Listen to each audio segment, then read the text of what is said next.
Welcome back to live coverage of the 2021 Dubai World Cup, and welcome in particular to viewers from Fox Sports. It's great to have you on board as we look ahead to what we've got coming up. We've got 8 more races to come from Meydan, and what a card we have got.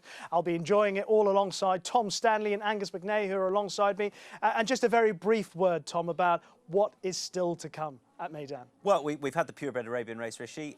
We've got the thoroughbred contest now. We've got 8 contests. We've got a fantastic mixture of dirt and turf. We've got, look, a really fascinating Dubai World Cup. But the race I'm most looking forward to is that Shima Classic. The fact that we get to see a horse that won on the dirt last time in the form of Mishrif, taking on Chronogenesis, the Japanese mare, throw in Mogul as well. I cannot wait for that contest. I don't know what's going to happen, but I can't wait for it. You haven't even mentioned the record holder for the distance of the track in Walton Street. You're quite right. How could I not? Twice he's done it. Disgraceful. And I know how much you love your times, Angus, so that's something to bear in mind. Yeah, well, we've had a track record come tumbling down in the first race, the Kayla Classic for the purebred Arabians. So more of the same, perhaps. And I think the Mind Your Biscuits record in the Golden Shaheen, well, I think it's 110.12. I think that's in danger of being beaten, and beaten comprehensively. Well, if Yopon, Good Effort, Matera Sky all get on it in the early part of the race, it's conceivable that record might well go.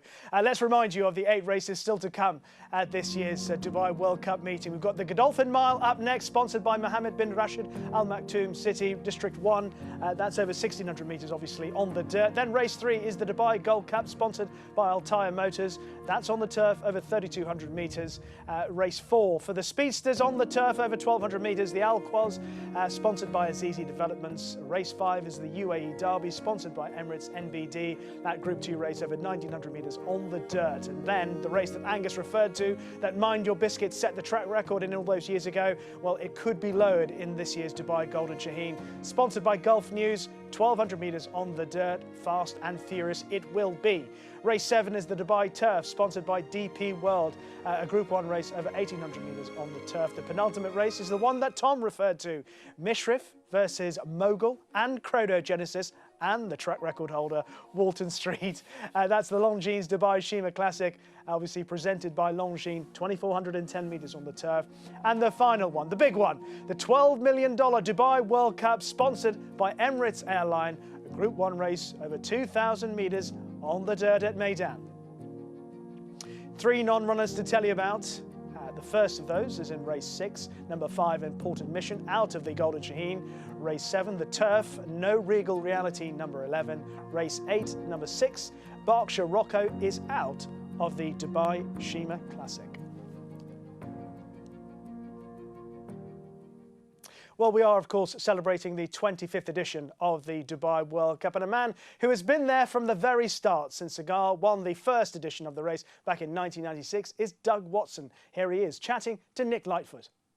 Doug, belatedly, we're here at the 25th Dubai World Cup. We know what went on last year, but it's been over a quarter of a century since you've been here as well, so you're sort of linked to it throughout. And to have the Wonder Horse Cigar come over here. Yeah.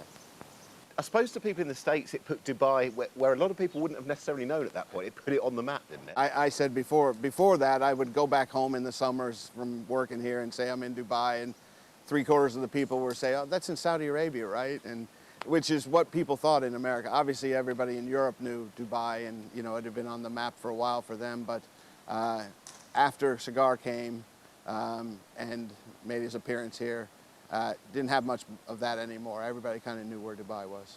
Have you enjoyed watching the subsequent, obviously being the proud American as well, watching the exploits of some of your countrymen over the last 25 years here? Sure. I mean, it's been, you know, many Kentucky Derby winners, Breeders' Cup Classic winners, and, you know, it brings the best dirt horse from America over here most years. And to see Arrogate win a couple years ago, you know, when Curlin first came, it was just fantastic because he came early. They named the race he ran in after him when he left. And yeah, for me, you know, being American, but just being a racehorse fan, you know, seeing the top horses come here is exciting. What are we expecting from the Great Collection? I don't know. It's what he decides on the night. He's a tricky horse. I think you saw him work this morning. He's as slow as molasses in the morning.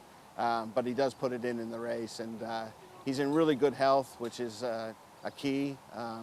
And you know, hopefully, you know, he gets his run in there somewhere and gets us a little excited towards the end. But obviously, it's the toughest race he'll ever run in, and you know, I just hope he finishes well. That's something that we associate with him. There's also the element that, I know it's going to be as hard as you said it is, it's the World Cup, but he hasn't run that many races over 2,000 metres, has he? No, no. I thought his race against Salute the Soldier in the second leg was fantastic. I think we were drawn a bit wide and kind of came off the bridle there early and had to rush him into it to get back into the race. But I thought he came home well, and I thought if it was 2,000 that night, we might have been able to have him there. But I think Audrey rode a great race in the third leg where he got the lead, slowed it down, and we were probably a little bit closer than we wanted to be. So hopefully everything just works out. You know, we have to get the gaps, and like I said, he's in good health, and you can't get him, you know, nothing else we can do other than, you know, leave it up to him and Patsy Cosgrave to finish as close as we can. Now, this year, Midnight Sands, he did what he did last year. He's been away, he's come back, but that was worth waiting for, wasn't it, last time? Yeah, he's a solid horse. He loves this track, and you know, a lot on the night for these other races is going to depend on the draw. I don't think it matters as much for the Great Collection as the other horses. They're full fields, and you're going to want to have a decent draw in most of the races. But he's sharp out of the gate. He travels well, and Pat couldn't have been more pleased with him today. So, you know, we're going into the race, I think, the right way. They've got a pretty special relationship, haven't they? The rider and the horse. Yeah, he's unbeaten together. I know. I said that him and Canvassed his two probably best shots on the night, Pat.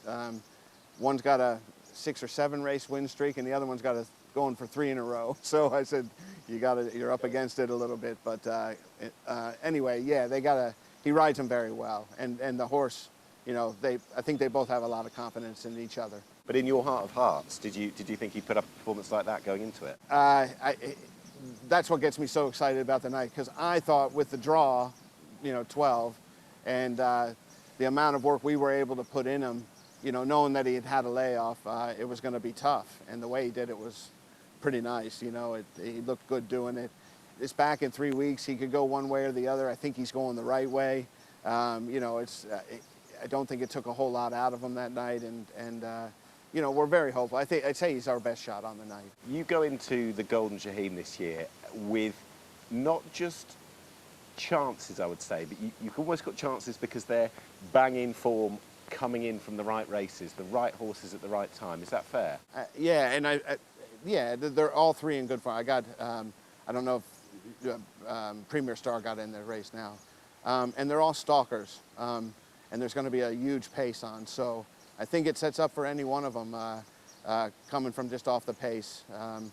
Canvas ran very hard the last race, and I was a little worried about him. You know, that's a hard run, and running back in 3 weeks after such a huge performance, but he's really done well since, so happy with him. And then Al Tariq has just had a nice, you know, he's been kind of a revelation over the shorter trips there, and he's had a nice 5-week break, and he's really going into the race in top form. Whether he's good enough, we'll find out, but he's in top form. So, and then Premier Star, I thought, you know, he came in the same day as Midnight Sands, and he broke so well. He was kind of chasing the speed, and I thought, oh, he's just going to fall away. And the horses that he was in between, they went the other way, and he stayed on really nicely and galloped out by everybody. He's had a good couple weeks so far. Had a nice work this morning, and he's in with a shout. Yopan would be one of the favorites in the race, and he was 4 lengths off of him at Saratoga, and we've had to run around the track. No, he knows the track. So, yeah, very pleased to have all 3 of them in there. And look, going through your entries for Saturday, whether it's the Shaheen, the Mile, or the Derby, it's not like there's just one runner in the race for each of you. You've got depth. You've got a really interesting couple for the Derby. Talk us through them. Monastic has been, you know, once we got her over the gate problem, I think she showed what she could do there in the Oaks. Maybe not the strongest field, you know. Soft Whisper was over in Saudi Arabia, but the way she does things, Pat said when she was in behind the kickback, she maybe didn't face it quite as well. So you know, draw maybe means a little bit for us here. Sam has popped her out of the gate and she broke great for him. I think she's just a little bit funny with her mouth, but she's got some talent, and she'll be going back to America after this, and she's going to be carrying 53 kilos. So, you know, I could see her running a big race. Just with her, 5 years ago since Polar River, she had a higher rating, Manasek, than Polar River at 2, didn't she? I think 1 pound higher. It was a monster rating, but look at that one performance. Look, you're obviously going to get asked, can you draw comparisons between the two, other than the fact that 2 3-year-old fillies were pretty good? Yeah. I wouldn't want, I'll tell you after the Derby. How's that?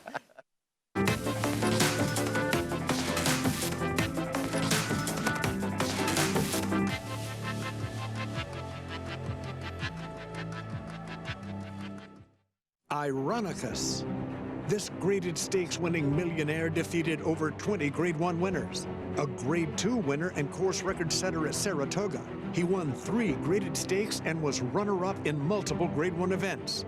Top runners include graded stakes winner and Kentucky Derby hopeful Helium. It's Helium in a huge effort. The leading money earner at stud for emerging Sire of Sires distorted humor, Ironicus, standing at Claiborne Farm. No sport in the world brings the wins home like racing. It's one-of-a-kind, high-speed, high-stakes action, and Naira Bets takes you there. Place your bets and watch the races live from anywhere. With Naira Bets, make easy, secure deposits and promotions every day to earn reward points or cash. Download the Naira Bets app or visit nairabets.com.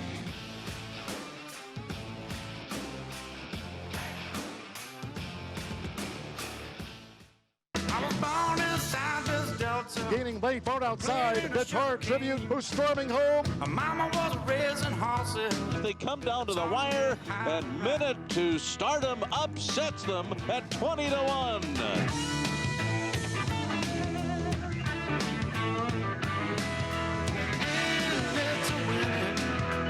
Let your light shine through. Gotta get in, it's a winning. All the world's been waiting on you.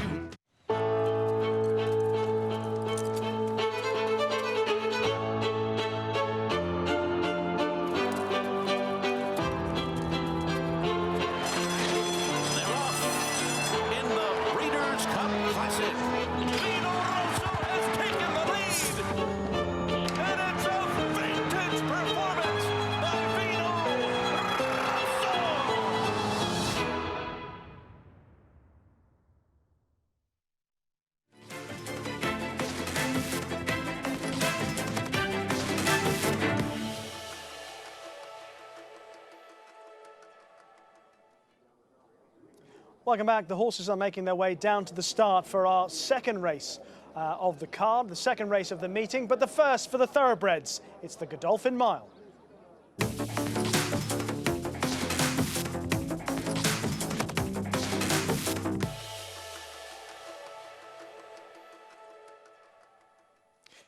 The field headed by the British challenger Ambassadorial for Jane Chapelheim and David Egan. 2 is Avant Garde, 3 Blown by Wind, 4 is Chiefdom, 3 and 4 both trained by Salim bin Gadaya. 5, the Japanese challenger Dieu de Vin. 6 is Dubai Mirage, 7 Golden Goal, 1 of 2 in the race for Doug Watson, who's also got Midnight Sands. 9 is Parsimony, 10 Radani, 11 Roman Rosso, 12 Secret Ambition, 13 Snapper Sinclair, and 14 is Twos for Satush Sima and Antonio Frezu. Midnight Sands is a horse long thought of as a potential Godolphin Mile winner. Is today, his day, Tom? Well, it really depends how much last time's taken out of him, I think. If he's fine after last time, and Doug, in that interview we saw with Nick Lightfoot, is confident that he's been training well, then look, he should be the horse that takes this. Everything is perfect. He should have the race set up ideally. Out of 8, there's pace in 1, 2 and 4. I think they'll go with Ambassadorial. We know what Chiefdom's going to do out of 4. And Secret Ambition, if we get the good Secret Ambition, who breaks on terms, he will likely set it up as well. So the question is, does this horse bounce off the back of a run, off the back of an absence, or is he absolutely ready to go? He's very easy to back in the international market for his first start off the back of a break, so clearly he did better than was perhaps expected, but it's all there for him as long as it didn't take too much out of him last time. Angus, can he do it? I agree with that. To recoil or not to recoil is the question, isn't it, with Midnight Sands? He's won his last 6 races here at Meydan. He absolutely loves this track. It really suits him. And this fast mile is very much up his street. He's a strong traveller. He's highly thought of. He couldn't cut it in America with Brendan Walsh. He went out there after last season. He was strongly fancied for this race last year, but of course it wasn't run. So he is definitely the one to beat. And if you look at his race on Super Saturday, the Berge Nahar, he beat Chiefdom, he beat Tuz, he beat Golden Goal. He's got the beating of some of the main rivals in the race here already. And the other thing about him, Rishi, is that he was out of 12 last time, and he was ridden sort of mid-pack, and then he kept on down the outside. But if you look at the other horses in that race, you had Chiefdom in there, you had Down on Bayou in there, you had North America in there. Who was the first out the gates? Who showed up first? It was Midnight Sands. He is lightning out the gates. Yeah. And he gives his rider, Pat Dobbs, options of where he can put him where he likes really in the race. I think he'll try and get over and sit and track in about third or fourth. Yeah, plenty of pace on here. The track record, Muntazar, 1:34.99 when he won the Bergerac a few years ago. Roman Rosso will be prominent. I think he'll run well for Satish Seymour. He's a horse who's improving, getting better and better for Satish, and he ran particularly well last time in the Group 1 Al Maktoum Challenge, round 3, but the trip was too far for him. Stepping back, cutting back to this mile will really suit Roman Rosso. He's got a chance. And keep your eye on Antonio Fresu on tours out of 9, because he was slowly away last time. He picked his way through horses up the rail, whereas prior to that he'd broken on terms. If he can break on terms out of 9, he'll have more options, and he shouldn't be discounted either, but he will want to be sharper away than he was last time. He's trained by Satish Seymour. He's also got Secret Ambition. If Tiger O'Shea can get him out from stall 2, he'll be a big player. He struggled a little bit over further in the latest round of the Al Maktoum Challenge, dropping back down to a mile. Will probably suit him. He'll be one of the last horses to go forward. There he is in the green cap to the right of picture. Blown by Wind will precede him, or indeed go in alongside him, as we get ready for the Godolphin Mile and Craig. Now they're set. Godolphin Mile, race number 2. Ready. So Shane Ryan just looking across the line up here. Sends them away now, and very slowly out there was Blown by Wind. Judavan was slowly into stride as well. Secret Ambition, Chieftain began well, and Urban Icons being hunted up there. Ambassador off the inside. They were followed by Midnight Sands. Two's going up a little wider from Regani. They were followed then by Golden Goal as they go through the dog leg into the back straight. Roman Rosso was next. Dubai Mirage being a hard-ridden. Well back is Parsimony, Blown by Wind, Snapper, Sinclair, Judavan, and Avantgarde was back at the rear. 23.75 the lead, so they go hard, and Secret Ambition led. Up on the outside, Urban Icon travels well. They were followed 3 wide by Chieftain. Next of all is Golden Goal getting right up onto the leader's back as they come off the back. Then Ambassadorial, Midnight Sands. Two's Rodani pouring it on, but out very wide. A gap away then to Roman Rosso, Blown by Wind, Parsimony. Judavan is a long way back, followed by Snapper, Sinclair, Dubai Mirage and Avantgarde. Down to the bend they come. It's Secret Ambition and Tiger O'Shea the first to come for home. Urban Icon up on the outside. Golden Goal is chipping away, followed then by Chieftain, and Midnight Sands coming to the outside as they turn in, but still Secret Ambition snuck away a length over in second. Urban Icon, then Golden Goal, Midnight Sands, Chieftain, Parsimony down the outside and running on Snapper, Sinclair, but it's got away here. It's off the chain, Secret Ambition. It's out by 4-5 lengths over Urban Icon, Golden Goal, and Secret Ambition for Satish Seymour, and Tiger O'Shea takes the Godolphin Mile. Secret Ambition easily. Golden Goal second, close for third. Avantgarde flew through on the inside. Out wider was Snapper, Sinclair, followed by Urban Icon, Parsimony, then Chieftain. They were followed by Midnight Sands, Two's Roman Rosso, Blown by Wind, Ambassadorial, Dubai Mirage, Judavan. Rodani has come in near the tail. It's an old tale at Meydan. Get away from the stalls well, get to the inside rail, slow things down, dictate the pace, and that's what Tiger O'Shea has done on Secret Ambition to take the Godolphin Mile. It's tight for the minors. Golden Goal looks like he's held off for second. It's tight for third. But Angus, your first reaction to this impressive win in the circumstances from Secret Ambition? He's a very talented horse, Rishi. This has always been his trip. They've tried him at further, in particular last time up in round 3 of the Maktoum Challenge, but he won the fire break over this trip the time before. But most importantly, he jumped this time. He broke smartly enough and was rousted along to the lead and to lead on the rail, which looks absolutely fabulous. That is all the evidence we need about the rail, to be honest. I mean, what has he won? He's won by daylight. He's won clear daylight against the rail. And horses that were racing out in the middle of the track like Midnight Sands, well, they looked like they were treading water. They were in the swamp, and he was on the highway. Take that Saudi track and flip it. Yeah. And that's what you seem to have. You've got a dead centre and you hail the rail. That's where you wanted to be. Golden Goals hung out towards the centre of the track, but he was on the rail early as well. That's where he's definitely benefited from where he's raced. He's run a brilliant race. But Midnight Sands, you know, Pat Dobbs gave him an almost identical ride to last time with a very different result. Now, he may have bounced, he may have gone backwards off the back of that big performance off a break. But you know, this horse has broken on terms. He's been rousted along by Tiger O'Shea to hit that rail, and he's been able to do what he wanted. He's got early boot, and he's a strong stayer at the trip, and he's probably raced at exactly where you want to race. So it's worked out ideally for him. And what are we going to see later on? It makes it fascinating for horses like Panadol later on, who's likely to get that rail. Are we going to see this hold up throughout the rest of the card? I think we will. Just pick up about Midnight Sands. He travelled really strongly through the race. He was in behind, going well, turning in. He was on the bridle. You know, he was doing what Midnight Sands always does. But as soon as he switched 5 wide, he was gone. He was gone in 2 strides. He was just on the wrong part of the track. Incredible performance from Secret Ambition in the context of the way the race developed from the start. He was on his mettle today, got away well from the gates, and he's provided trainer Satish Seema with a first ever win in the Godolphin Mile, and rider Tiger O'Shea also with a first. Secret Ambition, one of 4 runners in the Godolphin Mile for trainer Satish Seema, has tasted success here under Tiger O'Shea. Well done, Tig. Thank you very much. Listen, I'm only a small part of a big team in Zabeel, so we tried the 2,000 metres with him last time, and that didn't work. And he got a great stall tonight, and you know, a lot of credit goes to Shane Ryan and the team as well. You know, he's not been the easiest in the stalls, but Satish told me during the week he was the best one in the race, and he was proven right. And look, I want to dedicate this win to Sheikh Hamdan bin Rashid Al Maktoum, who we sadly lost. The whole racing world sadly lost during the week. It was way back in 2001 when I was champion apprentice in Ireland.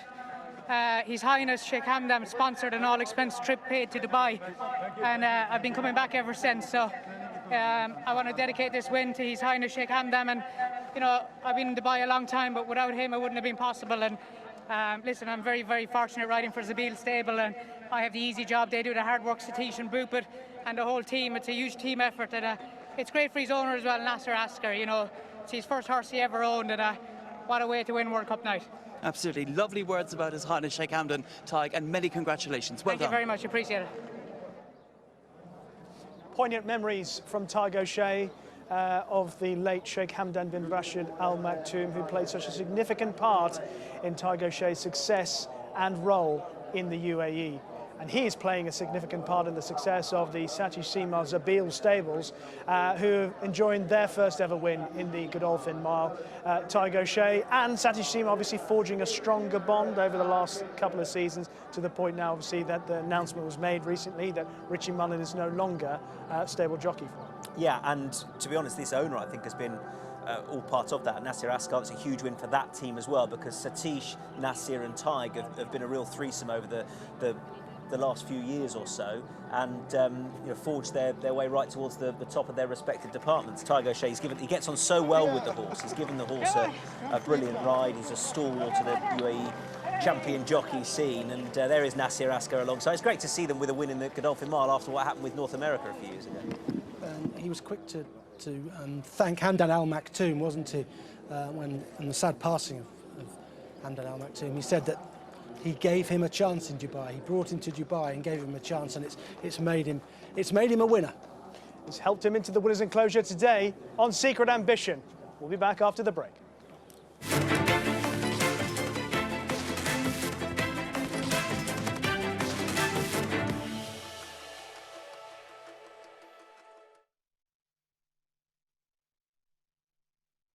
Spun to Run. In the Breeders' Cup Dirt Mile, he defeated a loaded field that included multiple Grade 1 winners Omaha Beach and Improbable. His brilliant speed figures were among the fastest of any 3-year-old at a mile or more. And he hails from the legendary Danzig sire line. Multiple graded stakes winner, millionaire, Breeders' Cup champion, Spun to Run, new for 2021, standing at Gainesway.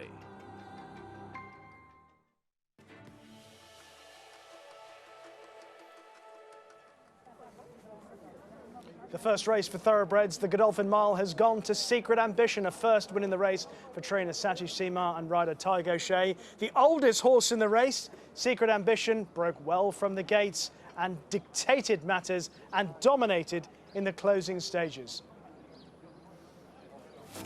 Confirmation of the result of the Godolphin Mile, sponsored by Mohammed bin Rashid Al Maktoum City District 1. Secret Ambition, the winner. Golden Goal, second for Sam Hitchcock and Doug Watson. And Avant Garde ran on strongly for Luis Saez and Gustavo Delgado to take third spot. Now, time to have a look back at the race, and the first thing we're going to ask Angus before we get into the replay is the time, Angus, and how significant it is. It's quick, Rishi. It's very quick indeed. It's 0.37 outside that Muntazar's track record. So that's always the starting point with analysis, to look at a final time and then decide how that time was achieved and what happened out there to create such a fast time. But it is a very good time. Not many horses through the carnivals that have been run since Muntazar set that record have got anywhere near it, and this will be probably as close as any horse has got. Well, let's have a look back at the race from the start. And bear in mind the first race, when we look back at the KLA Classic and we spoke about Al Wajel getting away on the rail, dictating things, and how significant a role he played in the race.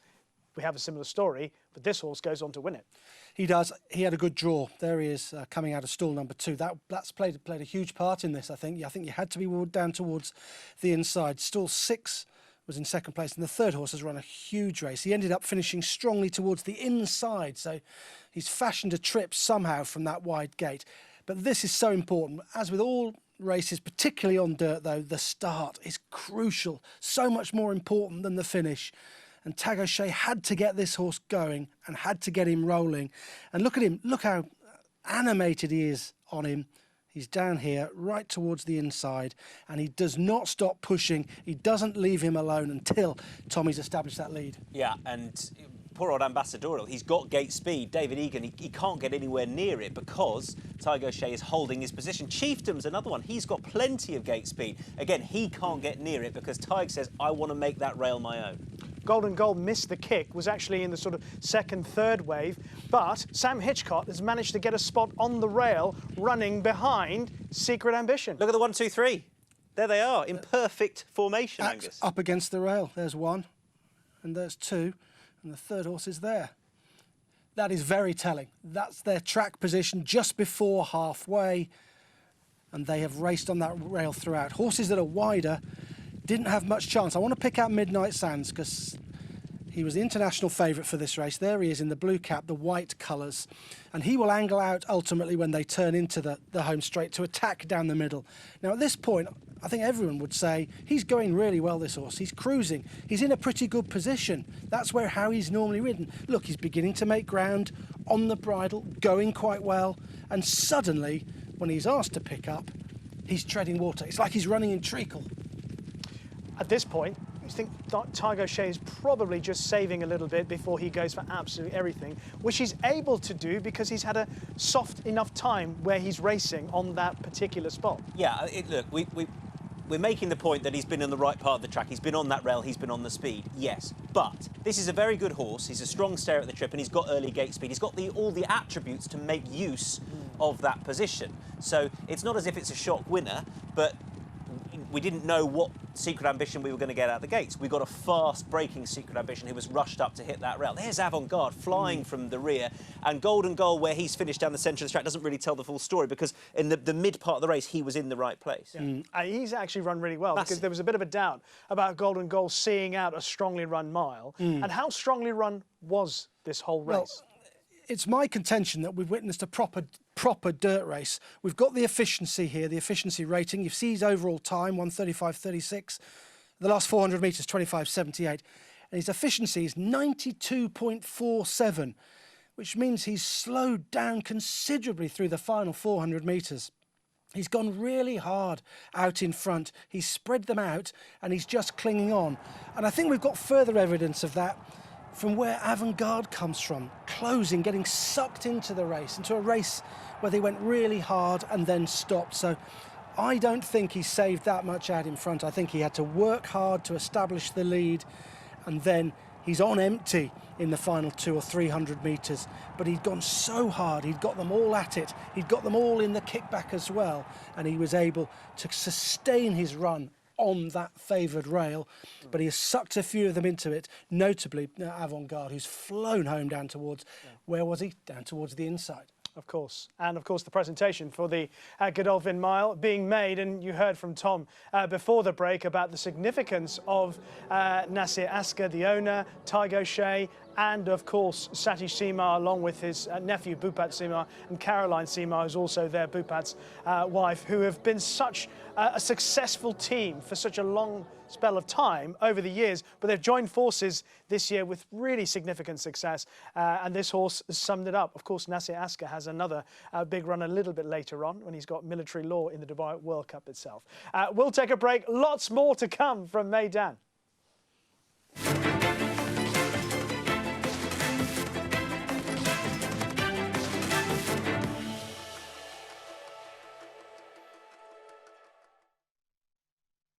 The ultimate accolade for a racehorse is to be named Horse of the Year. To be enshrined to the Hall of Fame is to achieve immortality. As a stallion, genetic immortality is defined in 2 words: breed shaper, plain and simple. 2-time Horse of the Year and Hall of Fame inductee, Curlin, is just that.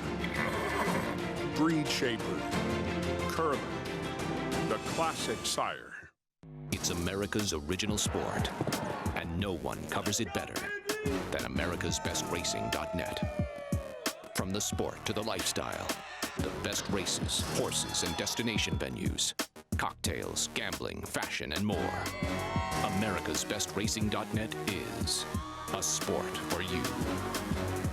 Live it, love it, bet it.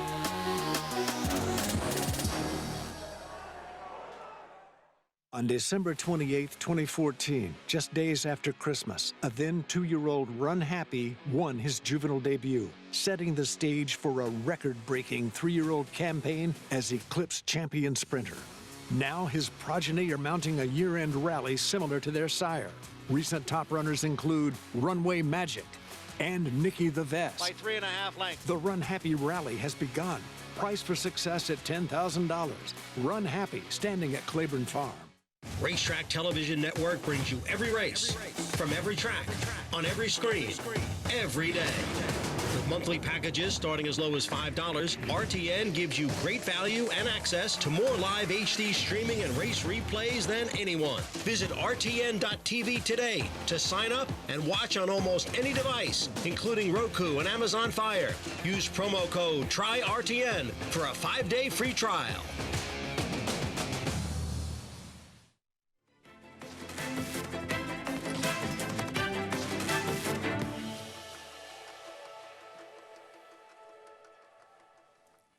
Welcome back, everyone. We're keeping an eye on the clock as we count down to the 2021, the 25th edition of the Dubai World Cup. We're just over 4 hours away to the big one itself. And a man who won it back in 2008 is Steve Asmussen. He hasn't got a runner in the race this year. He's got a few other interesting contenders, though. And I spoke to him earlier this week.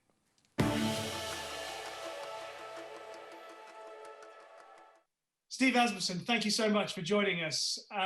Guess when we talk about Dubai World Cup night, the only place to start is with the one, the only, the mighty Curlin. I remember working on it back in 2008, and the first time I saw him in the flesh, in fact, before he ran a World Cup night, because he ran at Nadal Sheba in preparation for the World Cup, I remember seeing him in the flesh and just thinking, what a gorgeous individual he was, just so handsome. I mean, what are your memories of him as a racehorse?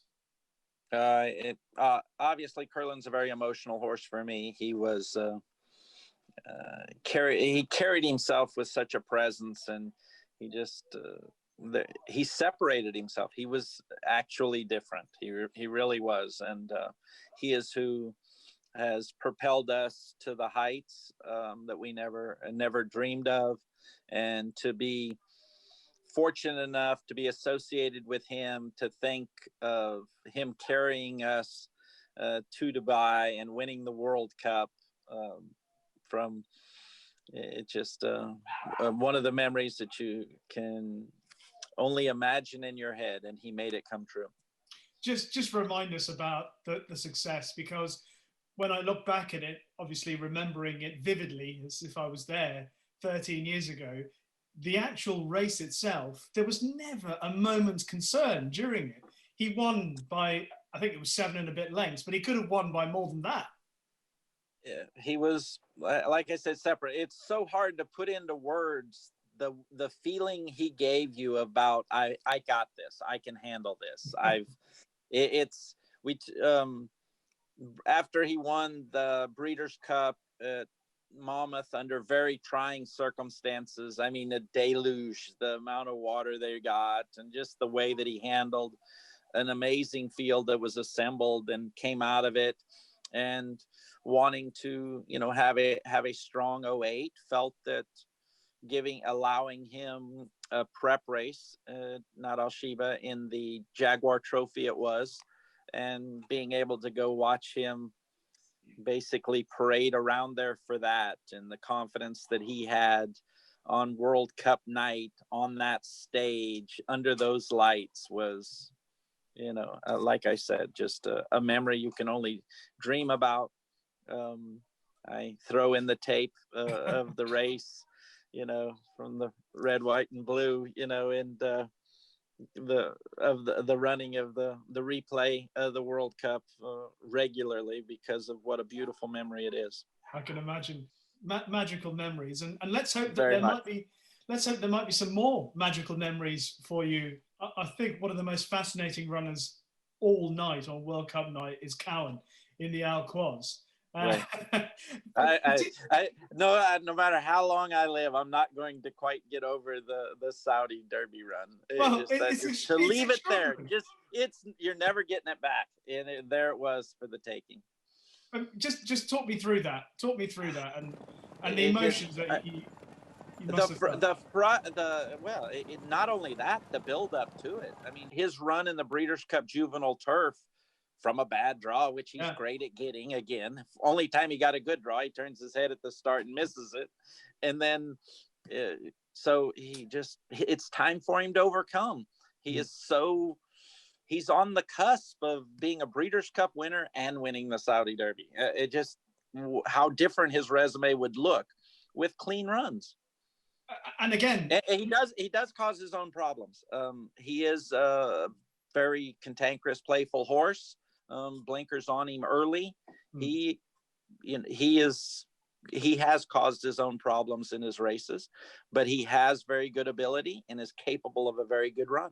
Is there anything that you can do to help him overcome? Oh yeah, we cured it. Can't you tell? We've cured them all. Can you tell? I mean, I think the Saudi, it was very unfortunate. He was last to load. He walked in, man leaves. He just turned his head right at the wrong time.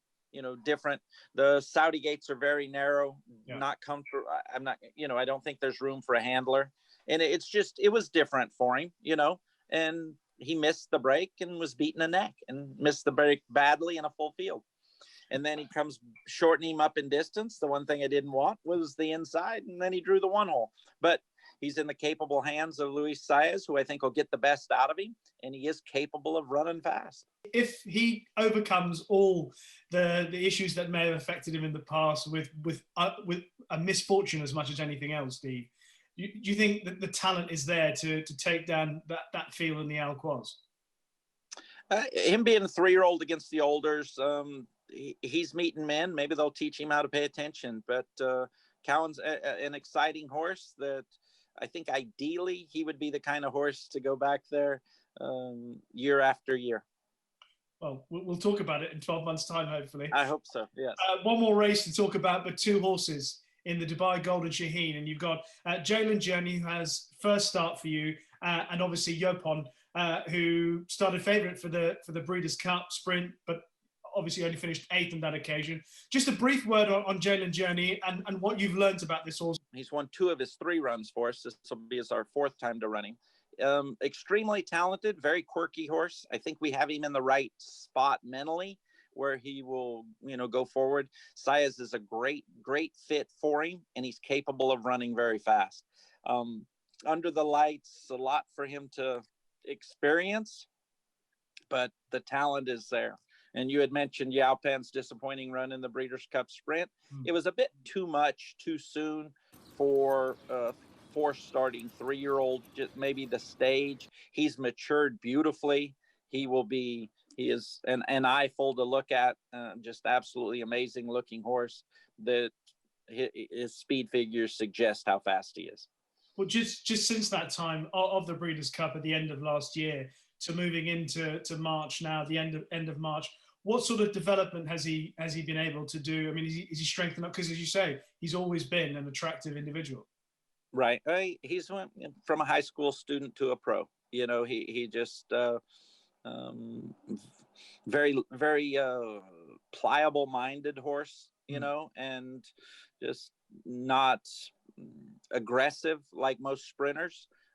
He still brings that demeanor to him, but he's physically more of him. It's quite exciting that the makeup of that Dubai Golden Shaheen, with obviously Matera Sky for Japan and obviously the locals, and it looks an exciting race, but there's a feeling amongst people, experts, looking that if your horse turns up in the form that led everyone into making him favourite for the Breeders' Cup Sprint last year, that he could just be too good for them. Well, yeah, right. Sometimes we make it very difficult when it is a race, and just being fast comes in very handy for racing. Steve, if you could get another winner on World Cup night, even though you're not going to be there, how much does it mean to you and your team? It means everything. I believe international racing is where it's going, and these opportunities prove it, and we want to be a part of it.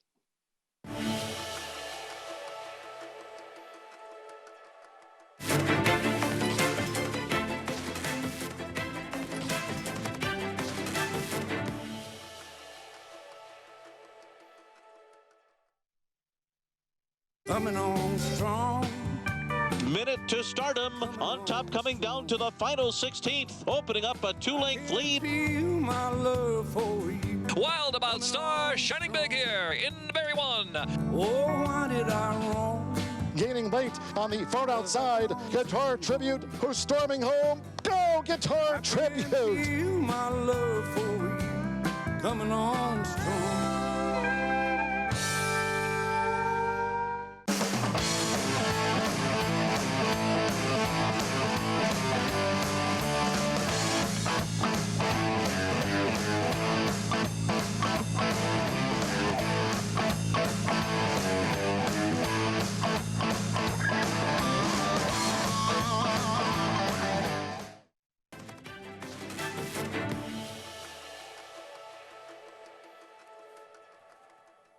Welcome back. We're getting ready for our first race on the turf tonight. It's the Dubai Gold Cup.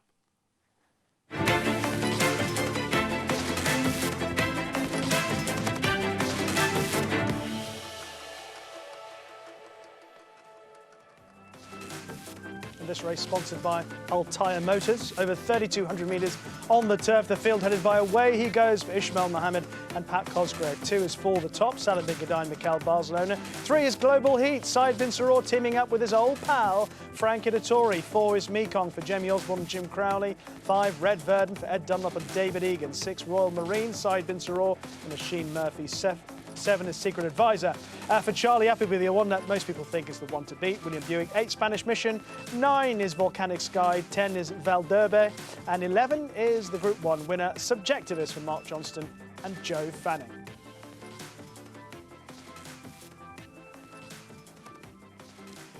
So we're going to have a look at a few of these individuals in the paddock, starting with horse number 7, Secret Advisor, who most people think is the one to beat, judged on the fact that, Tom, he's unbeaten at Meydan and ran well last time. Yeah, he did, and that was a handicap, so he was trying to give weight away to his rivals, so he's better off in that sense. And the extra furlong should really suit as well. He loves it here. He saved his best form for here. And for all he had a setback a few years ago, he looks like he's back to his best, and I certainly make him the one to beat. Angus, a most interesting contender is Spanish Mission. He's got talent. He's also got a turn of foot. He's got a sharp turn of foot, yeah. He's got a chance here, Rishi. There's no doubt about it. He ran well in Saudi last time up, where he finished second. He was formerly with David Simcock. He's moved yards to Andrew Balding, and they would have been very pleased with how he ran in Saudi. He is a Group 2 winner as well in his own right, winning one at Doncaster in the UK last September. Ryan Moore taking the ride on Spanish Mission. Subjectivist Tom, he's a Group 1 winner. I just wonder if these conditions suit him ideally. Yeah, look, he might well get an easy lead. He's Mark Johnston there giving the leg up to Joe Fanning, who you would imagine will go forward from 10. I suppose the worry would be that the last 2 races he won have been pretty testing ground at Goodwood and then at Longchamp. On better ground, it was in the Ledger. He wasn't quite up to that same standard. All right, Captain, can we have a look back at the race that we saw in Riyadh, where Spanish Mission was ahead of Secret Advisor, Red Verdon also in the race, and Mekong. What is the likelihood of this order being repeated? Gifts of Gold, let me remind everyone, was the winner. There's Secret Advisor highlighted for you. He was in third. Spanish Mission finished in second place. He had to be switched to get a bit of a run, Spanish Mission, inside the final couple of furlongs. Secret Advisor, he ran really well, staying on strongly late on. This is the furthest trip he'd ever run over Secret Advisor. So I think he promises to improve yet again for going further. And there's a chance that he could reverse the form, I think. Agree with that, Tom? Yeah, I think he should, with weight coming back his way now. He lost his position just turning for home as well, and then he did keep on. I thought Spanish Mission probably had track position on him.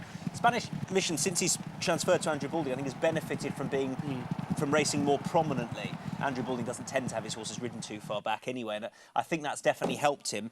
But as far as out-and-out pace here, I think it's very likely to be Subjectivist, who is the horse that goes forward out of 10. What are the other contenders that we need to give a mention to, Angus, before the off? Volcanic Sky definitely is worthy of a mention.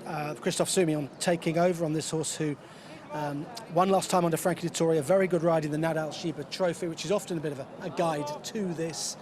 So he's got a bit of a chance here, but this promises tactically to be a bit messy. Track record 3:17.92. Ready for the Dubai Gold Cup with Craig. You're all set. Ready and racing now in the Dubai Gold Cup, and over on the inside for the top again. Well, Mekong really dawdled out of the start and is going to be a long last as they settle down and head down towards the course. It is Subjectivist up on the outside of for the top in the early stages. They were followed by Global Heat over on the inside. Volcanic Sky going up on the outside, followed by Spanish Mission. Next of all is Secret Advisor over on the inside. From away he goes. Veld Elber goes up on the outside. Then Red Verdon getting back is Royal Marine, and Mekong about 3 lengths away at the rear as they charge down the straight. And the front runner for the top leads the Gold Cup field in front of the grandstand. Out by a half length, Subjectivist in second. Up on the outside, Volcanic Sky and Global Heat is over on the fence. They were followed by Spanish Mission covering up the favourite, Secret Advisor, as they come to the judges' tower. Next of all is Veld Elber. Over on the outside of away he goes, 2 lengths to Red Verdon. Then came next of all Royal Marine, and Mekong still back at the rear. The lead section in the early part, 400 metres in 27 and 62. So they go by the Maidan Hotel. Out of the straight they run, 2,100 metres to go for the top. Has got away from Subjectivist, led by a length and a quarter as they leave the straight. Over on the inside is Volcanic Sky, and 2 lengths away now to Global Heat. Then came Spanish Mission as they work up the side. Secret Advisor over on the inside, Veld Elber for Germany. Up on the outside of away he goes, 2 lengths off to Red Verdon. Then came Mekong, who's gone by a Royal Marine. Into the back straight they go now in the Dubai Gold Cup, and for the top has made play from the outset for Macau Barcelona. Up on the outside, Subjectivist in second. 2 lengths away now to Volcanic Sky as the field begins to string out a little bit. 3 lengths away then to Global Heat, followed by Spanish Mission. Up on the outside of Secret Advisor now, Veld Elber is sliding up on the outside. Then came away he goes, Red Verdon, Mekong, and back at the tail is Royal Marine. So they're on their way down the back for the top, about to be joined by Subjectivus over on the outside. 2 lengths away in the field then to Volcanic Sky, and Veldelber has continued that move around the outside, followed by Global Heat. They were followed in turn by Secret Advisor. Away he goes. Spanish Mission just dropped off a couple of horses there, followed by Red Verdun. Then came Mekong, and last of all is Royal Marine as they turn down the side of the track, and slipping away in the front, Subjectivus. Subjectivus got out by 3 over 4 the top. Then came Volcanic Sky. Veldelber travelling up on the outside into 4th. They were followed by Secret Advisor. William Buick just looking for a little bit of room for it. They were followed by Global Heat up on the outside. Then away he goes, Mekong.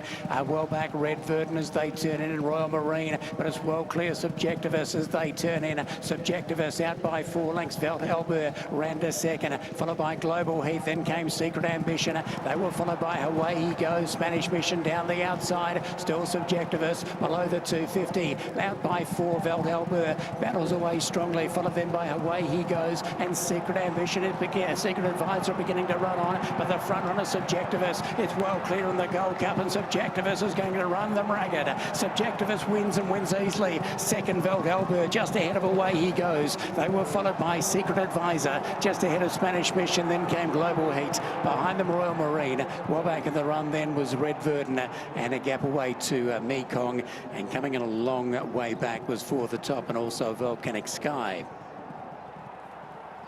It's a win for Britain in the Dubai Gold Cup, courtesy of Mark Johnston and Joe Fanning.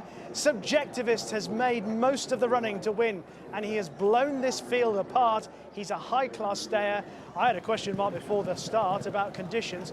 No problems at all. He's bolted up top. He's absolutely loved it out in front, hasn't he? And Joe Fanning didn't panic early. For the Top went out in front. He tracked in. He took it up at probably the right part of the race. He's a strong stayer, this horse. You remember back at Goodwood in July, he only folded late on when I remember Charlie Johnson, assistant trainer, said, I wish he pushed on even harder. He's such a strong stayer, and he's really stretched him out in what looks on the face of it, we await confirmation, to be a really good time. And the point that you made when the race started, as we talked about conditions, Angus, was that it's such a forgiving surface here. Horses that do like to get their toe in, they appreciate the good covering of grass you've got at Meydan, and they really let themselves down on it.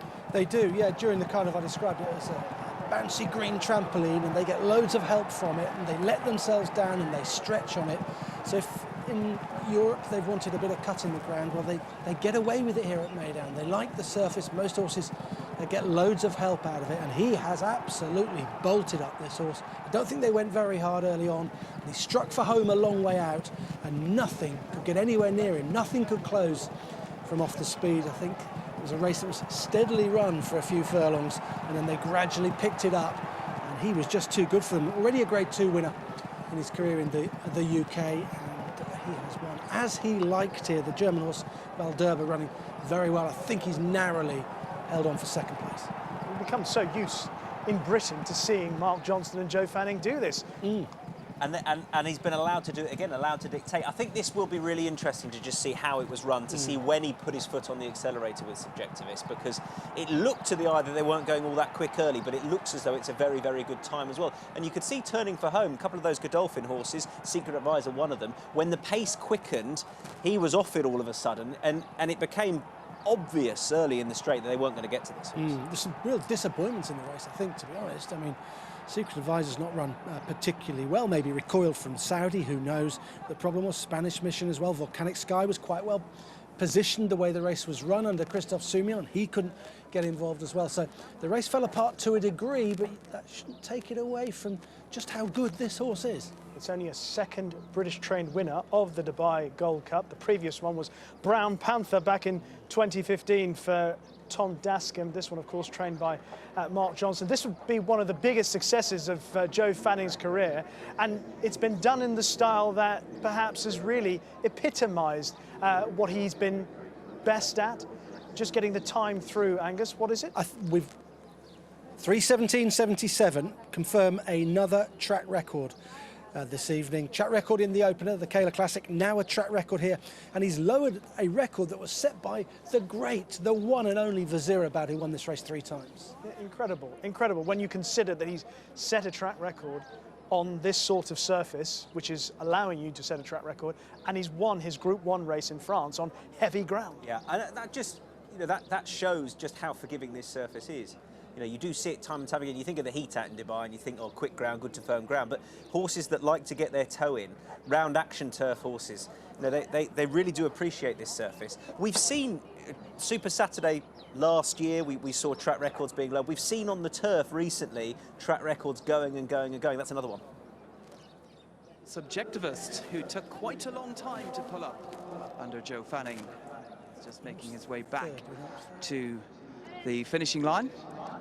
Ridden to victory by Joe Fanning, and this is a great success for Joe as well. Joe, many, many congratulations. Well done indeed. And you have set a track record from the front. Yeah, he's a good horse, and there's a bit of juice in that ground, which I was happy with, because he likes very soft, And he's settled. He's sometimes a little bit keen, but he's settled very well. But I was always going so easy, before the turn in. And he gallops all the way. I know he'd stay really well this trip, so on this ground he would. So yeah, it's brilliant. Now, obviously, he's done it at Group 1 level on heavy ground, but he's proven there today that he doesn't need a bottomless bog. No, I rode him out yesterday here, and I thought the ground was nice. And to be honest, he's won on good ground in England, so to be honest, I think he'd go on anything, So he's very versatile. So yeah, he's a lovely horse. And a great training performance by Mark Johnston and all the team at Johnston Racing. Yeah, he's done a great job, and Haley's been out here with him, and yeah, they do a good job back home, so it's nice. Joe, well done indeed. Thanks Congratulations. Thanks very much. I believe this is the first success for trainer Mark Johnston on World Cup night since Fruits of Love, I think back in 1999, who was a remarkably tough racehorse, just in the same mould as this fella, who clearly, subjectivist, doesn't mind being out in front, doesn't mind what conditions he gets, and is a really generous and willing horse, Angus. Oh, he is, yeah. He's always has been when he's running the UK. He's always given off his best. Conditions have normally been important, but perhaps the fact that we think in the UK he wants soft ground is something to do with he's got loads of stamina. He just wants a good test, and in softer ground, it does always generally prove to be a test over this sort of trip. So he was impressive. He must have done even fractions out there to break the track record. Well, that's something that we'll be talking about when we return after the break.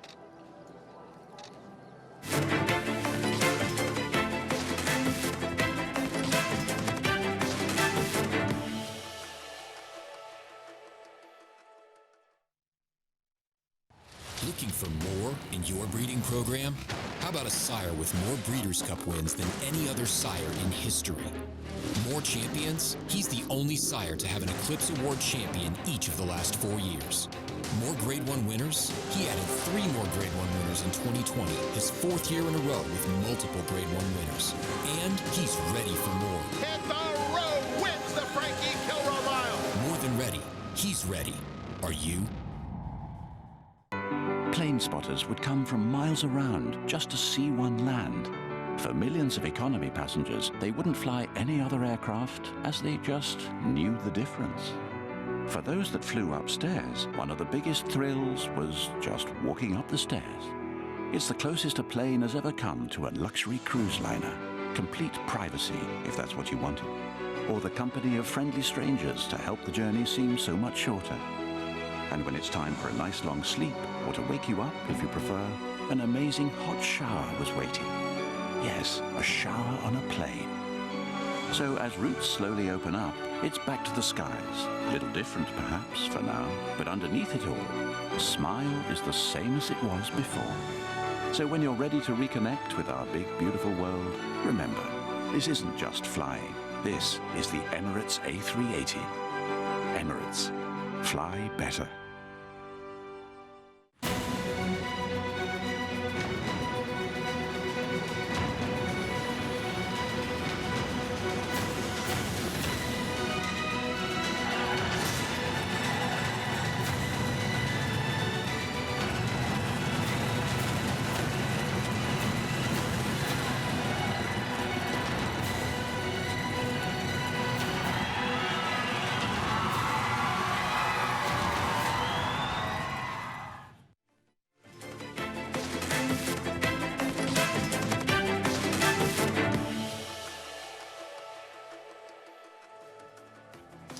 first race on turf of the night, the Dubai Gold Cup, sponsored by Tile Motors, won in magnificent style by the British challenger Subjectivist for Joe Fanning and Mark Johnston. Second was Valderbe for Michael Michel and Ralph Ronet. And back in third was Away He Goes, who stayed on quite nicely up in distance for Pat Cosgrave and Ishmael Mohammed. Well, before the break, we also heard the time of the race and another magnificent performance on the clock. Angus, how good was Subjectivist on the clock? Yeah, he was very good, Rish. The track record is 3:17.77 now, brand new, lowering Vazirabad's old record. And I think he's just got the perfect ride from Fanning. He's gone even fractions out in front. There's some disappointments in behind him, which has allowed him to be a wide margin winner, but the time doesn't lie. He jumped from the widest stall of all. He came out of stall number 10 under Joe Fanning. Valderbe, who was second, was drawn right next to him in 9, and Away He Goes came from stall number 7. Let's just see what happened through the race. If you get a track record on turf over this sort of distance, then you know that they've gone even fractions, even 12s, there or thereabouts, maybe a little bit slower than that, to get a good final time. That's the only way you can get a decent final time, by going evenly through the race. He was taken on a little bit in the early stages for the top in front at this stage, and Fanning was happy to sit just off that horse. I mean, he could have forced him if he'd wanted to, and gone and tried to lead on the rail and gone a good gallop, but he was happy that they were going evenly enough. And you can see they're quite well spread out. And I thought, well, maybe some of them are a little bit out of their ground, given that they weren't going too fast, just going evenly.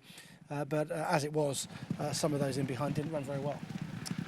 Tom, it was interesting that obviously Joe Fanning was in the clear, travelling quite nicely. 1 or 2 in behind, perhaps never fully settled. Global Heat and Frankie Dettori being one of those. What did you feel about the way Secret Advisor moved through the race under William Buick? He's in 6th position at the moment in the Godolphin Blue. Well, happy enough at this stage, and it was very early on in a race around a good few turns, and it then just, as it developed, it was a very flat performance, wasn't it? He didn't go through, when he was asked questions, he didn't seem to find anything whatsoever. You wouldn't suggest that he's poorly positioned at this stage. Mekong, he ends up flattening out badly. Royal Marine in the hood is ridden to get the trip. He doesn't really. You'd imagine Joe Fanning's very happy, Rishi, with where he is, tracking the horse in for the top, who's probably a little keen out in front and unlikely to stay. But where Secret Advisor is at the moment, I'd suggest William Buick is pretty happy. He's around about mid-division. He knows which horses are in front of him. He assumes he's on the best horse. But ultimately, it's a very flat performance from the favourite. Yeah, it's very flat indeed, Tom, isn't it? Yeah, he doesn't find anything at all. He's probably a little bit too far back. I think Volcanic Sky was in a good posse, the white cap of Godolphin. He sat in 3rd place at this stage. But you know, if you sort of stop it round about there, and horses from here back had absolutely no chance given how the race was ridden, and those just in this segment here have really disappointed. They had a chance given their track position, and the biggest disappointment has to be that Volcanic Sky, because he was close enough, if good enough. There's no doubt about that. The fact that Away He Goes is positioned 1 horse behind the favourite at this stage and ends up finishing ahead of him is just a sign that the favourite cannot have run any sort of race that we know he's capable of. No, he's run terribly. Away He Goes. We'll just quickly pick him out, Tom. He's sat in here, and he's not the most genuine of horses. He's quite a tricky ride, and he puts his head in the air, and he's beatable, let's put it that way, but he's managed to beat most of those who've beaten him before, and that tells you something about this. But Joe Fanning just beginning to edge up on the outside, as is Valderbe, who's just in behind. He finishes 2nd in the end, but he's just edged up to get a little bit closer. Good move, I would say, Tom. Oh yeah, definitely, given how the race has panned out. Michaela Michel has been smart to how the race is being run. Before the top starts going back, and she knows which horse she wants to follow at this stage. Look, you know, the horse had question marks potentially about the trip, but he stayed on strongly.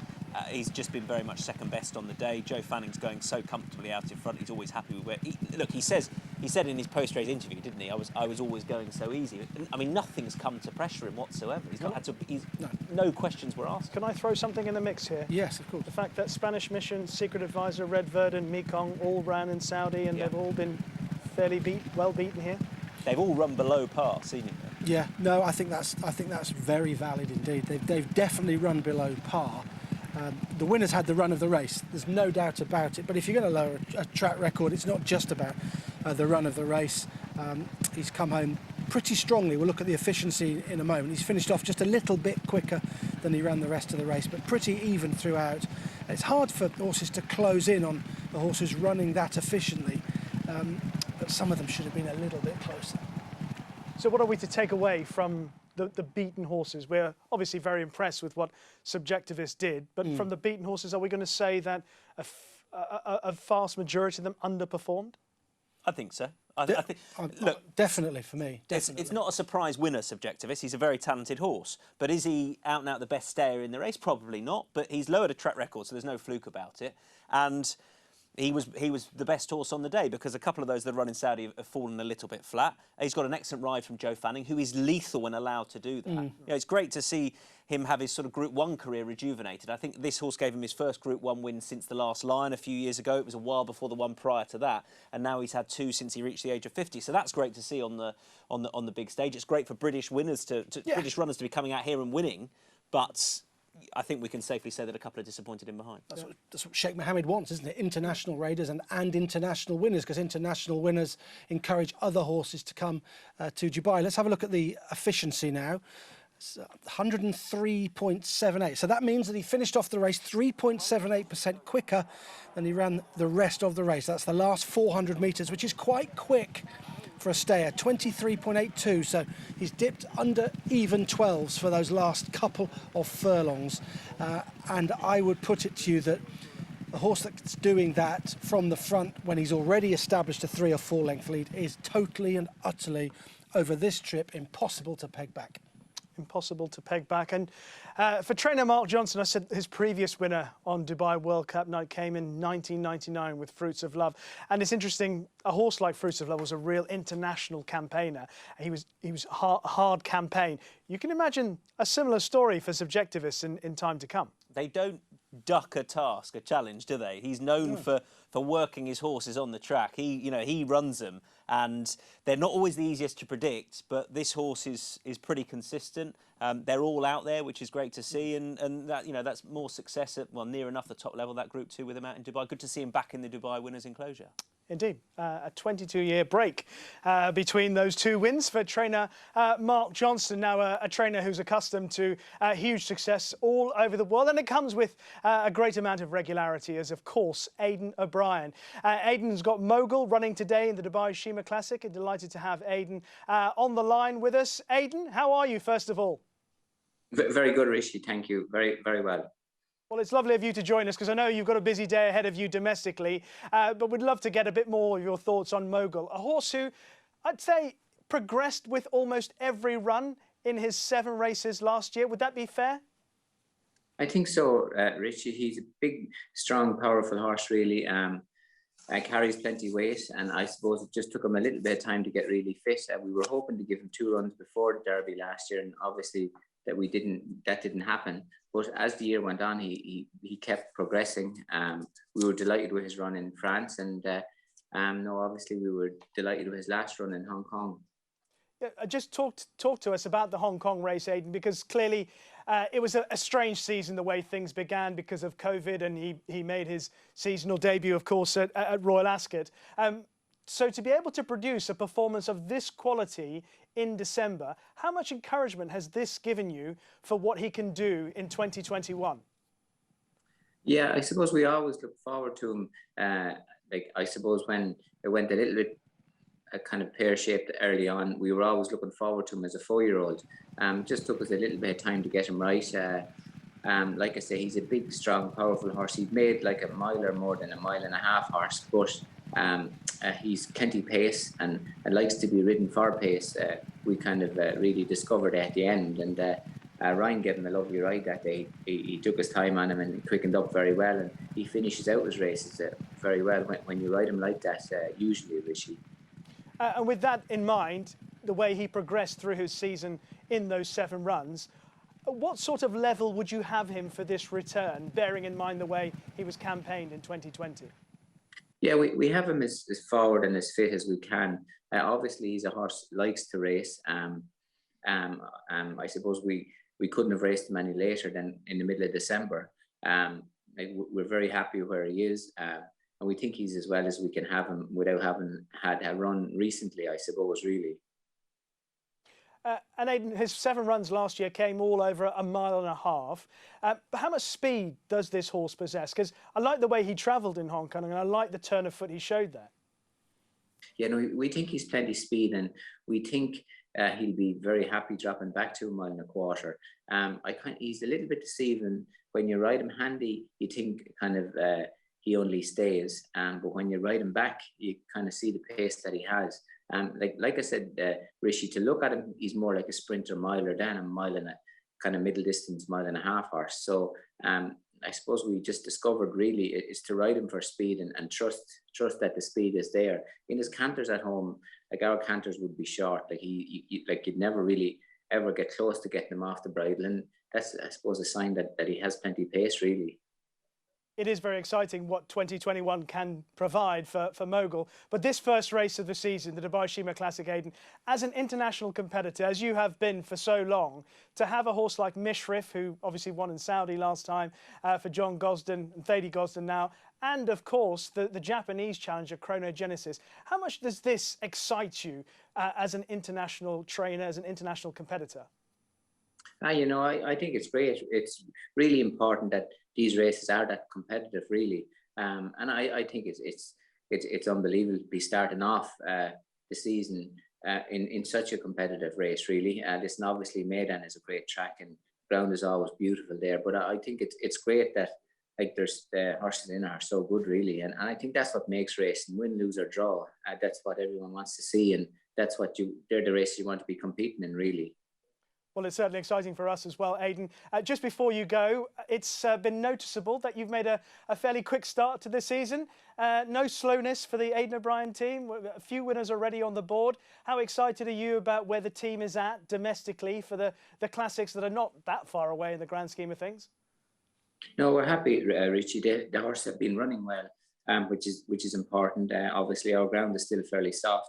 But we think the horses are in a good place at the moment, and obviously we have runners today, and we have a runner today, and then we have more runners tomorrow. So hopefully they run well again, really. But we're happy where they are at the moment, Rishi, really. Well, Aidan, thank you so much for sparing the time to chat to us. Have a good day racing in Ireland, and best of luck with Mogul. Looking forward to a cracking race in the Dubai Shima Classic. Really appreciate it, Rishi. Thank you very much.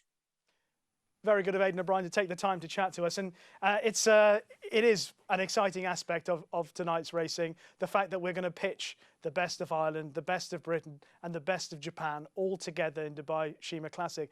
It's the sort of clash that when Sheikh Mohammed devised Dubai World Cup night, this is the sort of race he envisaged. Surely. Yeah, and I think you want an Aidan O'Brien runner in there, don't you? You want an Aidan O'Brien runner on Dubai World Cup night, given the strength of the team that he tends to bring over. I won't forget that Mendelssohn performance in the UAE Derby a few years ago, and that horse then went on. I want the next one, Angus. I want the next horse that Aidan O'Brien is going to send to try and win the UAE Derby, and then send out and campaign in the American Classics, because I'm sure that's something they still want to crack, and they haven't tried it subsequently. But I'm looking forward to the next one. I'm sure they'll try again. That's the Holy Grail. It is the Holy Grail. He definitely wants to win, as does Sheikh Mohammed. There's no doubt about that. I thought that was fascinating, what Aidan O'Brien had to say about. It seems to me that they're working this horse out gradually, given that now they want to ride him for a turn of foot, drop him in a little bit, rather than riding him handy. And he's quite lightly raced, and they're still learning about him, even though he's a 4-year-old. And all these horses are ever evolving with Aidan O'Brien. That's why he's so good. I still got the impression that he might not be quite just not quite 100%. He's quite a big horse, isn't he? Well, be right. I think that's a very good inference. He could need the run. I think the skill in listening to what Aidan O'Brien has said over the years, as I'm sure we've all done in interviewing him, is what he's not saying as much as what he is saying. And what he is saying is, yes, the horse is there and he's well enough to do his absolute best, but his style has been so far to get better. And that's what you think you'd expect with Mogul in the Dubai Shima Classic. So we do appreciate Aidan O'Brien sparing the time to chat to us, because he's got a very busy day ahead of him. So is our very own Nick Lightford, who's catching up with Mark Johnston after the Dubai Gold Cup. Mark Johnston, we spoke to you beforehand, and that was before the performance of Subjectivist, but the win was one thing, but the performance was another. That was authoritative in every which way, wasn't it? Yeah, absolutely. I think I said so beforehand that we haven't won on World Cup night since 1999, and so you come here thinking maybe you're doing something wrong, and but probably we haven't brought the best horses. I kept looking at the form today, and I couldn't believe I read the Racing Post, and the horse didn't get a mention in the Racing Post write-up, and I thought, well, this doesn't make any sense. He's a Group 1 winner last time out. He can't do any more. To my mind, he had absolutely all the credentials for this, and he was the one they all had to lift their game to beat, and so it proved to be the case on the night, thankfully. Joe tracked the pace setter, and when he took it up, even though it was a long way from home, the way the horse was going, I can't imagine you had any nervy moments. He just seemed to be going within himself the whole way around the bend. Yeah, I watch races, and I always like to sort of almost record my thoughts at stages through the race, so that I don't. It's all very well to say in hindsight that you got it right or wrong, but so I like to think, am I happy at this point? Which horse is going best in the race?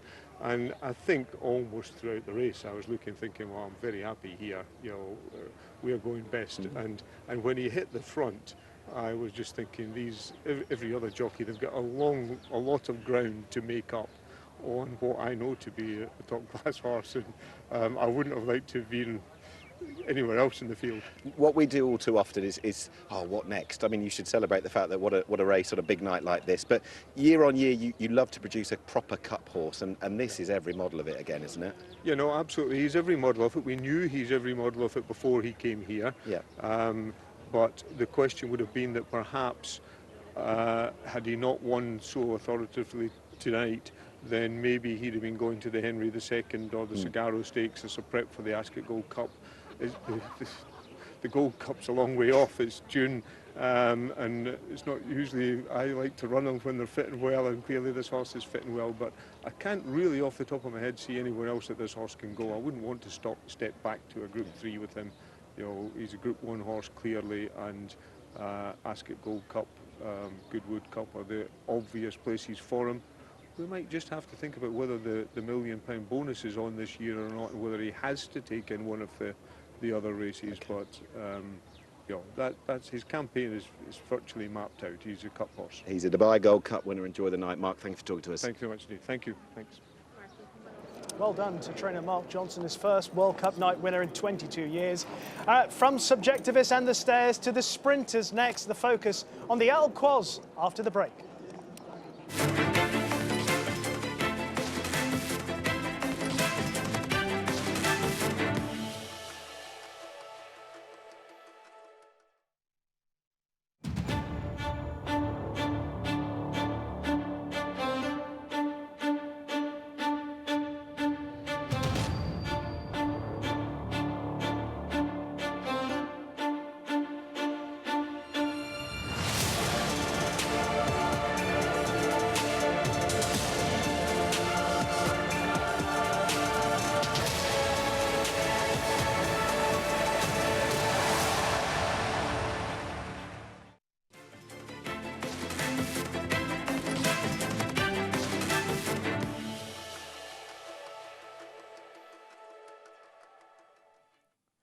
Starting stalls are in position for race 4. The focus is on speed in the Al Quoz Sprint.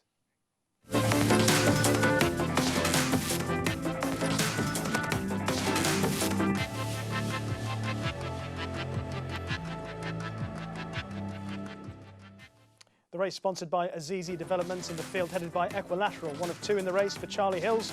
This one ridden by Frank Editori. 2 is Extravagant Kid for Brendan Walsh and Ryan Moore. 3 is Cardham, stable companion of Equilateral. Jim Crowley taking the ride in the colours of Shadwell. 4 is Man of Promise for Charlie Appleby and Richie Mullin.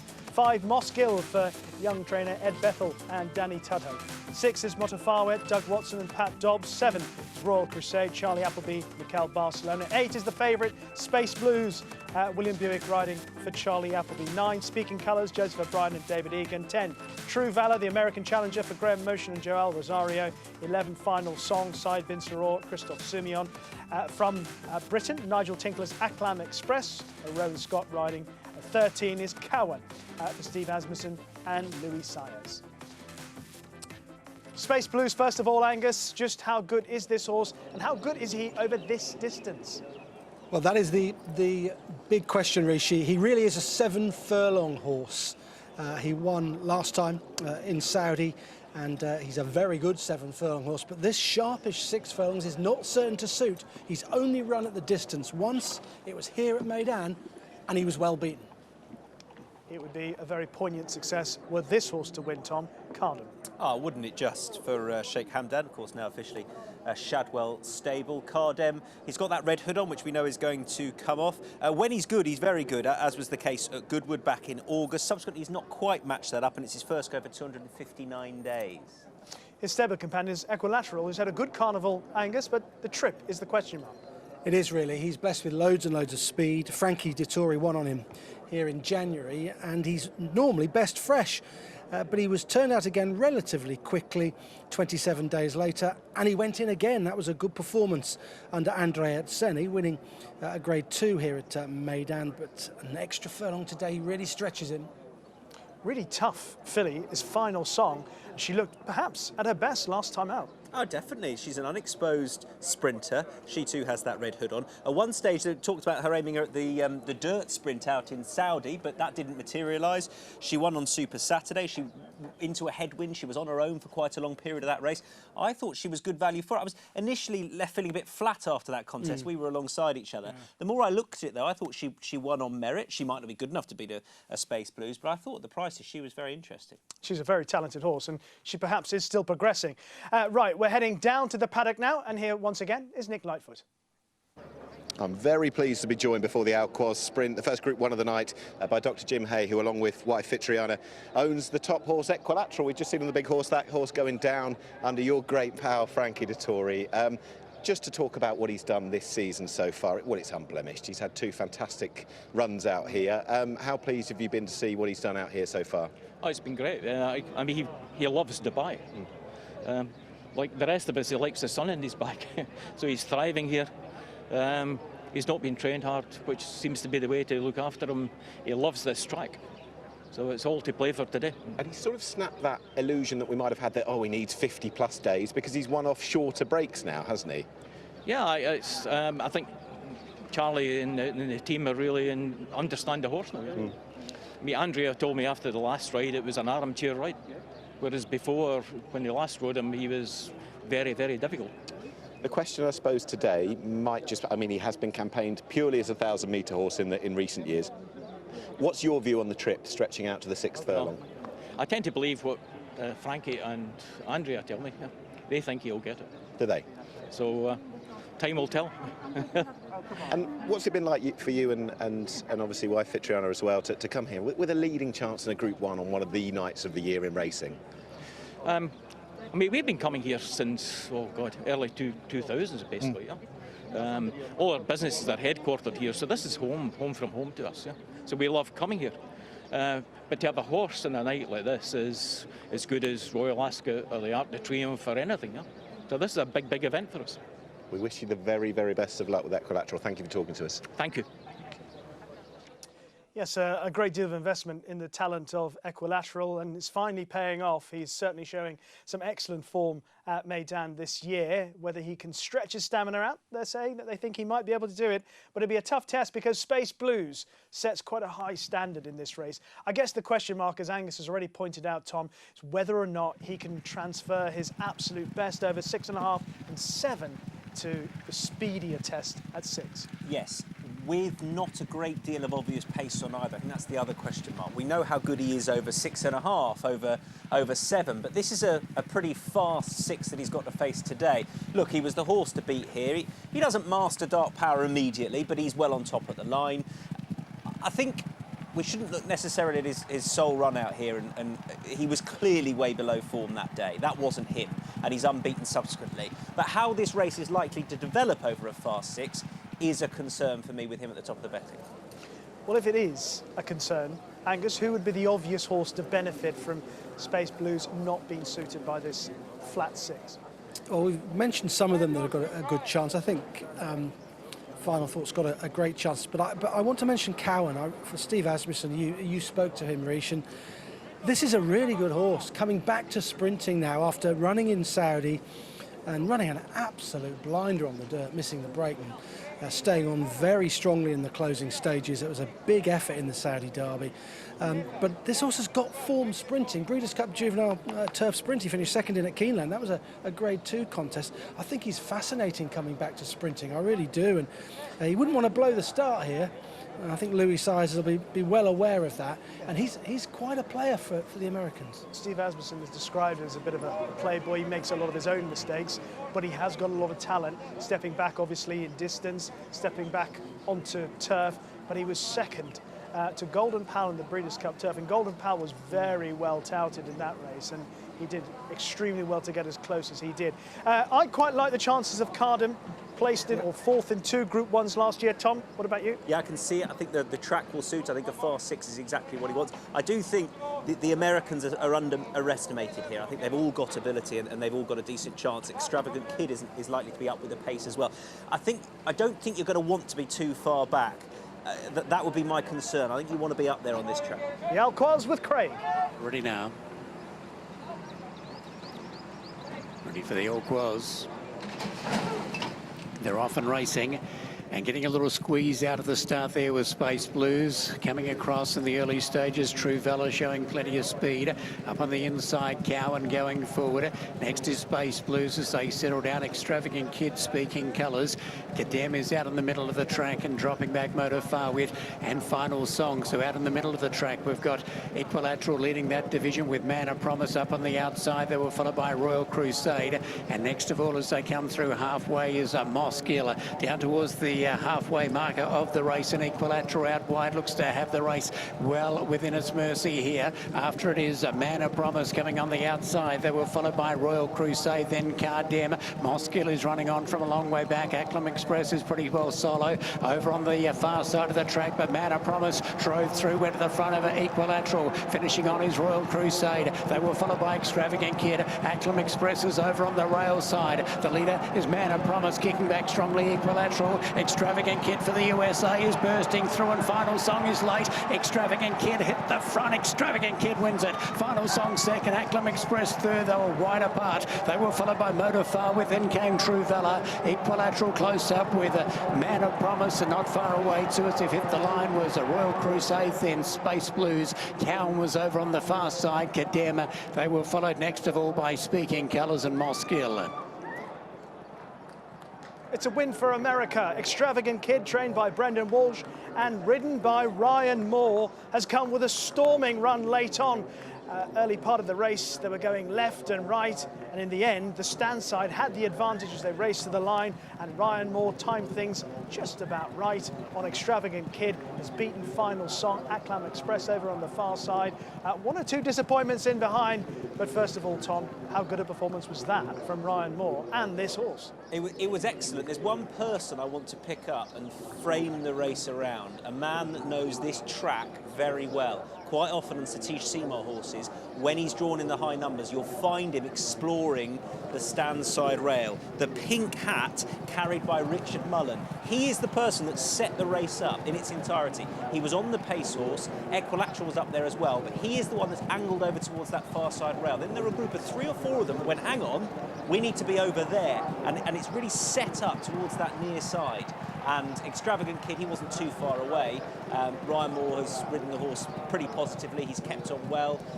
Space Blues just couldn't get there. The concerns, I think, came to bore fruit. He didn't get the race set up as he wanted. The pace has held up pretty well, and you had to really have made that switch in numbers towards the stand side. Often when the rail is out at the carnival, then coming across the stand side is a lot easier, not so far to come across, and jockeys normally do it, but they've decided today, quite a few of them, that this was definitely the place you had to be. and they're absolutely spot on, and therefore Acclam Express in third has run an absolute blinder, and he might well have won if he'd been able to get across. And lots of horses have run to form here, I think. Extravagant Kid brought decent sprinting form from the United States of America. Equilateral's run well, and Final Song likewise. Express on the far side, he's hammered the far side group, but the man aboard, Ryan Moore, we're just about to hear from him with Bernard.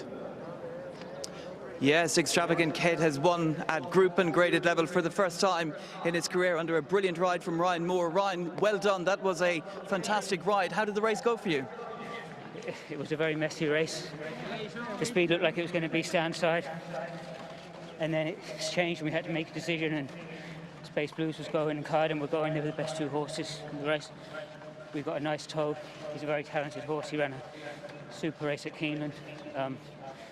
I'm delighted to ride Brendan a winner, and his good friend Ted Durkin, they've been friendly with Pat and everyone, Pat Smollen, and you know, nice to So definitely layers of emotion. Ryan, you must be delighted for Brendan. He's only ever had two runners out here on World Cup night, and both of them are winners, the UAE Derby and now an Quoz winner. Yeah, you have to watch out for him when he comes back, I suppose. Ryan, very well done indeed. Congratulations. Yes, indeed. Plouska Parfait, the winner of the UAE Derby for Brendan Walsh, his only other runner and winner on World Cup night. As Bernard was saying, it's a pretty impressive record. Yeah, it's a shame he didn't bring his World Cup horse over as well, because that horse could have had a half-decent chance as well, eh? Well, that's an interesting chat, actually, when we come to the World Cup, because that was the horse, I think, Godolphin were expecting to race in their colours. But we'll talk about that anyway. Let's focus on Extravagant Kid for now, Angus, and the performance, and what Tom is saying about horses that raced on this side and the fact that they dominated, and Ryan Moore's tactics through it. Yeah, fascinating to hear from Ryan. He said it was messy, and I think that's a really good word for it, isn't it, really? We'll have a look at it, a close look at it when we analyse it. One of the great things about the Dubai World Cup meeting is not just that international horses meet each other, the best horses in the world taking each other on different surfaces, but we've got the best jockeys in the world as well, and in Ryan Moore, just about the very best. Oh, he is right up there with the best jockeys in the world, most certainly. A first ever win for America in the Quoz Sprint. Reflections after the break.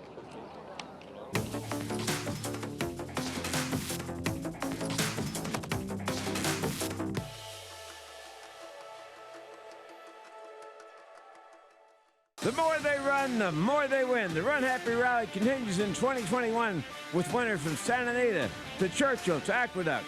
But no problem at the end of the mile. Breaks his maiden here. Nikki the Best won by 3.5 lengths. And she's well in front. Joyful Cadence canters home. It's all drive happy. Second that stride, it's going to be drive happy. Price for incredible value at only $10,000. Call Bernie Sams and book your mare today. Eclipse champion Run Happy, standing tall at Claiborne Farm.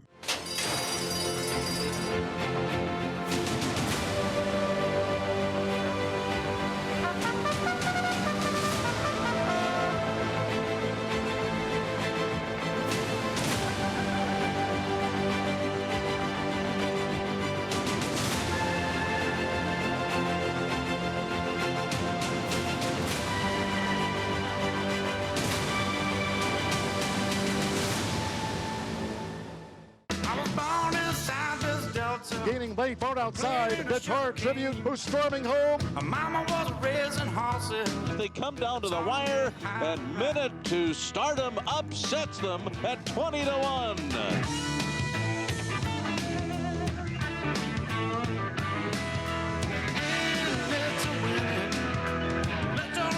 Shine through, gotta get in, it's a winning. All the world's been waiting on you.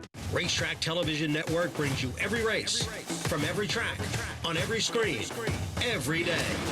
With monthly packages starting as low as $5, RTN gives you great value and access to more live HD streaming and race replays than anyone. Visit RTN.tv today to sign up and watch on almost any device, including Roku and Amazon Fire. Use promo code TRYRTN for a 5-day free trial.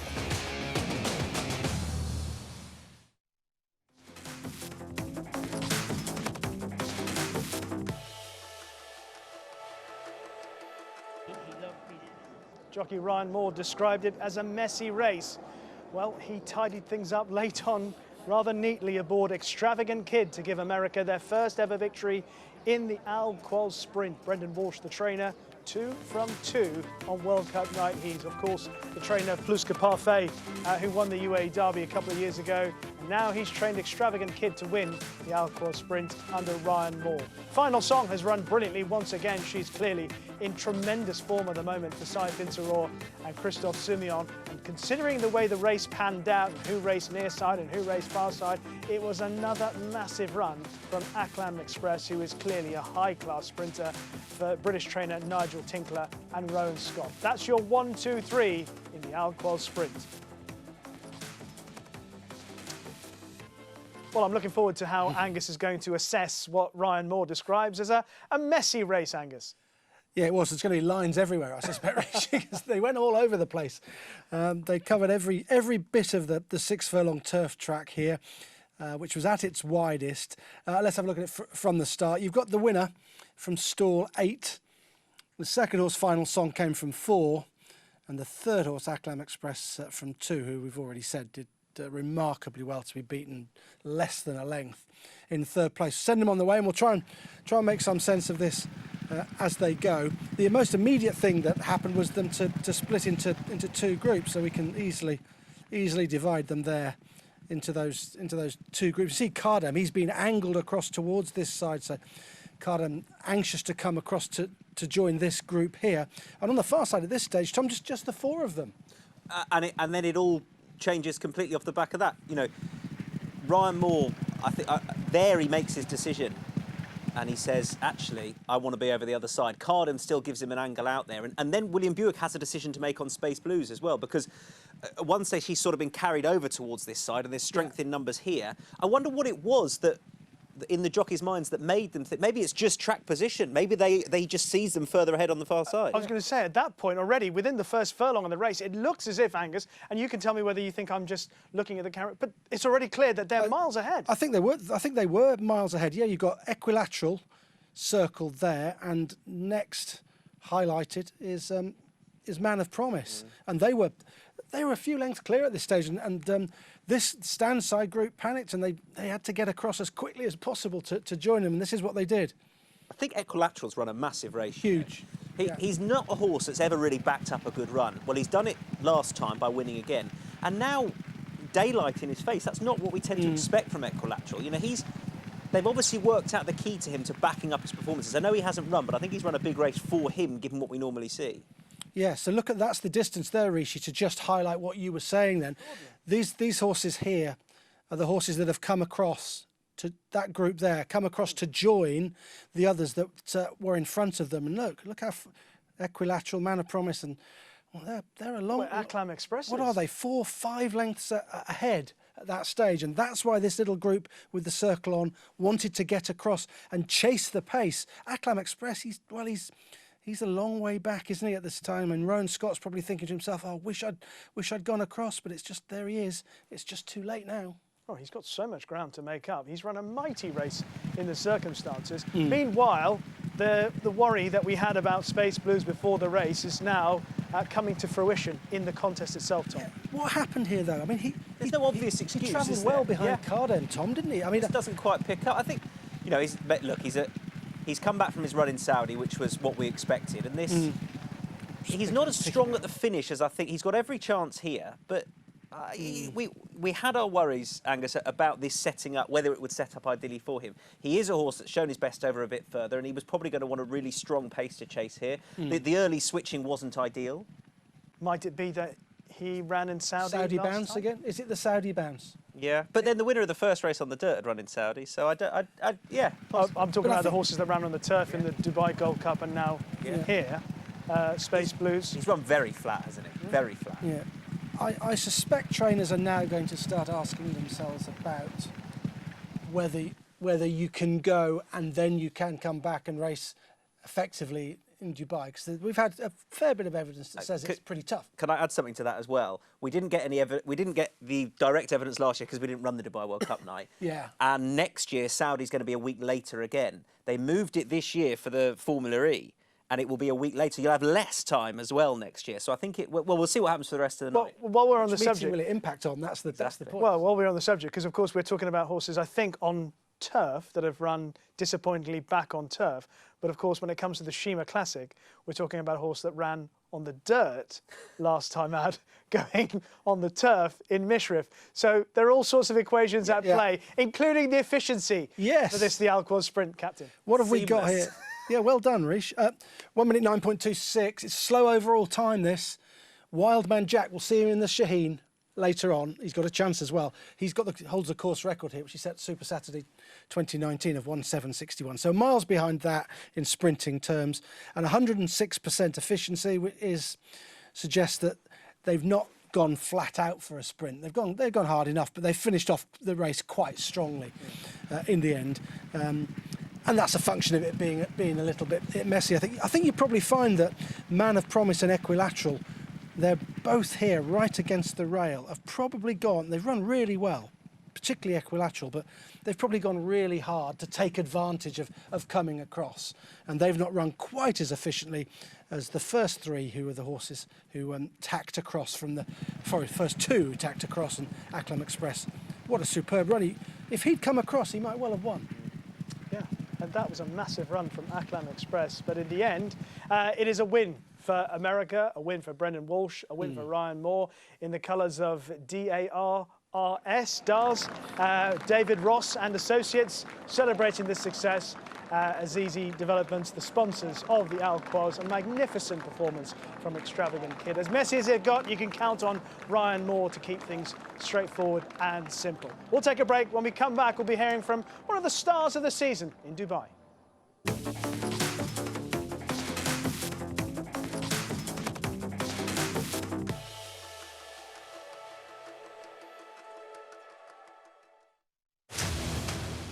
I don't know how you go wrong with a horse like this. Collected travelling by far the better. Accelerate only plodding home, but Collected giving his rivals an absolute drubbing in the Precisionist.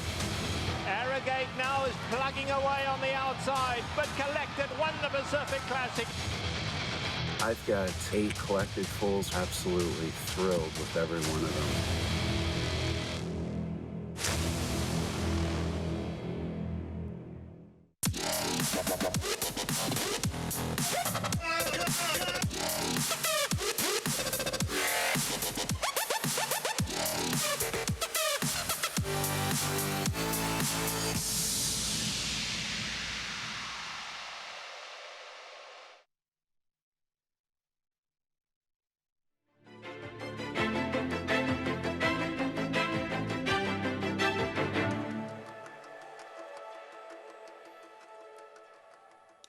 Welcome back. We're 4 races down so far, 5 more to go, and we are, 3 hours away from the big one itself, the 25th running of the Dubai World Cup. 3 hours, 2 minutes and change.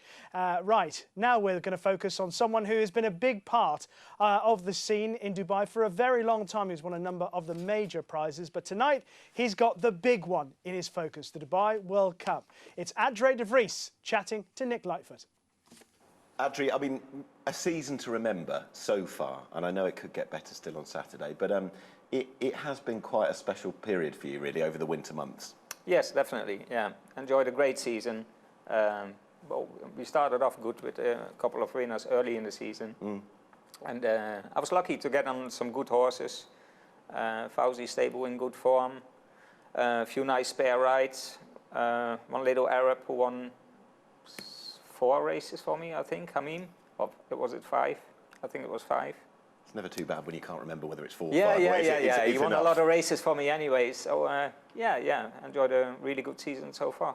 And how many years are we talking now that you've been doing what you do in the UAE throughout the winter season? Oh, it's been many years. I don't know how long ago I came here first. I think it was like 86 or something. It's a long time ago. This place didn't look the same. No, definitely not. Definitely not. You could see only the trade center and a few other big buildings. But yeah, it's been a great time coming here. I had a little break in between. I went to Qatar for a few years and then came back here and with success. How much do you think the Dubai World Cup meeting, which is belatedly hitting its 25th year, of course, after last year. How much do you think it's put this whole region on the map as a racing jurisdiction? Yeah, it's been of course. I think I've seen every World Cup here, and it's been building up and building up this place, and I've seen great horses coming here through the years, and of course the World Cup has done a lot of good for this place. World Cup night itself here at Meydan over the last decade or so, you've struck up a fair relationship with the purebred Arabians. Was it 2010 and 2012 you won the Kahela Classic, but the dream is to win a thoroughbred race here? Yeah, that's I won the Kahela twice, which is of course fantastic, fantastic. And it was, I think, the first Meydan, the year that Meydan opened. In 2010. Yes, yeah, the Tapita track. It was great, fantastic, nice experience. But you always want more, and yeah, I would like to ride another thoroughbred winner on the big day. Talk to me about Salute the Soldier, because I always wait for him when I'm here to see, oh, he's going to come down the chute with the rest of them, and then remember, hang on a minute, he goes off and does his own thing. Is he his own man, his own kind of character? Oh, definitely. Yeah, you never really know what to expect from him. He's got his tricks, and he's got a special character. I remember the first time I won on him here, I could not get on him. I thought we was going to have to scratch him. I couldn't get on him in the parade ring, and he was so excited. And well, we got permission to settle him in the stalls, and that was a big help. Yeah, he set up more, and he goes in the races a lot more quiet now. Saves a lot of energy. Still, last time he stopped on the way to the start, so that's another thing we have to work out how we're going to get him to the start this time. We need a few men on the track to chase him up there, probably, because he does it in the morning as well. He just stands and has a look. He never whips around. He's straightforward, but he wants to have a look first before he goes to the track, and you have to give him his time, and he sets off. It's a shame for so many people and for the whole meeting that there won't be an open door policy this year, but for understandable reasons. But is it kind of a blessing for him, i.e. the fact that the people won't be bearing down on him as much, the noise won't be there? Yeah, definitely. Because you could see last time he started to play up a little bit, even with no crowd. So yeah, I think it's a big help that it's quiet and he focus on the good things. What did Forsey see in a horse who we saw in the UK a couple of summers ago as a straight 1,400-metre turf track horse, to suddenly think round a bend, 2,000 metres dirt, maybe a World Cup horse, or certainly a challenge horse? What do you think he saw in him? Well, he's a horse with a lot of scope. That's for sure. And he never looked like a real sprinter, although he was winning over 6 and 7. Yeah. He looked a big horse who could still develop, and he had a lovely stride on him. And when he came here, we started off on the grass. He did the job. He won a race, I think, first time out. He ran in a Group 2 the time after, or maybe his third start. It took them a long time to pass him. He's a hard horse to pass once he's in front.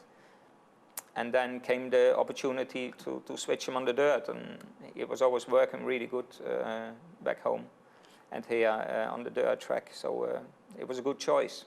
The foreign raiders are here. That's part of the deal, isn't it? The Americans, the Japanese. But how good are they going to have to be on the night to beat your fellow? Well, they're going to have to handle this track, which my horse showed. He handles it. I think in America, sure, they're all dirt horses, but the surface is still a little bit different here. And I think that they are not really front runners, so they're going to have to face some kickback in a big field. Not every horse handles it. Sure, the Americans will be tough, but they don't look unbeatable. And Salute is a horse who's proven on this track, and he's in great form. So, on Super Saturday, speaking to Forsey after the race, after we'd spoken to you, and I said about World Cup winners, World Cup night winners, and Forsey had said, sure I had Krypton Factor, but that was only the Golden Shaheen. Only the Golden Shaheen, Yes. not a bad prize. But No, definitely not. is that the feeling just within the camp that this is just such a special opportunity now? Yes, absolutely. Yeah, you can feel it in the whole team. You know, everybody is a little bit tense, of course, because you don't get many chances like this, and like I said, he can't go there in a better shape than he is now. He's been an enormously talented jockey for a very, very long time. Adrian de Vries, he's dazzled on so many occasions in the desert, whether it be in Doha or Dubai, in Meydan. He's always been the type of rider that you've always felt deserves a big one, a really big one, because that's how good he is. Do you think it could be his turn with Salute the Soldier in the big one itself, Angus? It could be. It really could be. He is massively underrated as a jockey. There is absolutely no doubt about that. I think he's very, very good on turf and on dirt. He's patient. He doesn't get after horses too soon. He understands pace. And he's been riding there for a long time and gets the dirt track as well as the turf track. I think he's a really good jockey. And this will be one for a good guy if he could win on Salute the Soldier, and he can. I think he's got a shot. There's no doubt about it, Tom. Yeah, I fancy the horse will go really well. I think the prep's gone perfectly. There was that year a couple of years ago where he rode for Said bin Saror out here, and he rode brilliantly. He rode a lot of winners 3 or 4 years ago. I don't know what. Why did they not carry on using him? I thought he'd come over to the UK and perhaps ride through the summer for Said bin Saror, but it didn't materialise. And he is, as Angus says, I think he is on both surfaces very underused. And he's, Fowsey uses him. Of course, he's his stable jockey. He rode Lord Glitters when Daddy Tudhope couldn't get out there to success in the Singspiel. And I think, as Angus points out, I don't think he has one strength over the other, dirt or turf. I think he's equally as good, which you can't say about all jockeys out there on both surfaces. He's brilliant. OK, he rides Salute the Soldier in the big race tonight, the Dubai World Cup. But up next for us here, we are looking forward to the classic, the UAE Derby.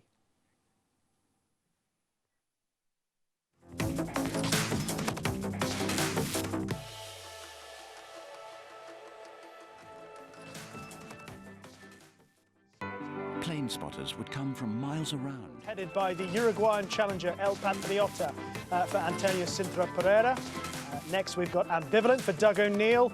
3 is Fire Group, Musaba Al-Mahiri. 4 is one of the fancies for the race on the international markets, France Go Dina for Hideyuki Mori, the Japanese contender.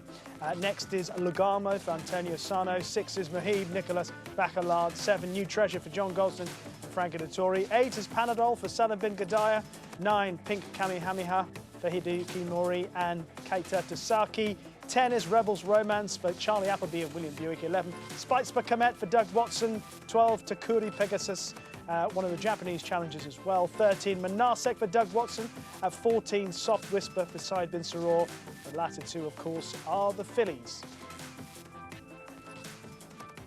First horse we'll take a closer look at is the Japanese contender, France Go Dina.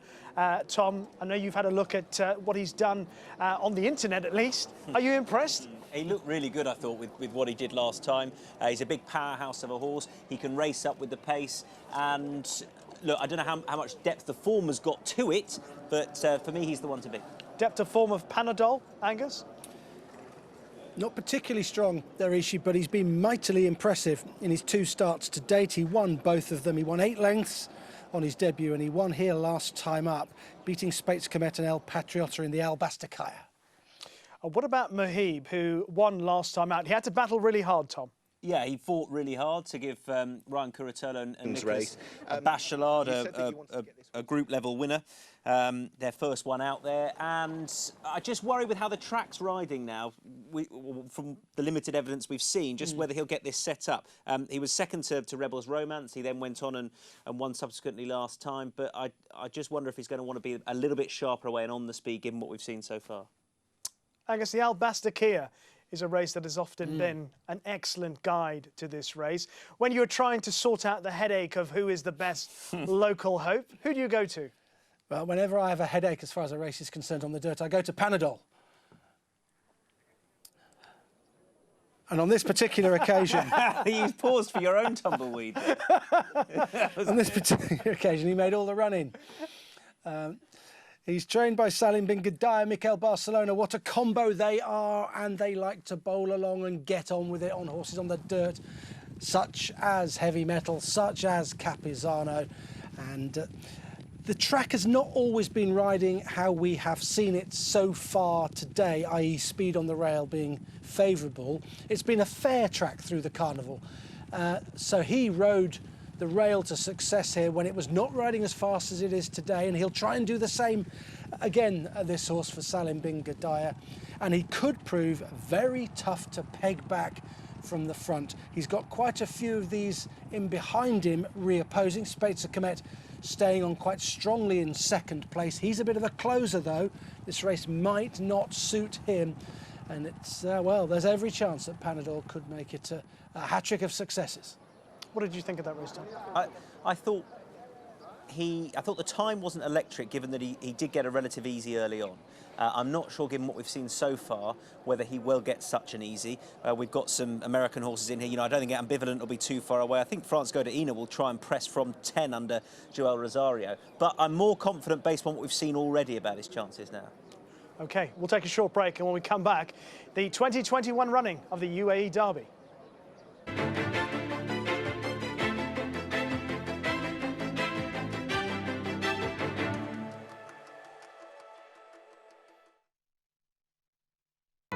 Plane spotters would come from miles around just to see one land.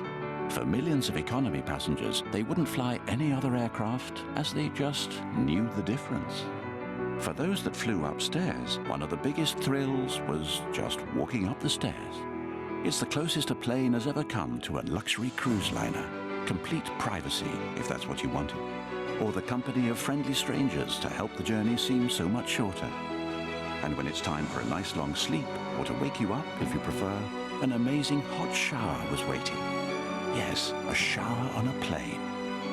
So as routes slowly open up, it's back to the skies. A little different perhaps for now, but underneath it all, the smile is the same as it was before. So when you're ready to reconnect with our big beautiful world, remember, this isn't just flying. This is the Emirates A380. Emirates. Fly better. This prolific son of AP Indy has sired over 50 stakes winners and over 100 stakes horses. Recent stars include Eclipse champion West Coast, Sovereign Award winner Avis Flatter, and UAE 2000 Guineas winner Mohib, plus these recent standout performers. His yearlings topped the Fazy Tipton July sale 2 years in a row, and juveniles brought up to $600,000. Success on the track, success in the ring. Flatter, standing at Claiborne Farm. No sport in the world brings the wins home like racing. It's one-of-a-kind, high-speed, high-stakes action, and Naira Bets takes you there. Place your bets and watch the races live from anywhere. With Naira Bets, make easy, secure deposits and promotions every day to earn reward points or cash. Download the Naira Bets app or visit nairabets.com.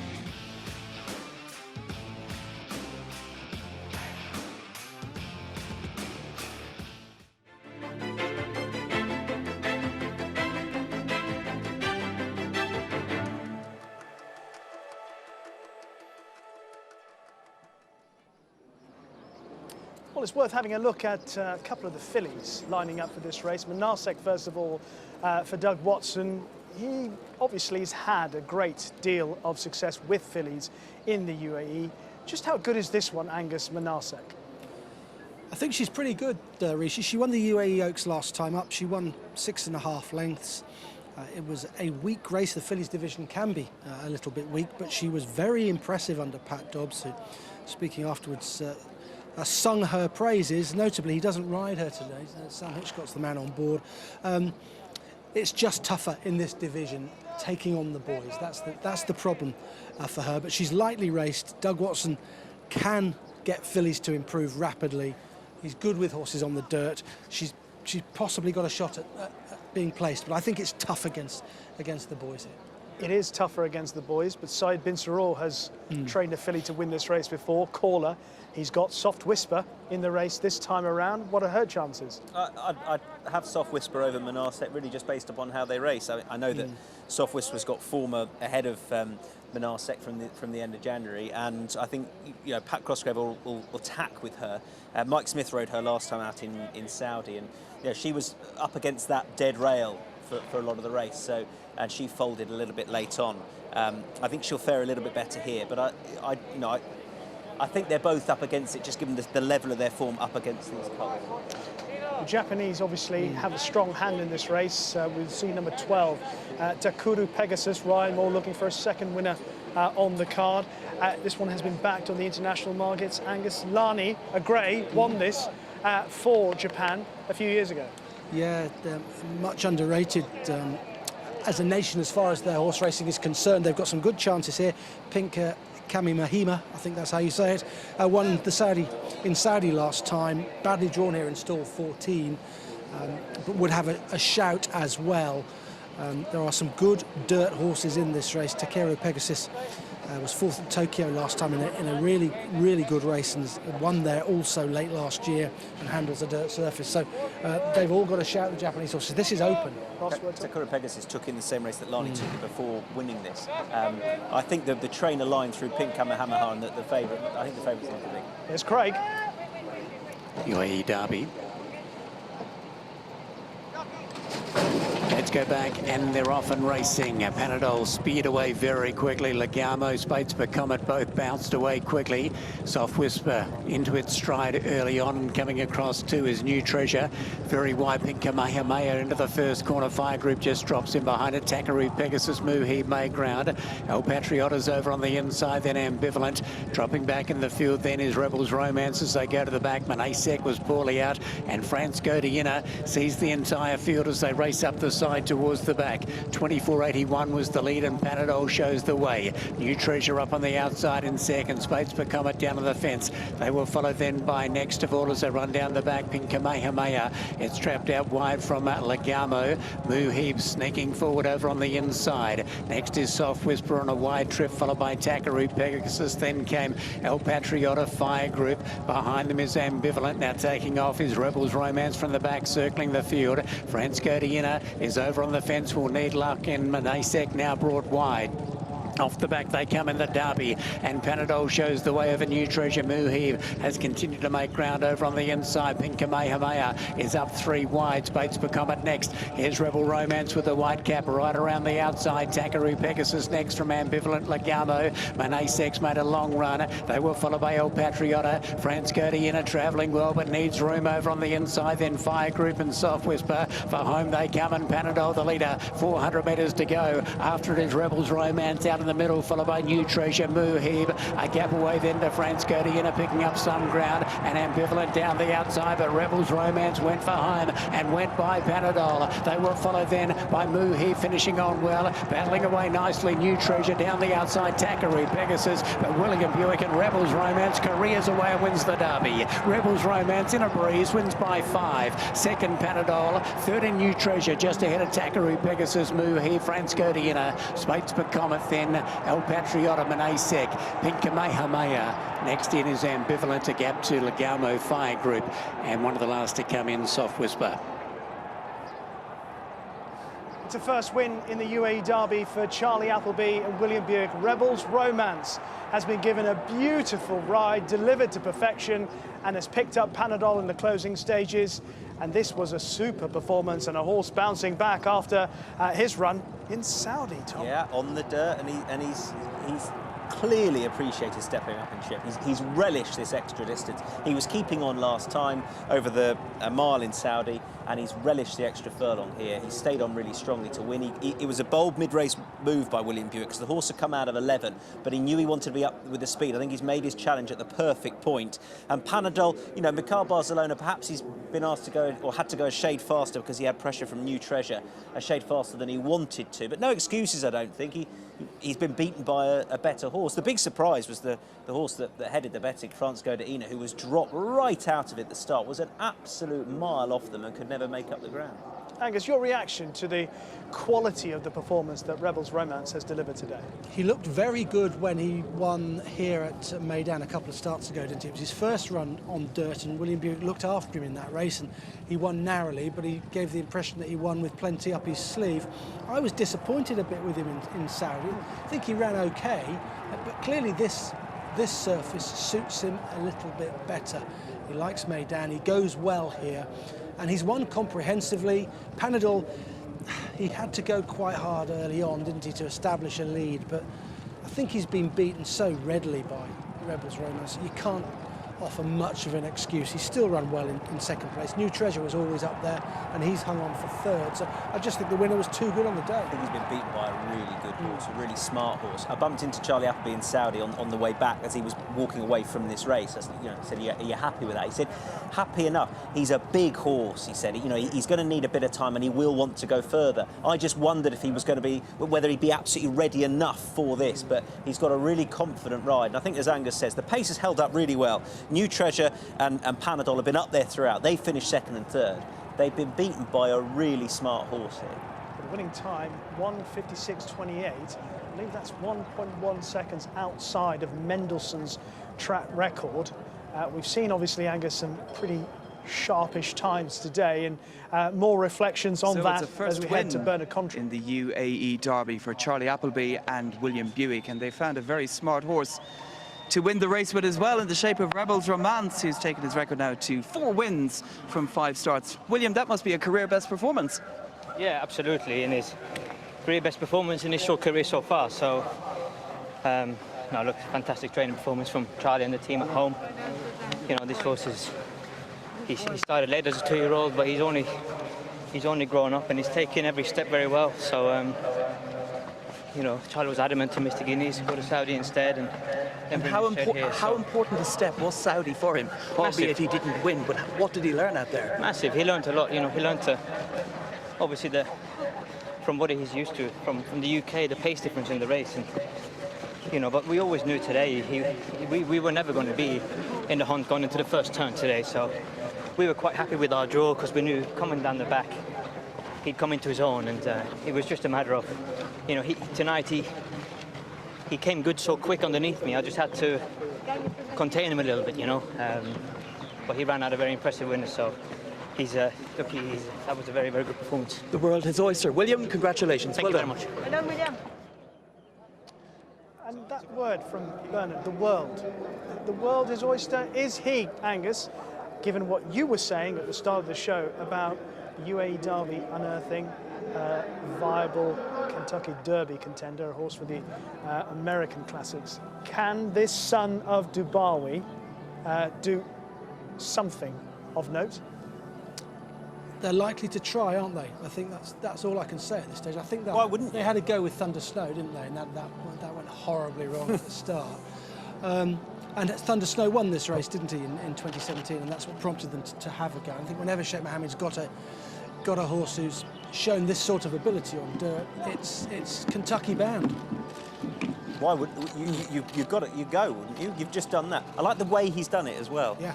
I like the way when he's made his move. He's challenged wide. He's had the tactical speed to be off it and then to make that mid-race move. I was pretty impressed by that. I'm sure they'll have a go.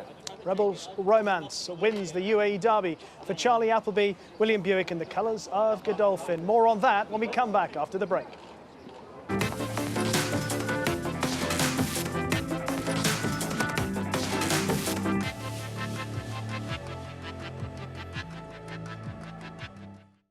America's #1 sire with more than 80 lifetime graded stakes winners. The only top 5 sire 9 of the last 10 years. And more lifetime Grade 1 winners than any sire in the nation. As a broodmare sire, no living stallion has more graded stakes winners in the past 2 years. And now he's emerged as a sire of sires, a breed shaper, a dream maker. Tap it, standing at Gamesway.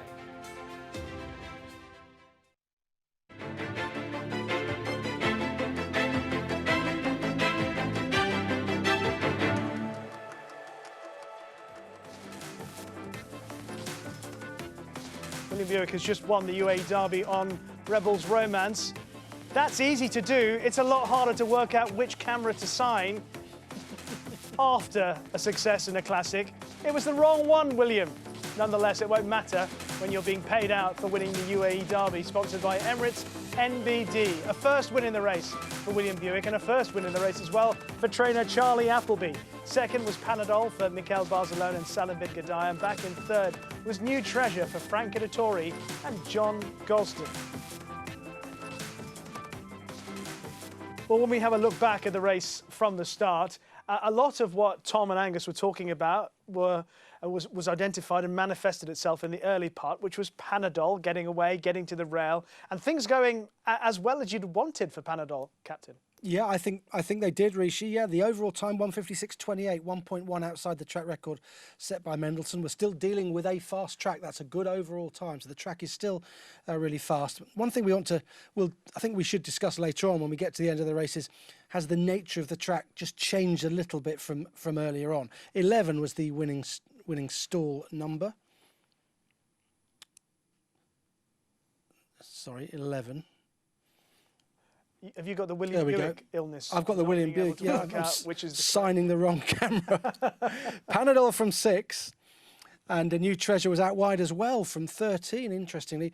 And the first thing to note, perhaps, is that Barcelona wants to go forward on Panadol, and Tom noted the Japanese horse dropped right out. France Godaina, who's absolutely last at this stage and no chance from there. And Barcelona's now got to the front. He's able to dictate to a degree, but the rather keen New Treasure is pestering him a little bit, and he could have done without that. And he went through the first call at 24.81, but you take 2 seconds off for a standing start, so 22.81 he's gone, so maybe just a little bit harder than he wanted to, but that he had to go hard to get on that rail and establish something of a lead. So the second and third are right up there at this stage, Tom. Buick sitting a bit further back. Yeah, I don't know where Monasek was off to. Just went right out to the right. I think wanting to angle out the kick back out in rear. On the front end, Panadol, you'd have been. I think Mikel Barcelona is happy with how things are going. But Frank Editori, he's alert to where you want to be, and he's given the horse an excellent ride. And just keep your eye on William Buick, who's in a nice position there. He is wide, but he's tracking the pace, and then he's got the good enough horse underneath him to go with them and slot into the perfect position turning in. Yeah, no horse has done on the dirt what he's done so far. He's closed in from that position there, the one spot. He's been able to close in, and that might mean that he's simply miles superior to these. That's what it could mean. Or it could mean that perhaps the track, now that the sun's gone down behind the stand, has just changed a little bit. I just find it extraordinary, his performance now. I'm looking back on it again. Where he was going into that first bend, how wide he was when he made up ground, how wide he is coming into the straight now, and the fact that he's found extra in the closing stages to go away from Panadol, who's had a more efficient run than he has.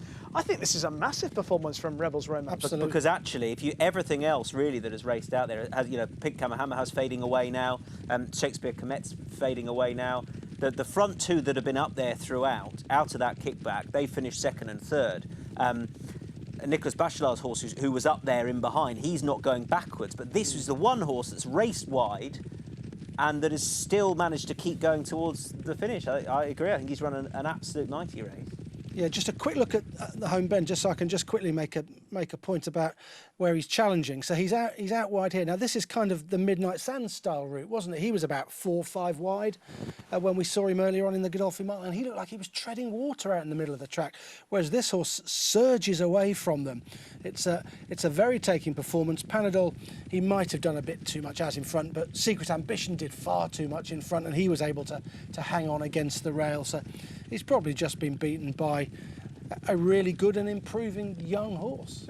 Actually, the more I see him, the more blown away I am by Rebels Romance. And it's not something that I thought he had in his locker after I saw what he did in Saudi. So this is clearly a horse that is improving. He's got better. Definitely. Quick look at the efficiency, Reece, so we can just see how this race was actually run. And 24.3, the final 400 metres, and we've talked about the overall time being good. How efficient a ride was this? It was very efficient, 100.74%. He's run very evenly and he's been able just to roll home in roughly even 12s to land the spoils ahead of Panadol, who wasn't ridden quite as efficiently, but his run style is to go forward, and that's what happens when you go forward. Sometimes you're out there and you're vulnerable, and on this occasion, vulnerable to a really good horse. I don't think we're going to look back on this race, Angus Rishi, and say that was a really strong UAE Derby, but I think we've got a really, really good winner. Yeah. I think we've got potentially a really exciting horse, so I hope is going to be campaigned in the States. There was a horse a couple of years ago that somebody on this panel got very excited about that was trained by Charlie Appleby. I'm not going to mention any names. I'm not single anyone out. That would be terrible to do that. You wouldn't mention Goldtown and Angus, would you? Did I? No, you wouldn't. Why would you? But I don't remember that horse. The 2021 version of Goldtown, I think, Angus, and you can tell me because you had the Goldtown experience, Rebels Romance. I lived every moment of it. Offers a lot more hope of what the future holds on dirt when we think about 2022 and the Dubai World Cup. Oh, coming back for the Dubai World Cup. Now you're talking. Yeah, well, I'm sure they'll have that in their minds. Goldtown was a super horse at the carnival, wasn't he? But he bombed out on World Cup night, and he never came back, basically. Yeah. This horse is probably a fair bit better than him, I'd say. More substance to him, you think? That's the thing about this horse. I think there's a big future for Rebels Romance. We'll hopefully find out a bit more about what plans are for him. Perhaps he might well have the American Triple Crown in his sights. And of course, America play a very big part in the Dubai World Cup itself. We look back through the 24 previous editions of the race, and you'll notice 11 winners have been trained in America. And look at some of the names, starting in 1996 with the very first race, of course, and the unconquerable, invincible, unbeatable Cigar, followed by Silver Charm and Captain Steed, Pleasantly Perfect, Roses and May, Invasor in the colours of the late Sheikh Hamdan bin Rashid Al Maktoum, the beautiful, handsome Curlin, Well Armed for Aaron Grider and Owen Harty, Animal Kingdom, versatile on all surfaces, California Chrome in 2016, what a horse he was, and A is for Arrogate, who won the race despite an awkward trip in 2017. Some mighty horses on that list. Will there be a 12th horse trained in America winning the Dubai World Cup? Well, here to help us assess that is Brittany Erton, who of course is international broadcaster, has worked with us before, but of course different situation in 2021. So sadly, we can't be in person with you, Brittany, but how are you anyway? Oh, doing wonderful. Miss all of you, though. Miss giving you a hard time for not being at rehearsal out in Dubai. But I think everyone's just really thrilled that the races are taking place. And it's nice to see not only a strong contingent of U.S. runners, but already a U.S. winner. I could not be more thrilled for Brendan Walsh.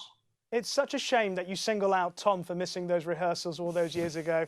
What an awful thing to start off with. But you're right. Hopefully he's learned from his lessons.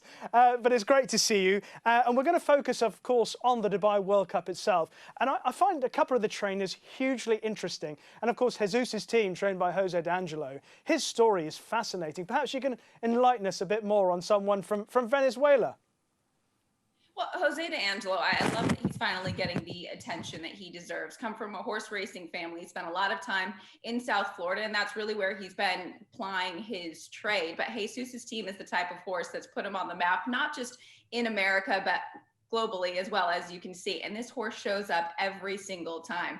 And he's very involved. What I love about him, as trainers, especially you guys would understand, he's been wonderful to the media. And I think he's really embraced being put into the spotlight with Jesus' team. So this horse, you know, he's going to run his race. Is he good enough to beat the rest of them? Is he going to bounce off of some of his performances before? I'm not sure, but he's an easy guy to root for, young guy. And I can only see him growing from here with this spotlight he's gotten. And how strong is Jesus' team's chance? I think he's going to be closer today, and I think that could make all the difference. Jesus' team, as I mentioned, he's been knocking on the door. He's been running in some of the toughest races across the country. His third behind Swiss Skydiver in the Preakness was really impressive, but he's been well beaten in some of those races. That was the farthest he's gone, 1 mile and 3/16. So the distance is also a question mark. But I think with a nice trip, and the same could be said for Sleepy Eyes Todd, we'll get into that. But I think we'll see him closer today, and maybe that'll make the difference. All right, let's focus on Mystic Guide. If there is going to be a 12th winner, a lot of people feel at Trainer in America that this is the main candidate for the race. He's the least experienced in the field, but that can be quite a good thing. He might be the one open to more improvement than anything else. He might be the most talented, right? I mean, right now it looks like we're taking a look at Mystic Guide and Jesus's team. This is his race 3 back, and I think it was the blinkers that really made all the difference. The Grade 2 Jim Dandy Stakes is here. He proved right after that he can handle the distance, and he was sensational last out over the slop at Oaklawn Park. This has made such a difference for Michael Stidham as well. Godolphin has helped put him on not just the map, but the world map. This trainer has been going into his 40th year, I believe, this year in training, and he's really getting the opportunity to have some incredible horses. I know he's out in Dubai on site, so I wish him nothing but the best of luck.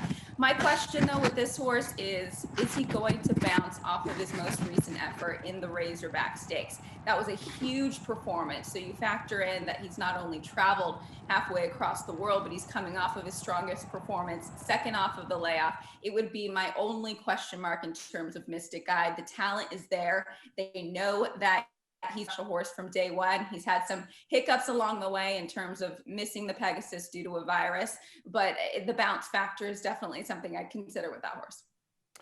Sleepy Eyes Todd next, the one we'll talk about for Miguel Silva. And just reading up on Miguel Silva, he's had the most interesting passage into becoming a racehorse trainer, but he's making a great success of it.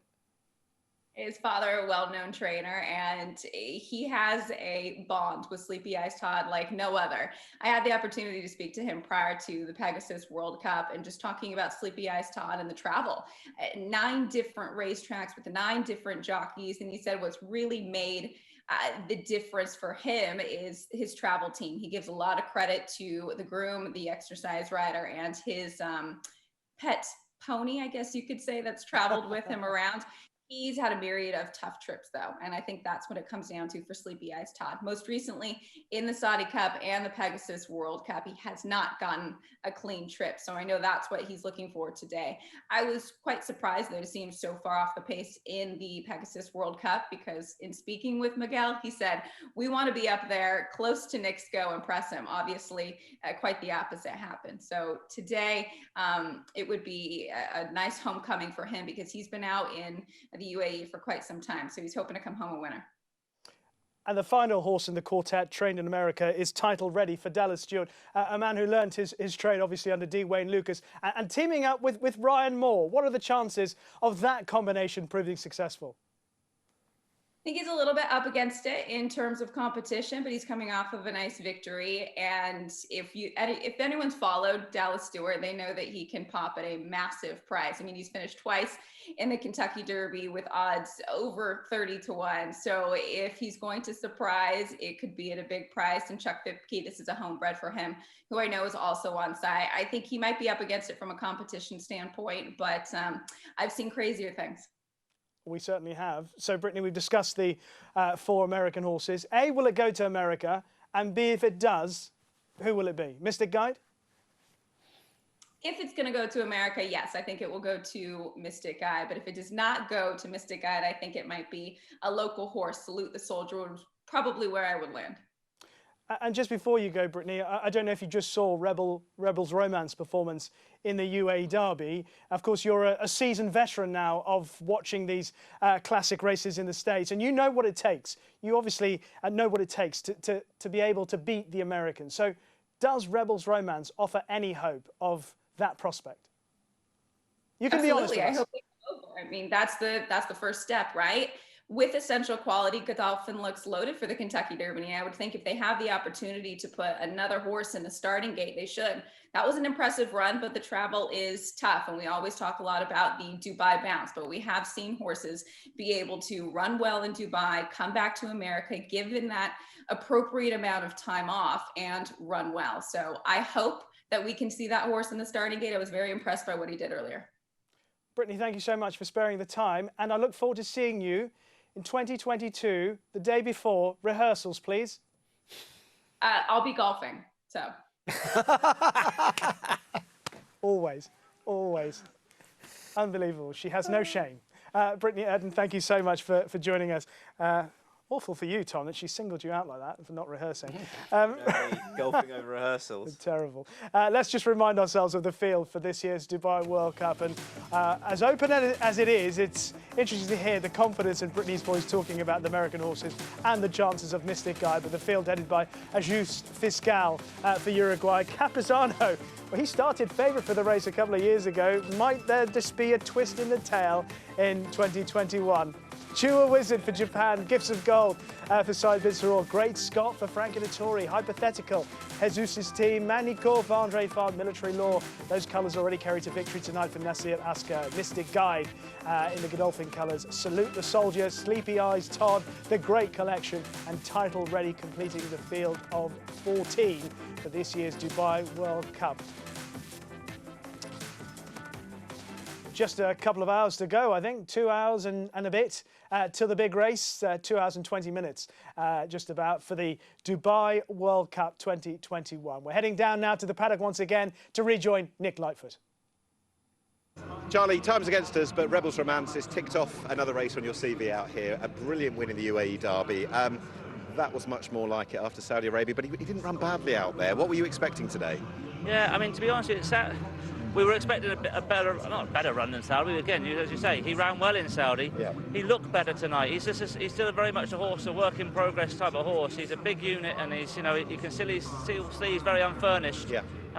But I felt as a team, we just felt that, you know, he looked better tonight. He's better in his coat. So great credit to everybody at home. Michael Metcalf who rides him, Sophie who runs the ship out here. But most importantly, I'm just delighted for His Highness Sheikh Mohammed and Godolphin to have a winner on World Cup night. It's a special night for us all. It is. It's an emotional night as well. Last question: are we likely to see this horse stateside at some point? As I said, so it's a nice discussion we can have over the next sort of 10 days. But you know, I'm not going to say yes or no. Thankfully, Godolphin have got a very special horse over there anyway. I think he looks like he might have hopefully have the Kentucky Derby in his grasp. But for ourselves, long term will be to work back from World Cup next year. Charlie, UAE Derby winning trainer. Thank you very much. Thank you very much, Jim. Do it, Charlie. Do it. Take Rebels Romance out.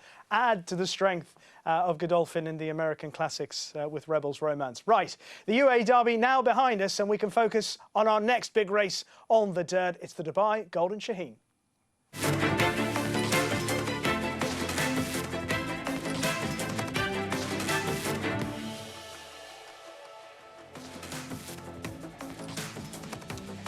Sponsored by one of the pillar partners at Meydan, Gulf News, the field headed by Al Taddick for Doug Watson and Adre de Vries. 2 is Canvas, like Al Taddick, trained by Doug Watson. 3, Japanese challenger Capano Kicking with William Buick in the saddle. 4 is Good Effort, drawn in stall 1. Frankie Dettori is riding. 5 doesn't go. 6 is Jalen Journey, one of 2 in the race for Steve Asmussen. Louis Saez rides. 7 is Justin, another of the Japanese challengers with Ryusai Sakai aboard. The other Japanese challengers, of course, Matera Sky, who's ridden by Keita Tasaki. How unlucky he has been in a number of the international sprints over the last couple of seasons. 9 is Premier Star, again another runner for Doug Watson with Mikel Barcelona.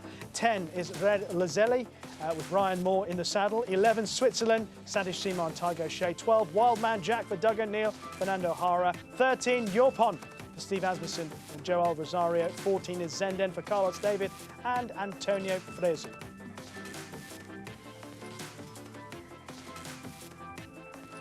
So let's have a look back at the Saudi sprint. Tom, you can tell us about the performance here of Capano Kicking and how well he did to pick up Matera Sky, heartbreaking as it may have been for connections of the latter. Yes, well, I went up to Hideki Mori afterwards, who doesn't speak much English, but he just said, again, afterwards. And that was it. The horse, look, he just fell into a bit of a hole. I don't think he's going to lead here necessarily. He might, but he's running this race a couple of times and hasn't made the front. There's Switzerland up pressing him. He runs OK. I think that horse has got a chance tonight. But Capano Kicking probably had the race set up ideally. He comes late, he comes home strong. Matera Sky looked as though the fractions set by Keita Tasaki had been a bit better than Utakataki 12 months previously, but he gets tired late on. It goes to Japan, it goes to Capano Kicking, who comes home down the wide outside. And no doubt, William Buick will look to do the same here.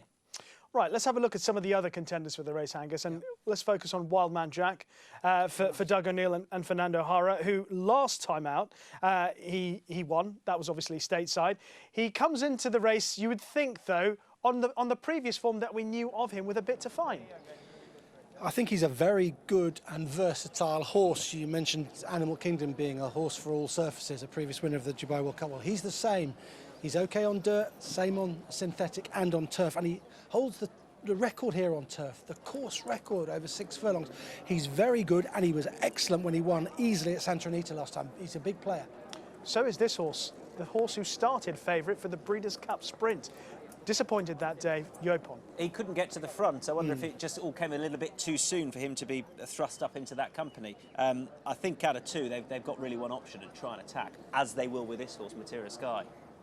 Yeah, this is a lovely horse, narrowly beaten twice in Saudi, heartbreakingly really, caught right on the line both times. This track will suit him a lot better, I think. So I think speed carries a lot further here than it does in Saudi. He's a very good sprinter, but he had a hard race, as did the horse that beat him. I would be surprised if that horse beats him again, however, but whether that just left its mark, that race on Materia Sky, I wouldn't be surprised if it does. Okay, well, Steve Asmussen has got a couple of runners in the race, and we heard from him earlier on. Let's just hear his thoughts on Jalen's Journey and Yopon.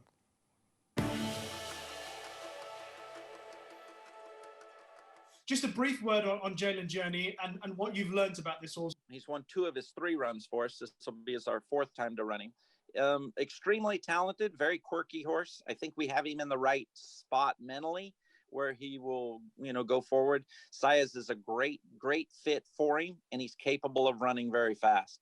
Under the lights, a lot for him to experience, but the talent is there. And you had mentioned Yao Pen's disappointing run in the Breeders' Cup Sprint. It was a bit too much, too soon for starting 3-year-old, just maybe the stage. He's matured beautifully. He is an eyeful to look at, just absolutely amazing looking horse that his speed figures suggest how fast he is. Well, just since that time of the Breeders' Cup at the end of last year to moving into March now, the end of March, what sort of development has he been able to do? I mean, is he strengthened up? Because as you say, he's always been an attractive individual. Right. He's went from a high school student to a pro. He just very, very pliable-minded horse, and just not aggressive like most sprinters. He still brings that demeanor to him, but he's physically more of him. It's quite exciting that the makeup of that Dubai Golden Shaheen, with obviously Materia Sky for Japan and obviously the locals, and it looks an exciting race, but there's a feeling amongst people, experts, looking that if your horse turns up in the form that led everyone into making him favourite for the Breeders' Cup Sprint last year, that he could just be too good for them. Well, yeah, right. As sometimes we make it very difficult when it is a race, and just being fast comes in very handy for racing.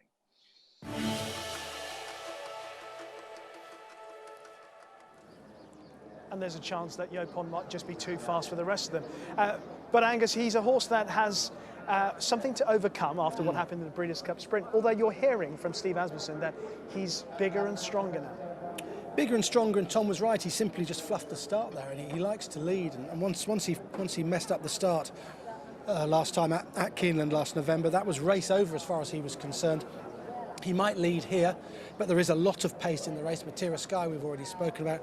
Yopon will definitely go forward, as will Good Effort, and they're all drawn low. So potentially this is going to be a very strongly run race, and all the speed seems to be down on the inside. Frankie's definitely going to attack on Good Effort. He's drawn one, he got the horse. The horse showed incredible gate speed last time, and given the fractions he set, I thought he did well to last as long as he did. Yeah. He's not out of it. I'd be amazed, actually, if Materia Sky led Good Effort. I think Frankie will have to gun this horse out and try and hit that rail and get that lead. We saw what he did in our most recent race on the dirt. He attacked, and I think he's going to go and do the same thing. Yeah, I'd agree. He was very, very aggressive on Good Effort, and he was only just nabbed close to the line, rather like Materia Sky was in Saudi. I think they'll go very hard. It might set up for a closer.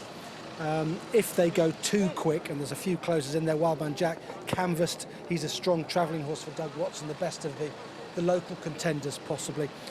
The way the track's playing, this Mind Your Biscuits record of 110.12 is in a little bit of jeopardy, I think. He wants the Biscuits record lowered. I want it. You want it lowered. Rishi wants the biscuits, I just want the record lowered. Who wins?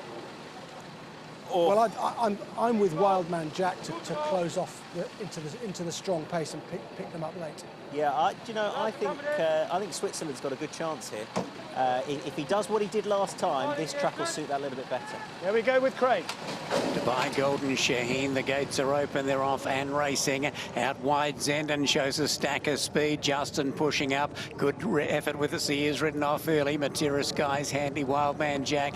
Jalen Journey, then came El Tarek. Switzerland out wide. Yopon couldn't go with the early speed. They were followed by Premier Star. Well back was Canvas, followed then by Capano Kicking and Red Lizelle back at the tail, but they burn off the back and Zenden shows the way. Down the side, Zenden out by a length over. Good effort. Wildman Jack working up wide. Around Justin. Then came Jalen Journey, followed by Matera Sky. Switzerland, El Tarek canvassed. Then Yopon a mile back with Premier Star, Capano Kicking and Red Lizelle. They went 23.19 the first section.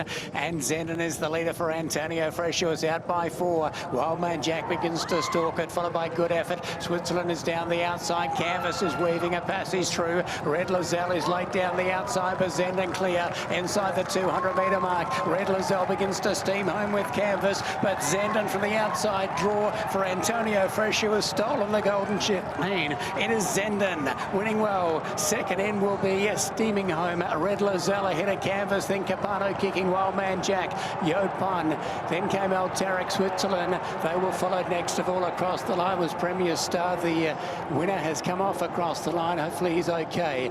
They were followed next of all then by Justin. Well back in the run was Jalen Journey, followed by Matera Sky and a Good Effort. My goodness, how quickly can triumph turn into tragedy.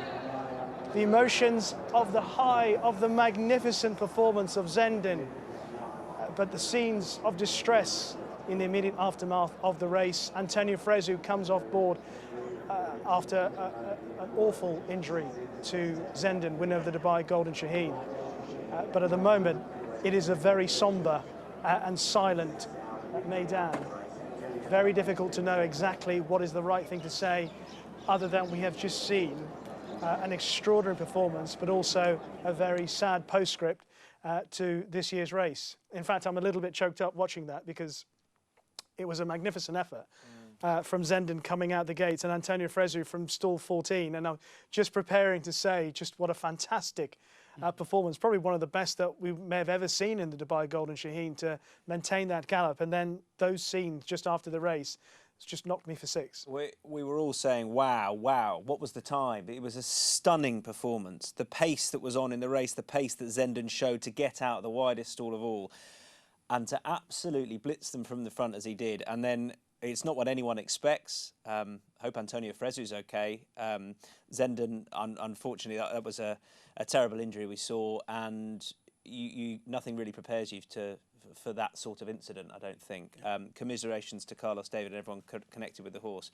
A really horrible incident after the horse had just covered himself in glory with a quite stunning performance. It's a shame for the night because nobody wants to see that, and it's a terrible thing to see. It was a stunning performance. Yeah, a desperate postscript to a brilliant horse race. It really was. To the moment he crossed the line, Zenden had produced something out of the ordinary, without question. What we're going to do here on the show is we'll take a break, gather our thoughts, and we'll see you in a few moments.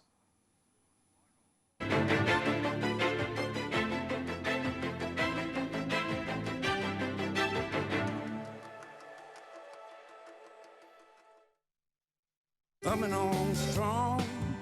Minute to stardom. On top, coming down to the final 16th, opening up a 2-length lead. My love for you. Wild About Star, shining big here in Berry 1. Oh, why did I wrong? gaining late on the far outside. Guitar Tribute, who's storming home. Go, Guitar Tribute! Feel my love for you coming on strong. Phasing Tipton is once again bringing the heat to Miami. A red-hot catalog of selected 2-year-olds in training. Recent star graduates include Grade 1 winners Nadal and Bellafina, plus Share the Ride, Dona Veloce, Capano Kicking, and Yopan, with top juveniles by the nation's hottest sires. This is your chance to play at the top. The Phasing Tipton Gulfstream Sale, March 31st in Hallandale Beach, Florida. Where will you be? The ultimate accolade for a racehorse is to be named Horse of the Year. To be enshrined to the Hall of Fame is to achieve immortality. As a stallion, genetic immortality is defined in 2 words: breed shaper, plain and simple. 2-time Horse of the Year and Hall of Fame inductee, Curlin, is just that. Breed shaper, Curlin, the classic sire. Racetrack Television Network brings you every race, from every track, on every screen, every day.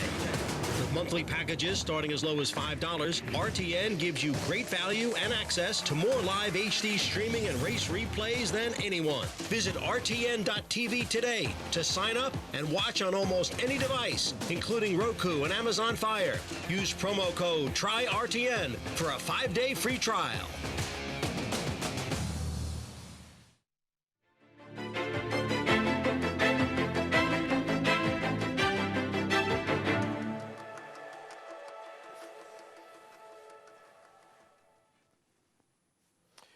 Welcome back. There is a somber mood that has enveloped this coverage of the Dubai World Cup meeting at the moment as we reflect on the result of the Dubai Golden Shaheen, sponsored by Gulf News.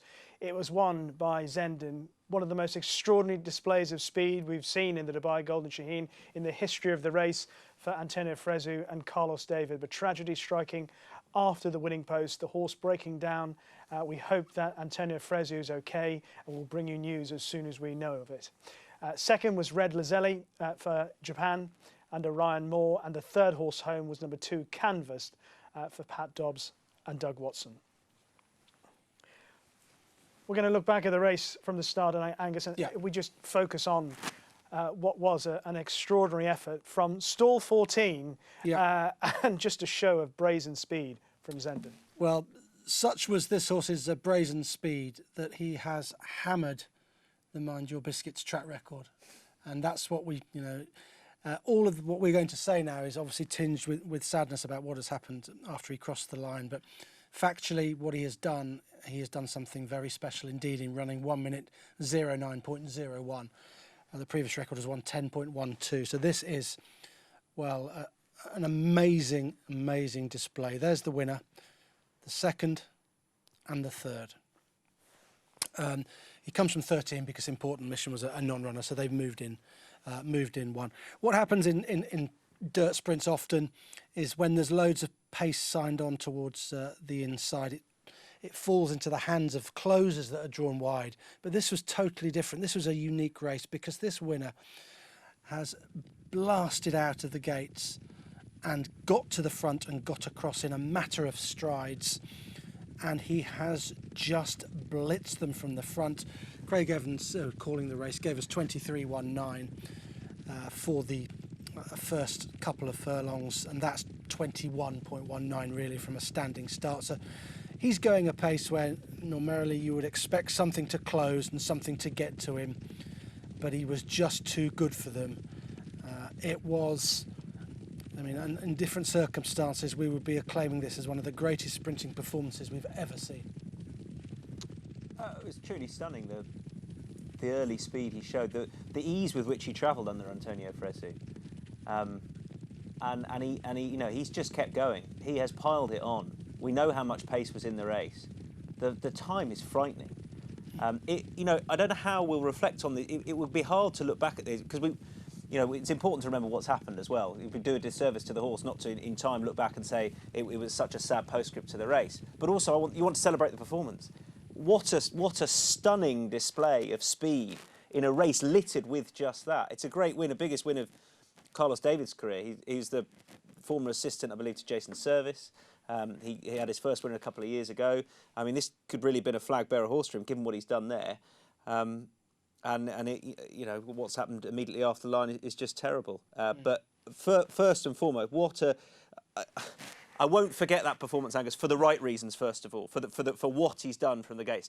To do that in the context of that race, full of pace from the front, was just stunning. Yeah, it was brilliant. It was absolutely brilliant. The new track record, which I made reference to a moment or two ago, 109.01, is just a sensational time. He won at Tampa Bay Downs last time up as well under Sandy Camacho, who's a really good jockey on that particular circuit, and he won there really well, doing something similar but nowhere near as spectacular as this. And from Tampa Bay Downs to come to Meydan and beat other international sprinters in the way that he did was just simply stunning. Have you ever seen a performance like that over 6 furlongs on the dirt?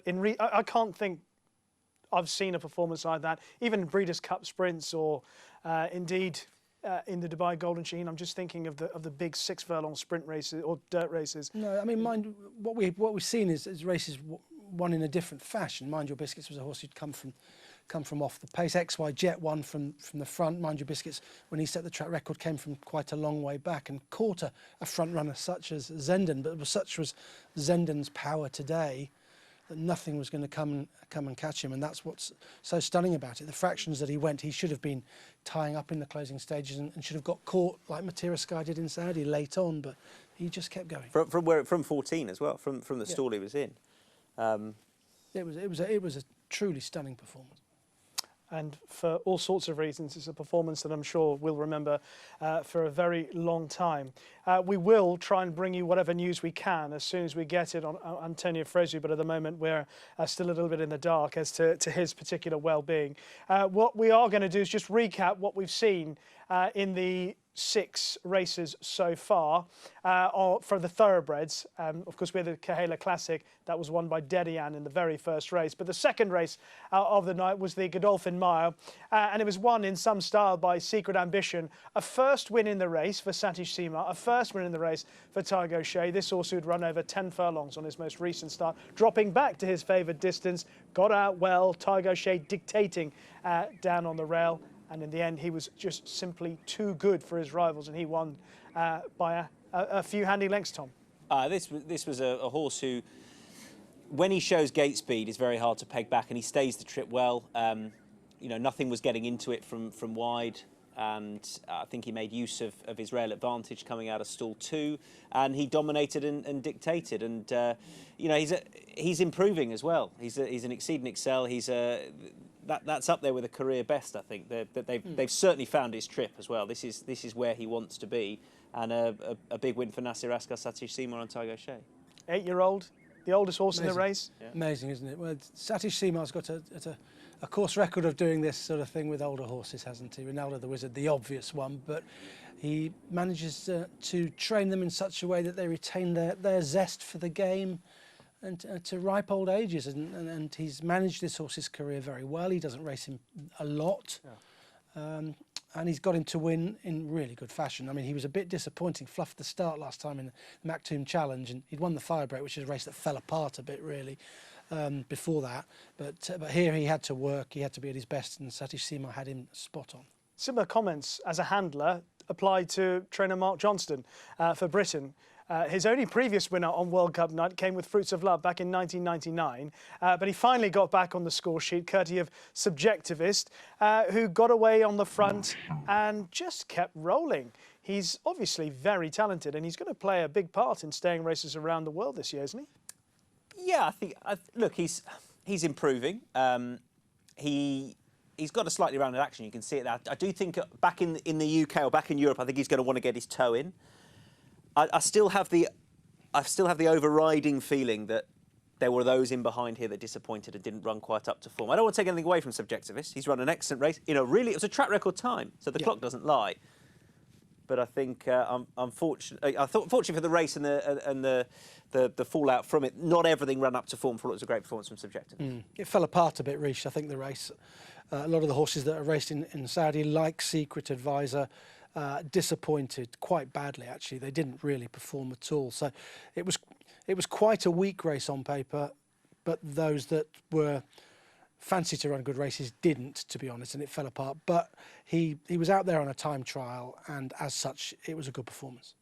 We'll just take a pause from our reflections to bring you, and sadly confirm the worst news, that Zendin has been put down after the Dubai Golden Shaheen. We are pleased to say that Antonio Fresu is shaken, but he's up and he's okay after that fall, crossing the line. Just awful news, and we send our deepest condolences to all the connections of Zendin, winner of the Dubai Golden Shaheen this year. We are looking back on the winners that we've seen so far. Certainly amongst the thoroughbred victors so far, we've seen Secret Ambition and Subjectivist. We'll look back at the Quoz Sprint on the turf, Tom, and an extraordinary race that Extravagant Kid won. Runners all over the place through the first couple of furlongs. Yeah, messy, Ryan Moore described it as afterwards in an interview with Bernard Conjure, and it was messy, and they had a decision to make early on. He was originally part of the Fast Side group, and then he, amongst other runners, Space Blues final song, they switched to come stand side when it became clear that the stand side were that bit further ahead. And I think Space Blues, perhaps he didn't run quite up to scratch. He probably didn't get the race set up ideally. But Brendan Walsh and a Dubai strike rate, 2 from 2. I guess your thoughts on that performance? Yeah, Brendan, of course, trained at Plus Parfait, didn't he, to win a UAE Derby last time we had the World Cup in 2019. Well, they zigzagged all over the place, didn't they? I think they probably went about 7.5 furlongs, not 6, the amount of zigzagging they did across the track. My immediate thoughts about the race is that the winners got form from the Breeders' Cup at Keeneland, where he finished 4th in the sprint there. And the Acclam Express was really unlucky because he ended up staying across on the far side and he wasn't beaten very far. And perhaps if he'd come across, things might have been different. But if St Anne's were pots and pans, and all that. And have we unearthed an American classic contender in Rebels Romance after his success? Yes. Easy, simple as that. Get him out there. None of this, but they've got Maxfield. Get them both. Run them both. I think. Look, we've just seen what Zendin did, albeit it was tinged with great sadness. He dominated from the front. No horse tonight on the dirt has done what this horse has done. Tracked, wide, run through, kickback. This was a stunning performance. This is the performance of the night so far. This is a proper dirt horse. I loved it. Yeah, he's performed against the bias, if you like, and he's got rid of the bias in a way and run from off the pace. Midnight Sands tried to do the same in the Godolphin Mile and just couldn't go on in the closing stages. This horse kept running all the way to the line, Rebels Romance. Interesting, Charlie Appleby said they'll work back from the Dubai World Cup next year. Well, that's exactly what we were suggesting. He listened to you, Rish. He clearly knows what we're talking about. Rebels Romance looks a very exciting horse once again for Charlie Appleby and William Buick. He's a son of Dubai, of course, which will mean a lot to the team racing in the Godolphin Blue. And, of course, the other race for thoroughbreds was the success of Zendin in the Dubai Golden Shaheen, but tinged with a great deal of sadness. It's time for a break here. Lots more to come from Meydan.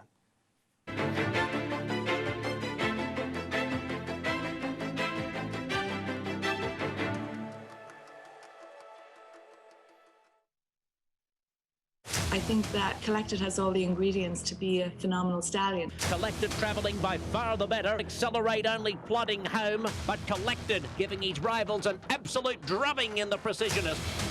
Arrogate now is plugging away on the outside, but Collected won the Pacific Classic. We have a couple of phenomenal yearlings by him. He's got pedigree, he had the race record, he has the looks. I think that's a great recipe for success for Collected.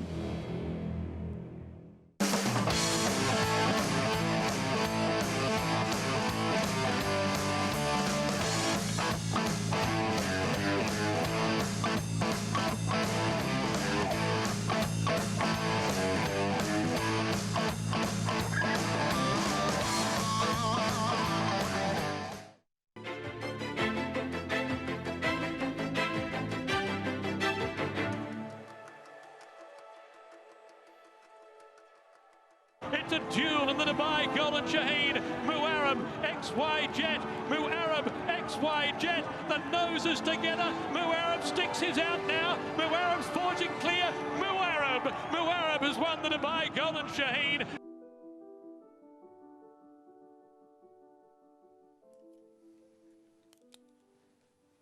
Great memories of the Dubai Golden Shaheen back in 2016, Muarab for Musaba Al-Maheri, just seeing off XY Jet in one of the most fantastic renewals of the race. A real ding-dong tussle in the closing stages. And of course, we've had this year's renewal of the Dubai Golden Shaheen. That means we are 6 races down. We've just got 3 more races to come in the 2021 Dubai World Cup meeting, and they are 3 of the best.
Welcome to live coverage of the 2021 Dubai World Cup meeting, and welcome to Virgin Media Island viewers. It's a pleasure to have you on board as we count down to the big race itself. It's now, what, an hour and 47 minutes away, the 25th edition of the Dubai World Cup itself. People are saying it's one of the most open in recent times, and it is going to be a fascinating race, come what may. Alongside me here in the studio, Angus McNay and Tom Stanley, who have enjoyed the carnival, regular visitors to Dubai, regular enjoyers of the Dubai World Cup itself. We have 3 more races to come, Tom.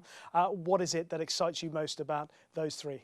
Well, look, it is a very open Dubai World Cup, and I'm really looking forward to that, seeing what Mystic Guide could be. Could it be up there with some of the best American winners we've seen? But as I've been saying for the last 4 hours and more, that I'm most looking forward to that Shima Classic. It could be one for the ages, with the Saudi Cup winner out there, Mishrif, taking on perhaps the best that Japan has to offer.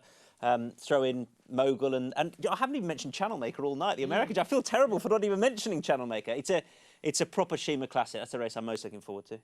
That's one of the 3 superb races that we've got to come. Thoroughly looking forward to the Dubai World Cup, the last race on the card. It's always one of my favourite races of the year. But I echo Tom's thoughts about the Shima Classic, and we've got the turf as well. And that's a very interesting race. Lord Glitters, can he just carry on winning? He's won twice at the Carnival already. He might be able to win again, but we've got a horse in there in Al Sahel who's very interesting. I think we've got 3 sensational contests still to come. I think I'll agree with you on that. Of course, I wouldn't say anything different, but here are reasons why it is so good.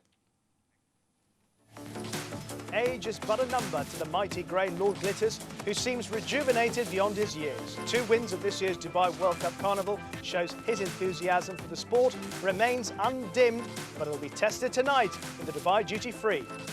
2 of the best horses in the world will square off against each other in the Dubai Shima Classic. Japan's Chronogenesis, a 3-time Grade 1 winner, versus Britain's Mishrif, hero of the French Derby and the Saudi Cup last time for David Egan and John Golston. It certainly promises to be a race to savour. However, it's not even the main event. That comes in the $12 million Dubai World Cup, this year regarded as one of the most wide open in the race's history. However, in the 24 previous runnings, American trained horses have won 11 times. Mystic Guide might be the 12th. So here's what's still to come on the Dubai World Cup card. The Dubai Turf next, sponsored by DP World, that Group 1 race over 1,800 metres on the grass. And then the penultimate race on the card is the Longines Dubai Shima Classic. The best of Japan, the best of Britain and the best of Ireland lining up against the best of America. It's a fantastic race, the Longines Dubai Shima Classic. That Group 1 race over 2,410 metres on the turf. And then we come to the big one, the $12 million Dubai World Cup, sponsored by Emirates Airlines over 2,000 metres on the day. Just to remind you, there are a couple of non-runners. Regal Reality doesn't go in the Dubai Turf, and Berkshire Rocco is out of the Dubai Shima Classic. But one horse we're looking forward to seeing is the Great Grey, Lord Glitters, who has been taking this year the 2021 Dubai World Cup Carnival by storm. He's been in fantastic form, and we're now chatting to two men who are responsible for his rejuvenated form. They're in conversation with Nick Lightfoot. Danny, we're nearly there for another crack at the Dubai Turf, this time 2021. How are you feeling right now with Lord Glitters going into Saturday? Yeah, feeling good. Like you say, we're nearly there, so it's going to be a huge race for him. He's achieved so much out here already, so it would be absolute icing on the cake if he can go and do it again. If he were to run to the level that he did 2 years ago, up against those two Japanese wonder mares, we know how good Armandai was. How big a chance would that give him alone, do you think? Oh, he'd win, for sure. No doubt about it.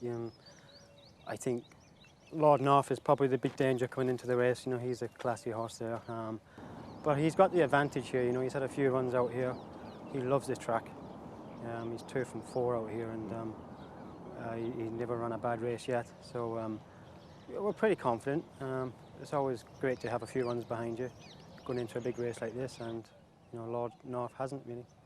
I'd love to know, because Adri de Vries of course rode him in the Singspiel Stakes, but when you first came out and sat on him out here afterwards, was it just like, oh, he's feeling quite good out here? Yeah, to be honest, after his first run, it just sort of lit him up a bit. Right. He was very keen, and we had to change the routine on him. He was going to the main track and doing his canters, which David likes him to do on the dirt track. But we had to stop doing that with him. He was awful keen after that, and he just goes to the training tracks now, and he seems a lot happier. He's a different horse. He's just chilled out, and Matt might tell you he's straightforward, but he's not straightforward really, to be honest. He's a character, and he's a sort of horse that likes to go out on his own and do his own thing. I think if he has other horses around him, he can be very keen and just be a bit silly, really. Have you noticed a difference in him since he's been here? I mean, he's been here long enough to be seemingly properly acclimatised now.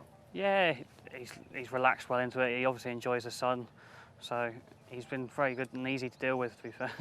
And you said about actually how relaxed he is and enjoying the sun.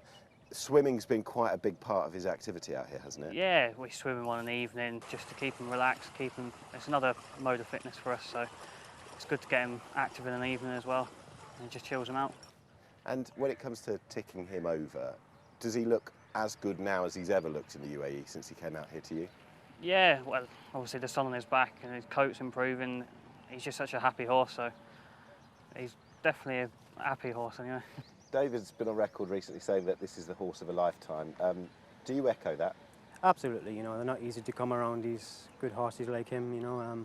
He's been an absolute, I'd say, thrill to ride, and especially to train for David. It's not easy having a horse like this, because it's not easy winning one race out here, never mind two. So let's hope he can go and do it again. And reflections on the Jebel Hatta last time. Are you anticipating that the Dubai Turf is going to be run at a different kind of tempo where it might just suit him even better? Because it did look like he won despite perhaps it didn't go his way the other day. Yeah, I think his ability probably won him the race. I think he was the best horse in the race. It didn't go to plan early on. I think Al Sahil, he'll be wanting a better gallop as well in the Dubai Turf. He was very keen in the Jebel Hatta, so I'm hoping something will go on, go a good tempo.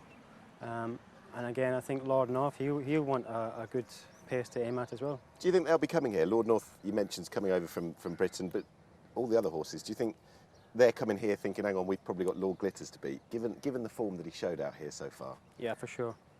He's definitely the one to beat. I think he's the one to be afraid of, and look, let's hope he turns up on the day. Well, we've had one 8-year-old win tonight in Secret Ambition. If we're honest, we could do with a little bit of pick-me-up after the way we felt after the Dubai Golden Shaheen. Maybe Lord Glitters can give us that, because he is such a lovely old warrior. He's been around for such a long time. And Tom, you've seen him up close this year at the Carnival. He's been fantastic. It's been brilliant, and what I love about Lord Glitters is he's such an easy horse to analyse how the race develops. We saw him in the Singspiel first up. They went hard enough for him. Then his next start, they didn't, and he couldn't quite get there.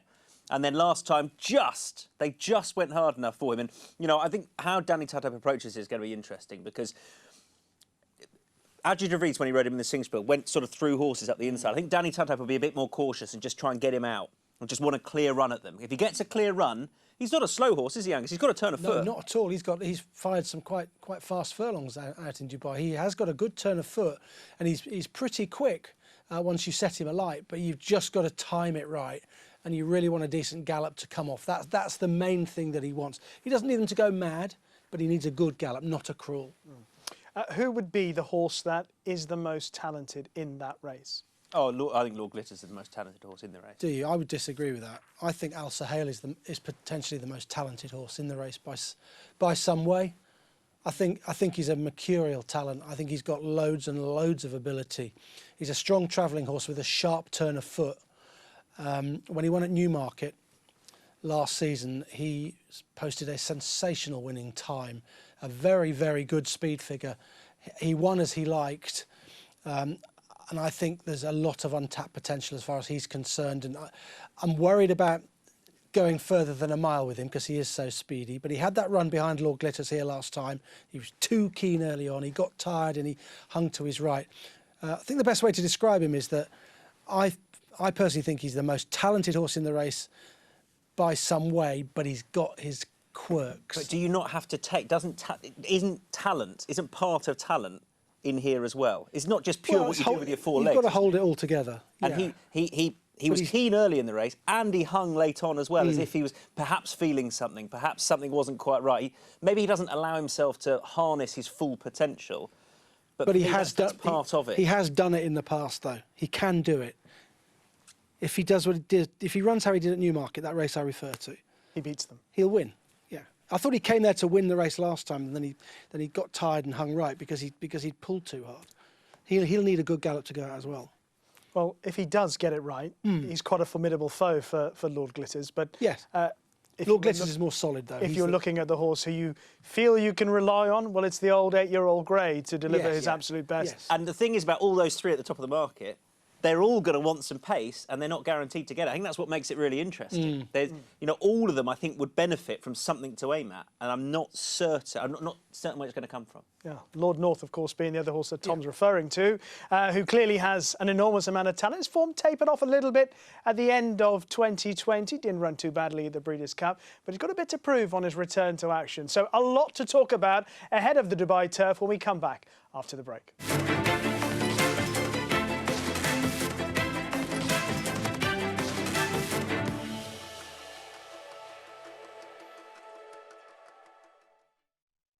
This son of Danzig ranks among the world's elite sires, with Grade 1 winners on dirt and turf, and star performers both at home and abroad. Warfront's success as an international super sire is unmatched. Recent stars include War of Will, a classic winner on dirt and a Grade 1 winner on turf, Halliday, and Civil Union. In the auction ring, his progeny continued to command top dollar. Warfront, standing at Claiborne Farm. No sport in the world brings the wins home like racing. It's one-of-a-kind, high-speed, high-stakes action, and Naira Bets takes you there. Place your bets and watch the races live from anywhere. With Naira Bets, make easy, secure deposits and promotions every day to earn reward points or cash. Download the Naira Bets app or visit nairabets.com.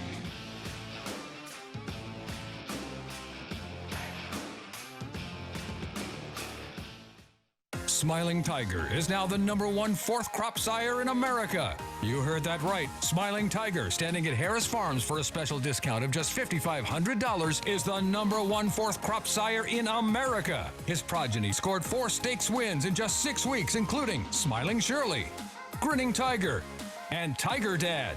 The #1 fourth crop sire in the nation is Smiling Tiger, standing at Harris Farms for a discounted rate of just $5,500.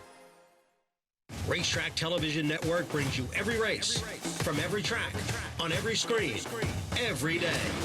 With monthly packages starting as low as $5, RTN gives you great value and access to more live HD streaming and race replays than anyone. Visit RTN.tv today to sign up and watch on almost any device, including Roku and Amazon Fire. Use promo code TRYRTN for a 5-day free trial.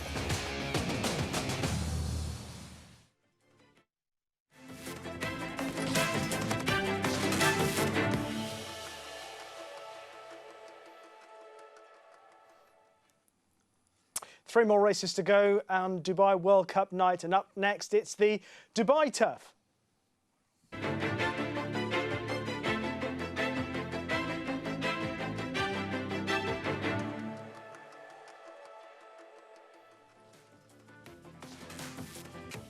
The field headed by the talented but quirky Al Sahel for Charlie Appleby and William Buick. 2 is Courthouse for Simon Crisford and David Egan. 3, Epic Hero, also for Simon Crisford, Pat Cosgrave rides.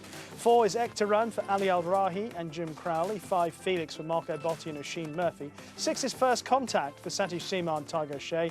7 is Glen Force for Fawzi Nas and Adre de Vries. 8 is Land of Legends, Said Bin Suror and Christophe Soumillon. 9 is Lord Glitters for David Amara and Danny Tudhope. 10, Lord North for John Gosden and Frankie Dettori. 11 doesn't go. 12 is Vandergaard for Japan, Hideaki Fujiwara and Mikel Barcelona. And 13 is Zainholm. Drawn 1, Musaba Al-Maheri and Antonio Frezzi. It is fair to say the best is yet to come. The Dubai Turf, the Shima Classic, the World Cup. It's the Dubai Turf first. Let's have a look at who's coming down. This is live. They're just coming down now. That's number 2, Courthouse, one of the Simon Crisford runners in the field. On ratings, 111 would leave him bit to find. Number 3 is the stablemate, as we drop back 1 of the previous horse, Courthouse. This is Epic Hero, also trained by Simon Crisford. His 1 run so far out this season. That was in the Zabil Mile last month. He finished 6th, probably didn't give his absolute running, but it wasn't a bad effort. Number 4 is Ektiran, who put up nothing short of a career best in the circumstances last time when 2nd in the Jebel Hatter. Then we go number 5, Felix, another from Britain. I don't think it's completely easy to know what we're going to get in this with this horse. He hasn't run on turf in a long time. Number 6 behind that is First Contact, beaten 4 lengths in the aforementioned Jebel Hatter last time out. Number 7 is Glen Force, another successful Fawzi Nas purchase from the UK. He's adapted to life very well in Bahrain, winning his last 3, including the prestigious King's Cup. Number 8, Land of Legends. Said Bin Surur looking a 7th win in the race. Now, let's have a look at 9. There he is, Lord Glitters. Everyone loves him. The Singspiel Stakes winner, the Jebel Hatter winner. He loves Dubai, and Dubai loves this horse. He has been one of the stars of the carnival, and we wish him the very best. Number 10 is Lord North, another Lord, the highest rated runner in the race. Mark of progression, and on ratings, the one to beat. 13, that horse is Zainholm, big price local runner, as we drop back to number 12, Vandergaard. Keep an eye on this fella. He's trained by Japan, or trained in Japan, and their record in this race is extraordinary. They won it in 2014, 2016, 2017 and 2019. So any runner from the land of the rising sun really demands respect. This is the Dubai Turf, and it's one of the big races of the night.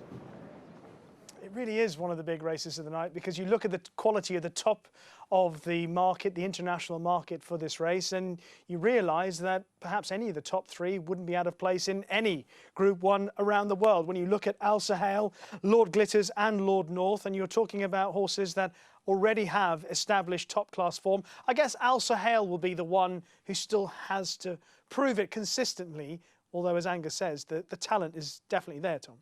Yeah, if you look at pure ratings, he's rated 113. He's had probably 1 performance that was a sit up and take note. He's saying this with disdain. I'm not convinced. No. I'm not convinced. You know, he didn't settle last time, and he hung a little bit late on. I'd love him to go and prove it, but I think he's got a lot to find to prove he's anything like Group 1 class at the moment for me. I'm giving him a chance today. I really am. I rate him. I think he's got loads and loads of potential, and tonight might be the night. I'm with Angus here. That's very sensible. I think he's a hell of a horse, and I think this could be a big year for Al Sahel. We're going to look at the horses in the paddock ahead of the Dubai Turf, and first of all, we'll have a look at Courthouse for Simon Crisford and David Egan. He's got a bit to find, including with Lord Glitters, Tom. Yeah, he does. He's a possible pace angler in the race. He went forward in the race that Lord Glitters won last time. He's got a bit to find with plenty of them. They've been happy with him since he came to them a couple of starts so far. I thought he shaped pretty promisingly on his first go, but he's proved over this course and distance that up against the big boys, he's just so far come up a little bit short. But stall 11, I think he'll be ridden prominently in a race where there's not a huge amount of pace. His stable companion Angus is Epic Hero. Yeah, he's a horse who's won here before, Rishi. He won a handicap here in 2020 where he beat Land of Legends.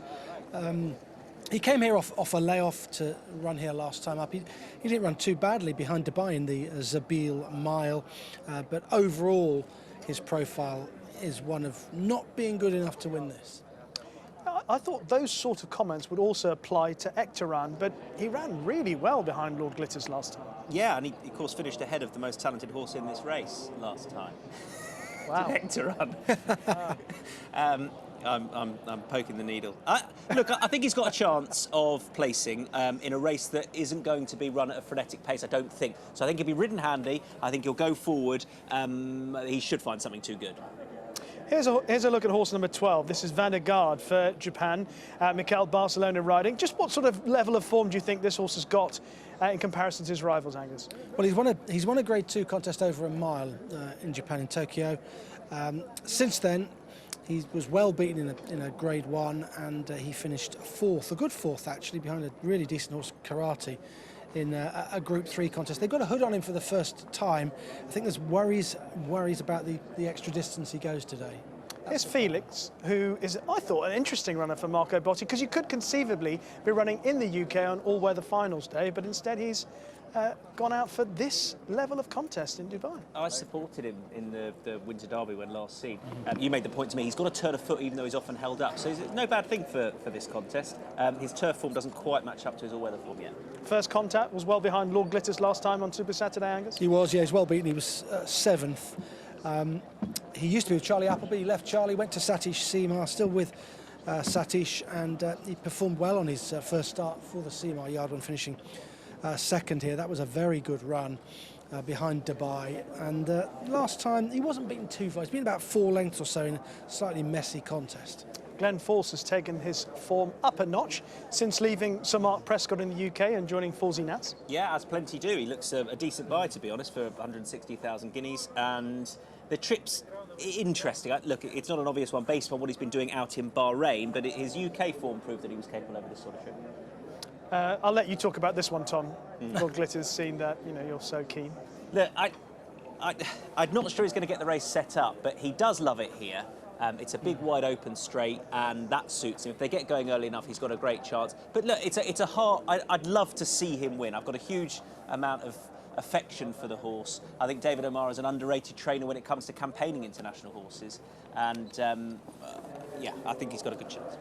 Land of Legends, I think, is an interesting contender here. He won beating Dubai back in January at Maidan, Angus. What did you make of the run in Saudi? Yeah, he's slightly disappointing. He's a previous winner of an Al Fahidi Fort here. He was behind Space Blues in what they dubbed the Turf Sprint in Saudi. It was almost just shy of 7 furlongs. I thought it was just an okay run, to be honest, like he was going through the motions. It depends how he comes out of that, because it was a pretty decent effort when he won here at the end of January, beating Dubai, and indeed a good horse in Glorious Journey. So he's an outsider with a squeak. John Goslin's had a raft of winners in the UK today, and he's got Lord North here, who, on his early season form last year in the UK, would take all the beating. Yeah, definitely. His last 2 runs, he wasn't too bad out at Keelan for the Breeders' Cup, over a trip which probably stretches him. Prior to that, Ascot, we know a lot of John Goslin's horses came up short on the ground. Prior to that, his form was right up there. He does go fresh. Be a surprise if Zainholm won, Angus? It would be, but he sprung a surprise when winning a handicap here off a mark of 97 a couple of starts ago, but he reverted to type last time up when facing much stiffer company. OK, well, we need to have a closer look and a chat about the most talented horse in the race. Where is he? Well, that's the question. Not where he is now, Tom. It's where he is when the race is over. That's the big question. OK, so think about that. When we go to a break, when we come back, we'll find out what Tom thinks.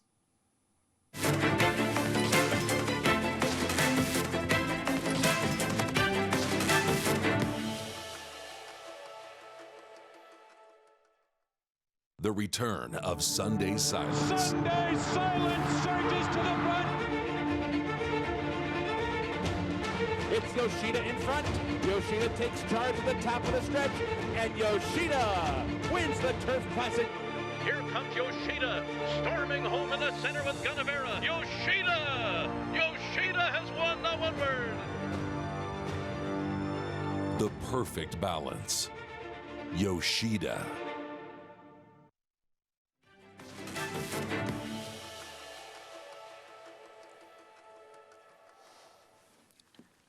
Well, is he the most talented horse in the race? Some say yay, some say nay. It's Al Sahel on his way down to the start. We got evidence in the Jebel Hatta of both his talent and his quirks, where he travelled quite nicely, was a bit keen in part of the race, Angus, came there to seemingly win it, but then didn't quite get the job done. No, he didn't get the job done, that is for sure. Those first contacts back in 7th place.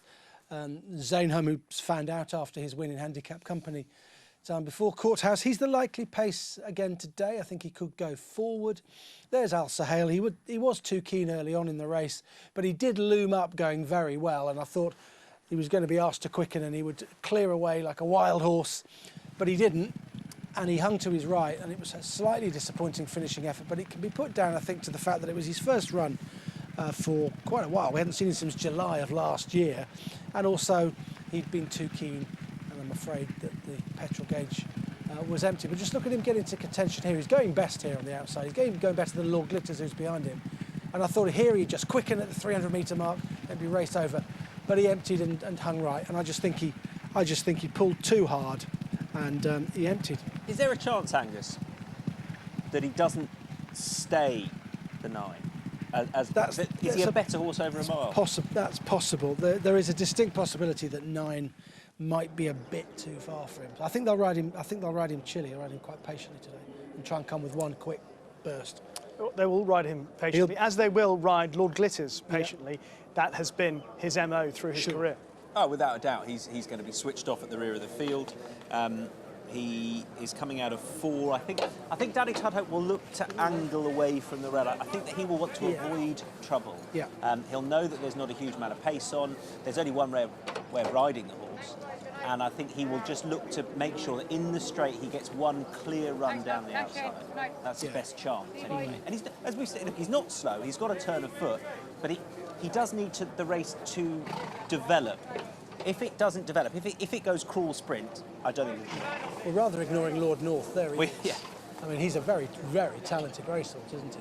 He really is. He's got some tremendous form in the UK, and Tom mentioned his 4th at Keeneland in the Breeders' Cup Turf. He didn't stay that day, but he was one of the most progressive horses, wasn't he, that John Gosden trained. He won a Cambridgeshire, one of the big handicaps in the UK.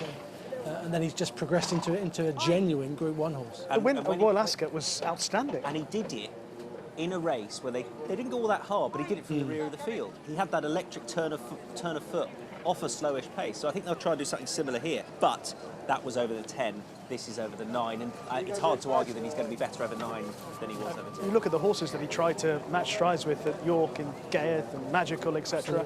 Top-class horses. Absolutely. Yeah. So we're almost all set. Angus, last word? Last word, the track record here is one of the best you'll ever see. Just away, 1:45.52. Something to gauge this one.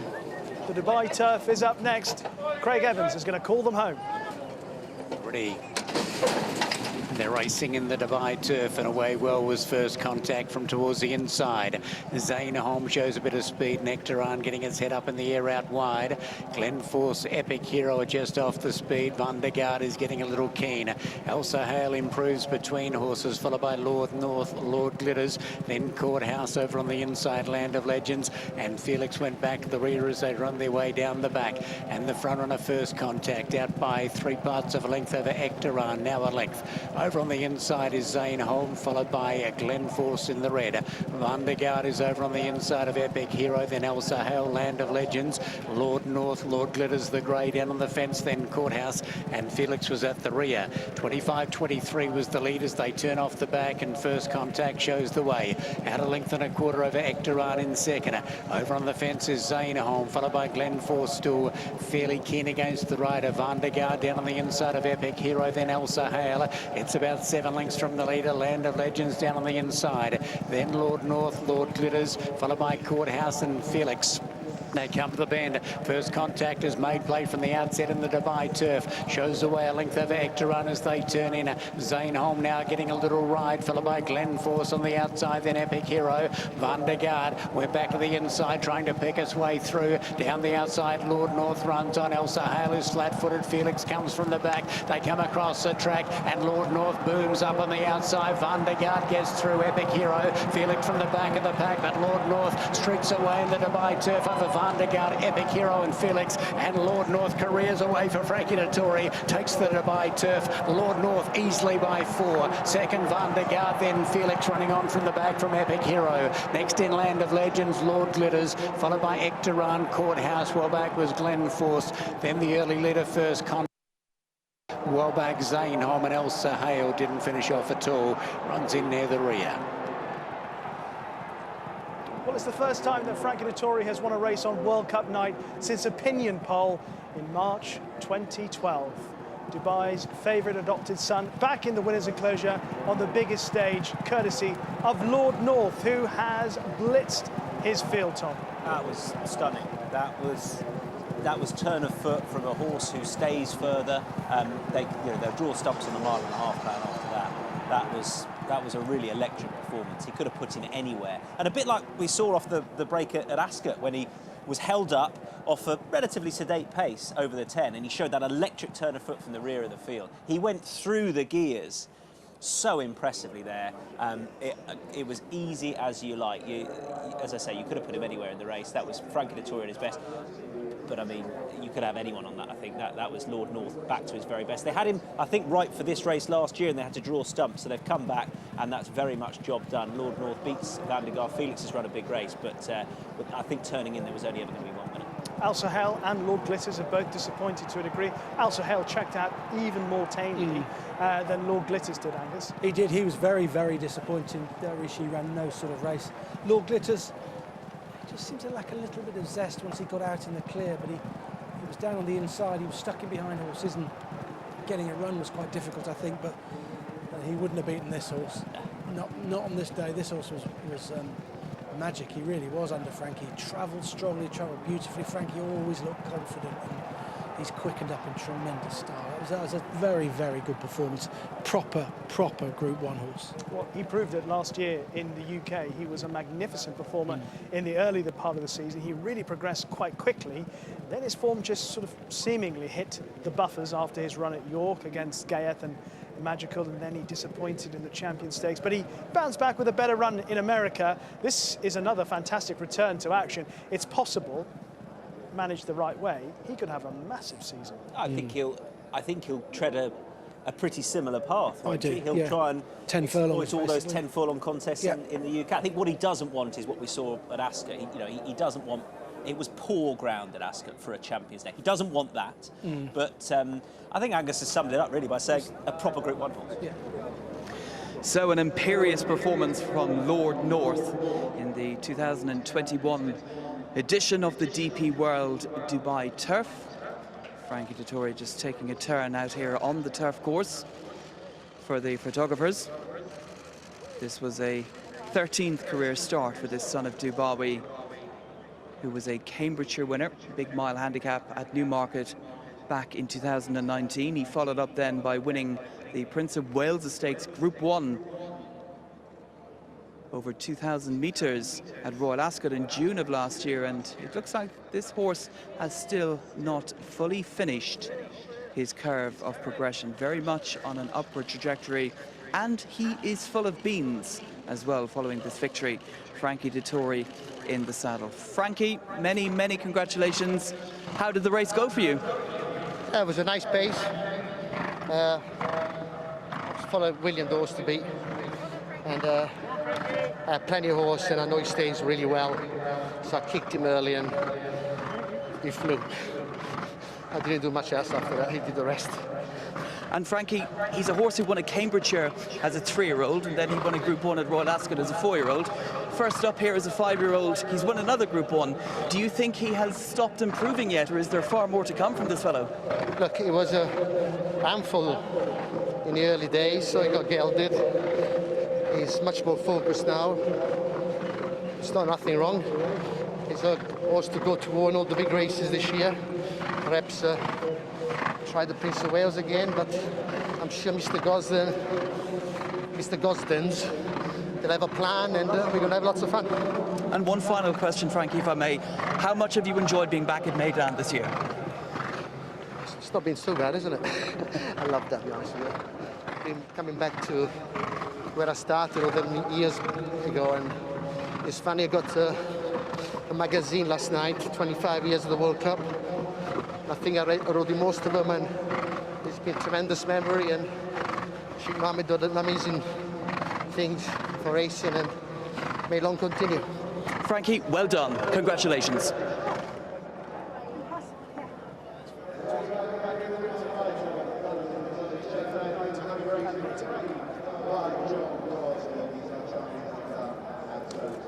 Frankie Dettori back in the winners' enclosure on World Cup night at Meydan, courtesy of Lord North. His trainer John Gosden is having the most wonderful day internationally. He's had 3 winners in the UK, including the big Lincoln Handicap, and Frankie Dettori might just adorn the Dubai turf with his specialty.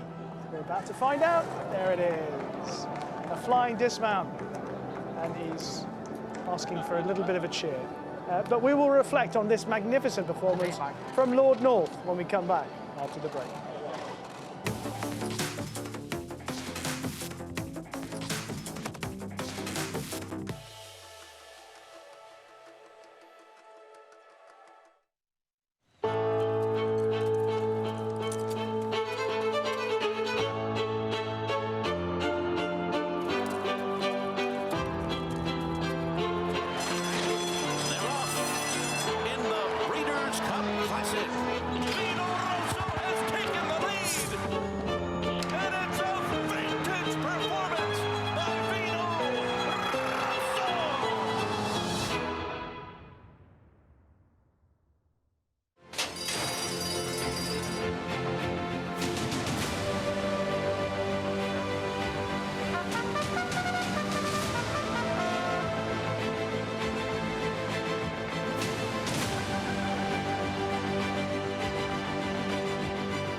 Coming on strong. Minute to stardom. On top, coming down to the final 16th, opening up a 2-length lead. My love for you. Wild About Star, shining big here in Berry 1. Oh, why did I wrong? Gaining late on the far outside, Guitar Tribute, who's storming home. Go, Guitar Tribute! My love for you. Coming on strong. No sport in the world brings the wins home like racing. It's one-of-a-kind, high-speed, high-stakes action, and Naira Bets takes you there. Place your bets and watch the races live from anywhere. With Naira Bets, make easy, secure deposits and promotions every day to earn reward points or cash. Download the Naira Bets app or visit nairabets.com.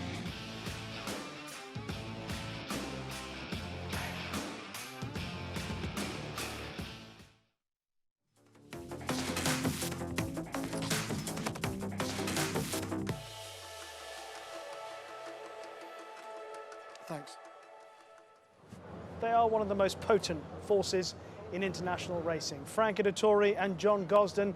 Lord North as smooth as silk in the Dubai turf has cruised to victory. The son of Dubawi is set for another fantastic year, no doubt. Confirmation of the result of the Dubai turf. First, Lord North, another winner on the card for Britain. Second was Van der Gaard for Japan, for Mikel Barcelona.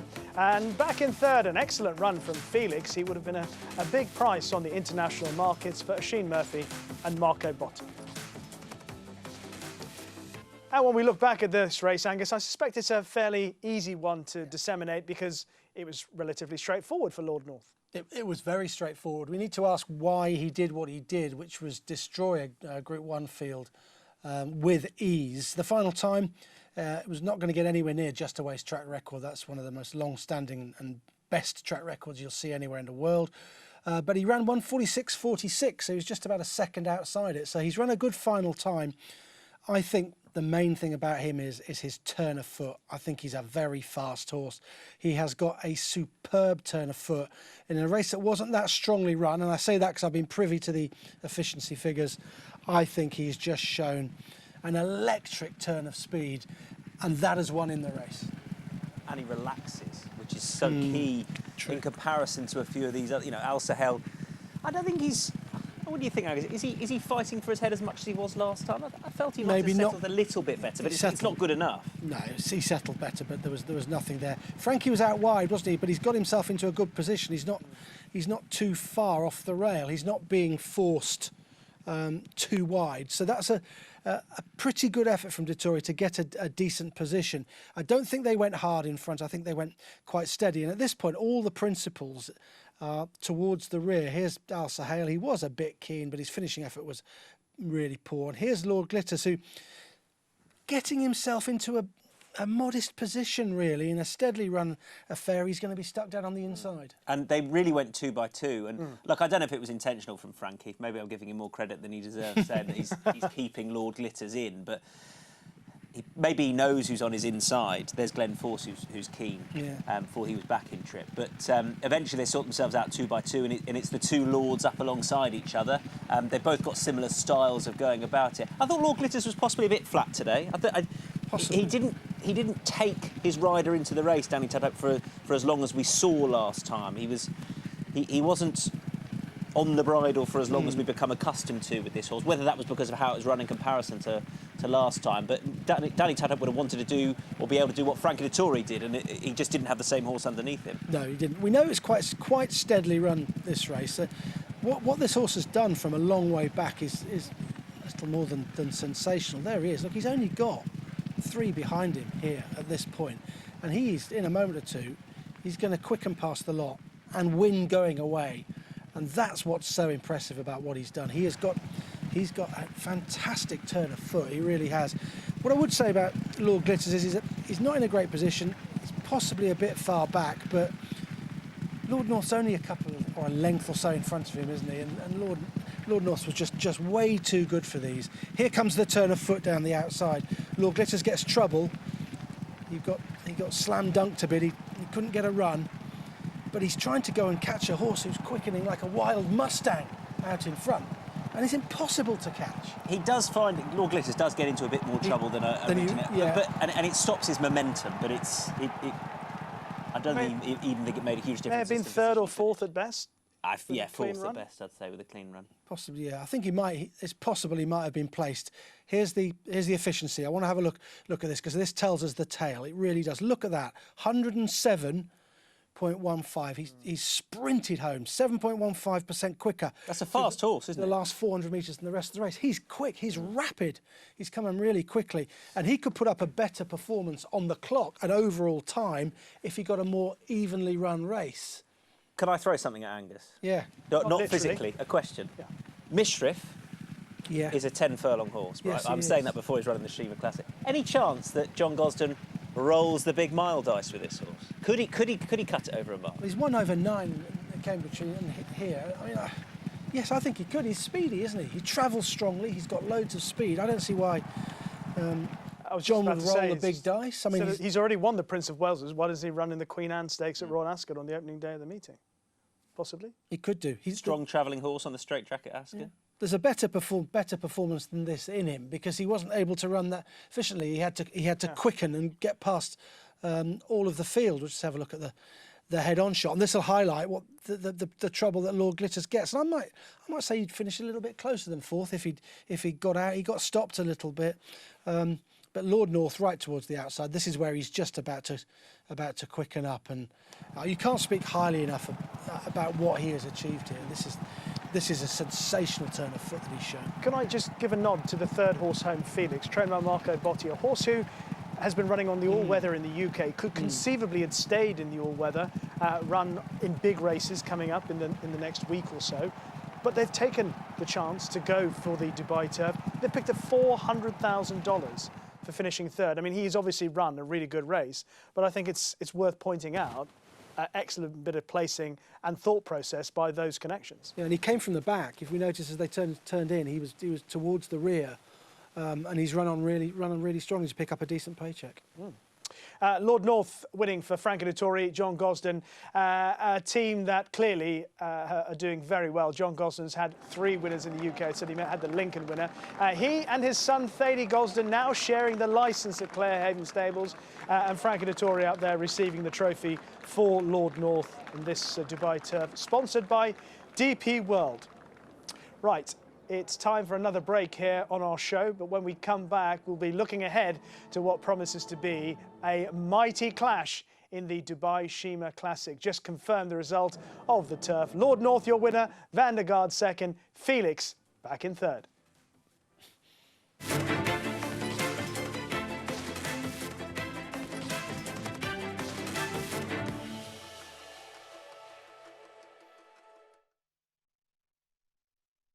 The ultimate accolade for a racehorse is to be named Horse of the Year.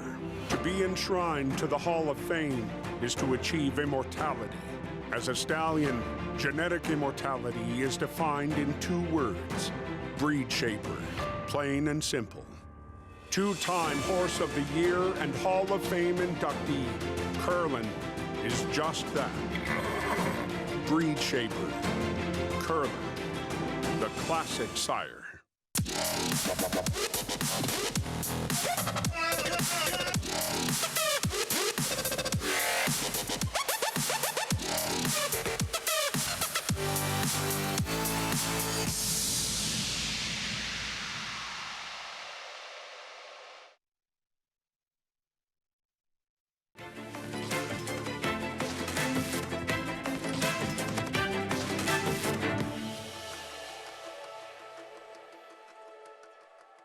Richard Hills drives him clear.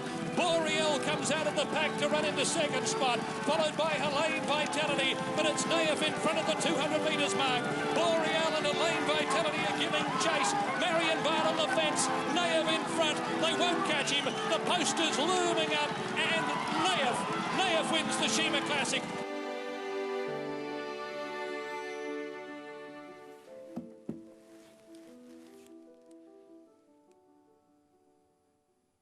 Wonderful memories watching Naif win the Dubai Shima Classic so many years ago for Sheikh Hamdan Al Maktoum, a horse who was a half-brother to Nashwan and Unfawain, who also, like Naif, raced in the colours of the late Sheikh Hamdan. We're looking ahead to our next race, which of course is the Dubai Shima Classic. And of course, one of the major contenders is Mishrif. He's ridden by David Egan, and I spoke to him earlier this week and began by asking him, what did it mean to win the Saudi Cup? Yeah, look, it was a tremendous achievement.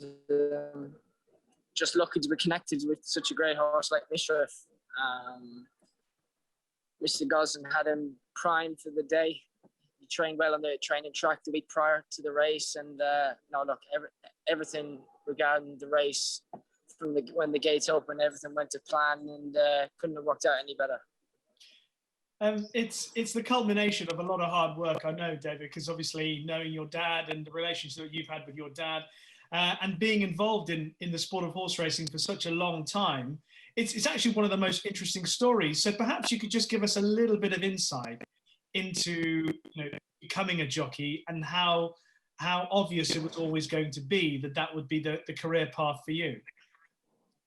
Yeah, obviously, every son growing up wants to be like their dad, and that's what I kind of wanted to do growing up. It wasn't the be all and end all when I was a young child, but from kind of 13, 14, when I started riding ponies kind of competitively and running a bit of pony racing, I think that's where I got the bug and where I really wanted to do it. And when I said to my dad I wanted to do it, he said he'd do everything in his power to give me the best chance to make it and send me to the best teachers and the best people to be surrounded by. And I suppose he hasn't done a bad job. He's done you proud. I was going to ask about the significance of his influence on your career, not just obviously as a dad, but in terms of the way you ride as well. Has he? Do you think, in your own opinion, he's had a big influence in that particular aspect? Yeah, probably even more of an influence that I've had on myself. He's kind of molded me from a young age to what he thinks was the best thing for me to do. Sent me to the right people, sent me to Australia, sent me to America. Kind of any big decisions I had to make in my young career, a lot of people wouldn't have that backup of someone like my dad who's been in them positions throughout his life. And obviously he's still riding, but he was able to kind of give me a helping hand on making the right decision for important moments. And as I said, I wouldn't be here without him. What was it like when you came back after Mishrif won the Saudi Cup and he was there as well to share in that moment? And there's a lovely moment, I think, when you embraced him after the success of Mishrif. Yeah, look, it was fantastic. Just like to thank Fawzi Nas for allowing my dad to come over. He was in Bahrain visiting me for a couple of weeks, and when Saudi was coming along, Fawzi had a lot of horses going over running, and he needed people to ride the horses, work on the track, and luckily Dad was there to give a helping hand, because otherwise he wouldn't have been able to be there. So a lot of thanks goes to him for giving my dad the chance, because he wasn't riding on the night, he wouldn't have been able to be there. So look, to have him there made the race even more special. Well, speaking of handling the situation, it's the last question I'm going to ask you when looking back or looking in the past. Is obviously a lot was made of the fact that you missed out on a couple of Mishrif's big races in 2020. Yeah. But you showed great maturity. A lot of people were really impressed by the way you didn't let it faze you and you put your head down. How proud are you as a young rider, as a young man, in the way that you've dealt with that whole scenario? Yeah, looking back, it was obviously the right thing to do for my career-wise. Obviously, what I said, I meant it. But as a jockey, you have to portray yourself to be like gracious in glory, but gracious in defeat and loss as well. So, kind of the way I portray myself will hopefully stand me in good stead for when it does happen again. There's lots of up and downs in racing, but along with the downs I had for missing him a couple of rides when he won them races in France, it doesn't touch the size of what I felt a couple of weeks ago in Saudi. So it's all ups and downs, and you have to take the good with the bad. Nice level head. I'm guessing you get that from your dad as well, as much as anything else. Yeah, he keeps me grounded, all right. And looking ahead to World Cup night and the fact that Mishrif is showing his versatility going on the turf in the Shima Classic, was that a surprise that John Gosden and the owners and connections have decided to go that route, considering the fact that he'd won the Saudi Cup on the dirt, or is it just a question of what suits him best? Yeah, look, as you said, he's a versatile horse. He can run various different trips on various different surfaces, which not many horses, let alone top-class horses, can do. To do that at Group 1 level just shows the mental strength the horse must have to be able to travel all around the world and put his best foot forward every time. It's a credit to him and Mr. Gosden's team for getting him right every time. Obviously, it's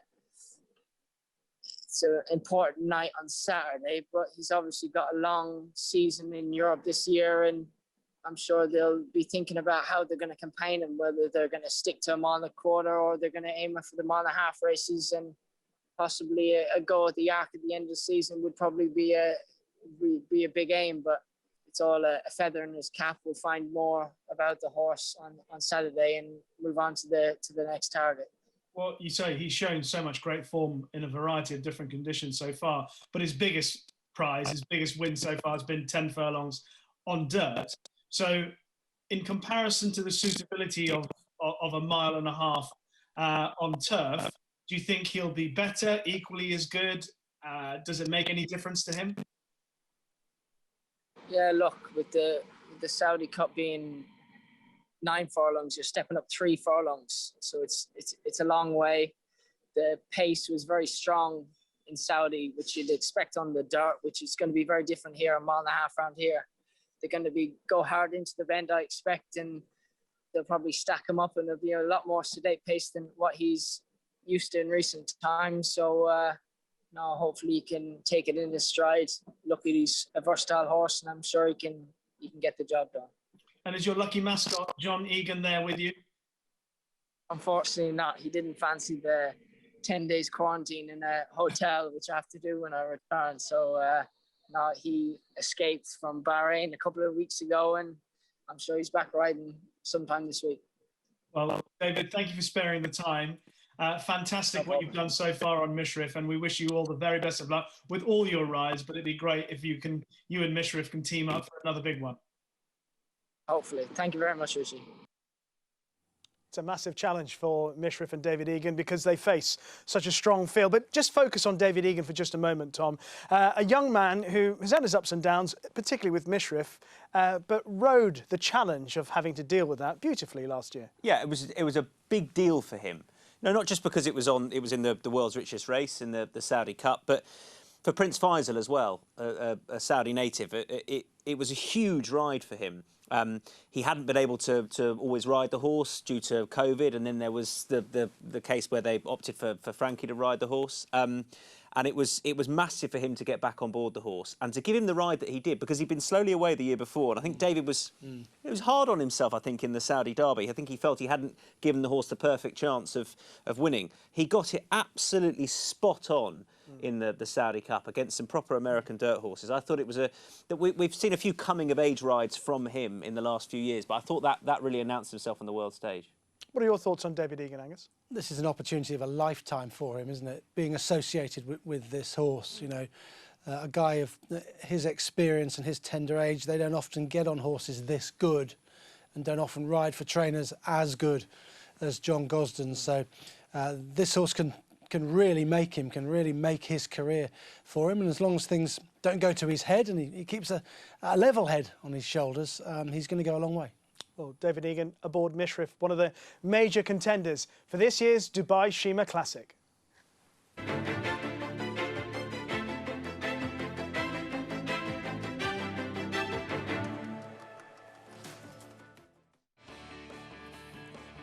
Celebrating 25 years of the Dubai World Cup.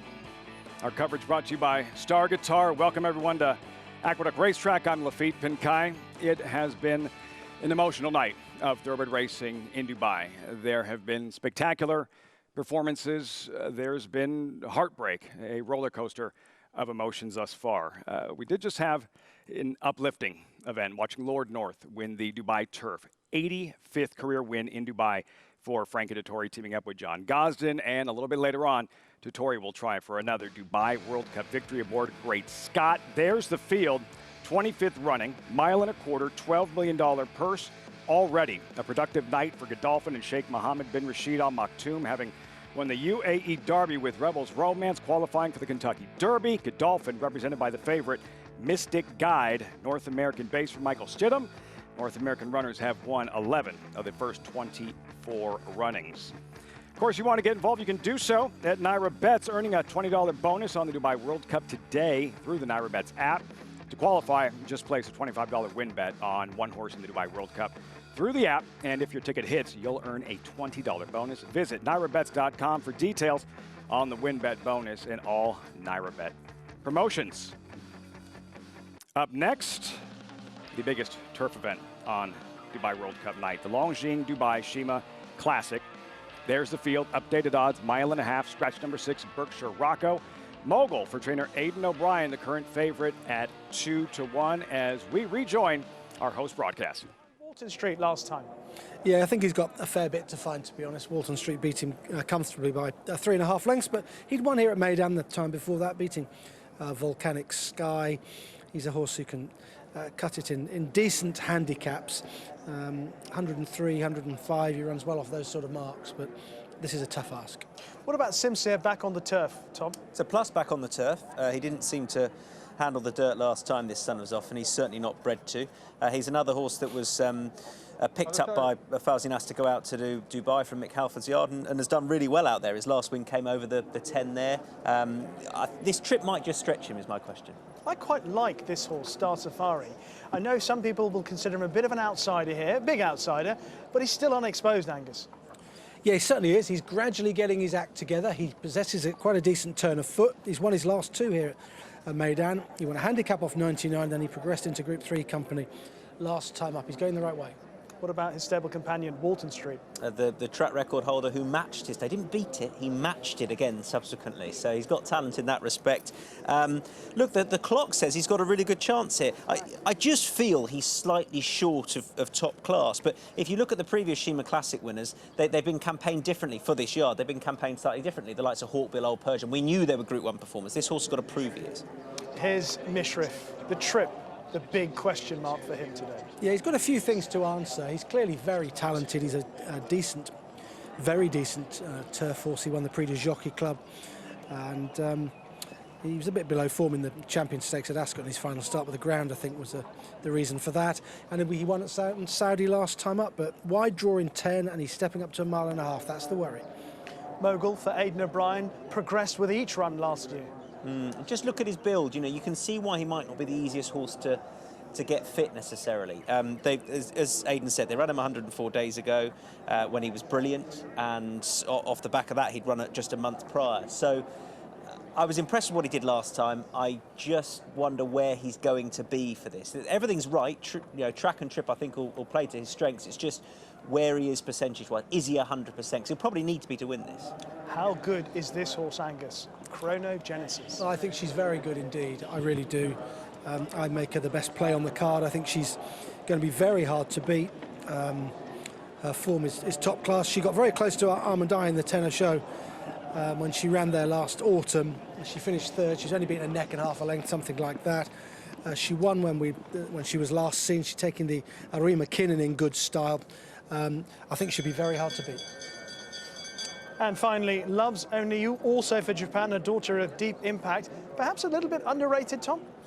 Well, I think she's rated on her form with Chronogenesis. She beat her in the Japanese Oaks last year, and then Chronogenesis has just improved past her, in particular on Chronogenesis' last start. This filly won the Kyoto Kinnan last seen, but you'd fancy that she's just not quite up to a Chronogenesis level of form, and that's why she's the price she is. Frank Dettori stretching his legs ahead of the Dubai Shima Classic. This promises to be one of the best races of the year so far.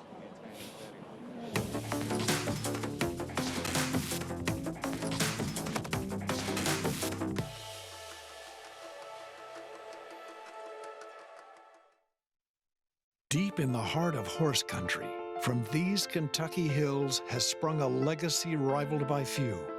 From the all-time greats of yesterday to the breed-shaping bloodlines of today, our roots hold strong with the promise of tomorrow. For over a century, our passion has guided us to where we stand and everything we stand for. Claiborne Farm, the tradition continues. No sport in the world brings the wins home like racing.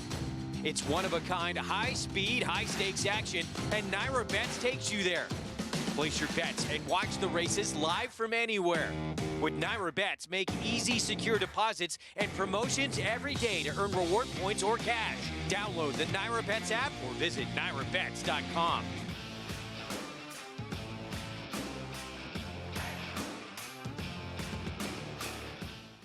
Eclipse champion Run Happy, a 3-time Grade 1 winner, record setter, and undefeated in sprint competition.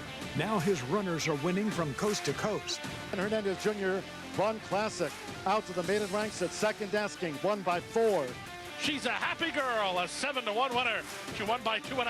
Happy Champ is 3-5, and he's long gone. Happy Champ, the son of Run Happy. Eclipse champion sprinter Run Happy, standing at Claiborne Farm. Nobody wants to fall into a safety net, but when adversity or hardship presents itself, it beats the alternative. Since 1943, the Jockey Club Safety Net Foundation has been serving those individuals and families in need across every facet of the thoroughbred industry. Help us continue to be the safety net and catch those most in need. Visit tjcfoundation.org to learn more. Welcome back to live coverage of the 25th Dubai World Cup, brought to you by Star Guitar.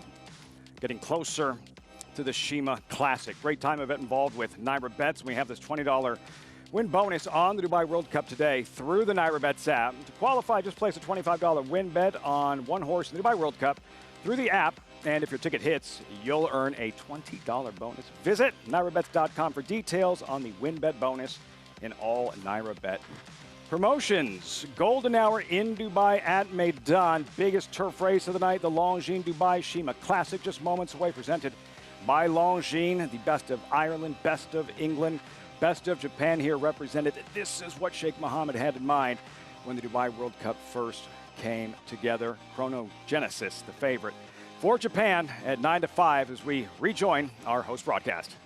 Sometimes they can go really hard in the Irene McKinnon. They didn't in this one. But she picked up in good style, and it's the arm and eye form that's the most eye-catching, really, when she was only just beaten by that brilliant mare. And I think she'll be really, really tough to beat.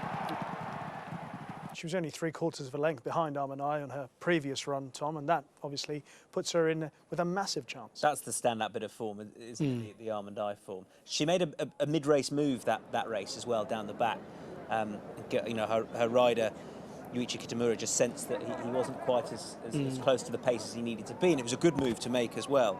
I think she'll win. I really hope she wins for the night as well, because we've seen British winners. We've had American winners on both surfaces, but what really makes this meeting is a Japanese winner, and I really hope we get a standout performer like this tonight. Japan have won this race a couple of times before. Stay Gold and Heart's Cry, horses that have played obviously a significant role in the thoroughbred breeding in Japan, and this horse clearly is a high-class performer. We've spoken a little bit about Mishrif. We should focus a little bit more on Mogul, I think, Angus, because he has the potential this year to fulfill all the potential that he has always promised. And he looked as if towards the end of last season. So in September, he won the Grand Prix de Paris, and then he followed up at the end of the season with an excellent run in Hong Kong. Sandwich in between that was a really good run at the Breeders' Cup. Yeah, his form stands up to the closest of scrutiny, really. I think we're going to see a lot of him on the international stage this season. I don't think that they'll let him sit still for long. I think he'll get better with his racing as the season goes on. They clearly think a fair bit of him. I think he'll be ridden quite quietly, I think, by Ryan Moore, because he's got a turn of foot, as Aidan O'Brien was telling you, Rishi, when you spoke to him earlier on. They've worked out how to ride him, and I still think he's a work in progress.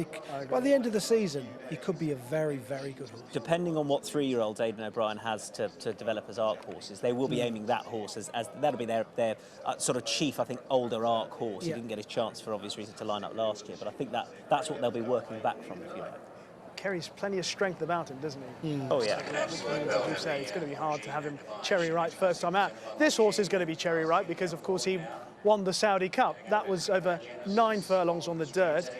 1.5 miles, though, on the turf. It's a different story here, Angus. Different for him? Different tempo of racing for him completely.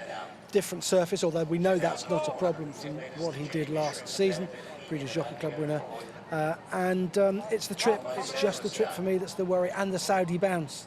He's a son of make-believe, and I think it's just that, thinking that he'll get this trip. The Shima Classic with Craig. Gates are back and they're racing in the Shima, and Mogul off the inside began beautifully. So too did Walton Street, and Channel Maker's going to go forward and take up the running early. Sincere alongside of it. Chronogenesis, Love Zone, you are just off them. They were followed by Star Safari. Now Mogul getting back on the inside now. They will follow this. They leave the straight by Dubai Future, and outside of it as they race their way towards the back straight was Mishrif. They go towards the back now. 2,000 metres left to run, and Channel Maker for the USA shows the way of a Sincere up to second. Walton Street in the clear third. Next of all is Star Safari, then Chronogenesis, Loves Only You. Mogul over on the inside, then Mishrif, and last of all as a race into the back is Dubai Future. The first section was 26.31 as they flatten out.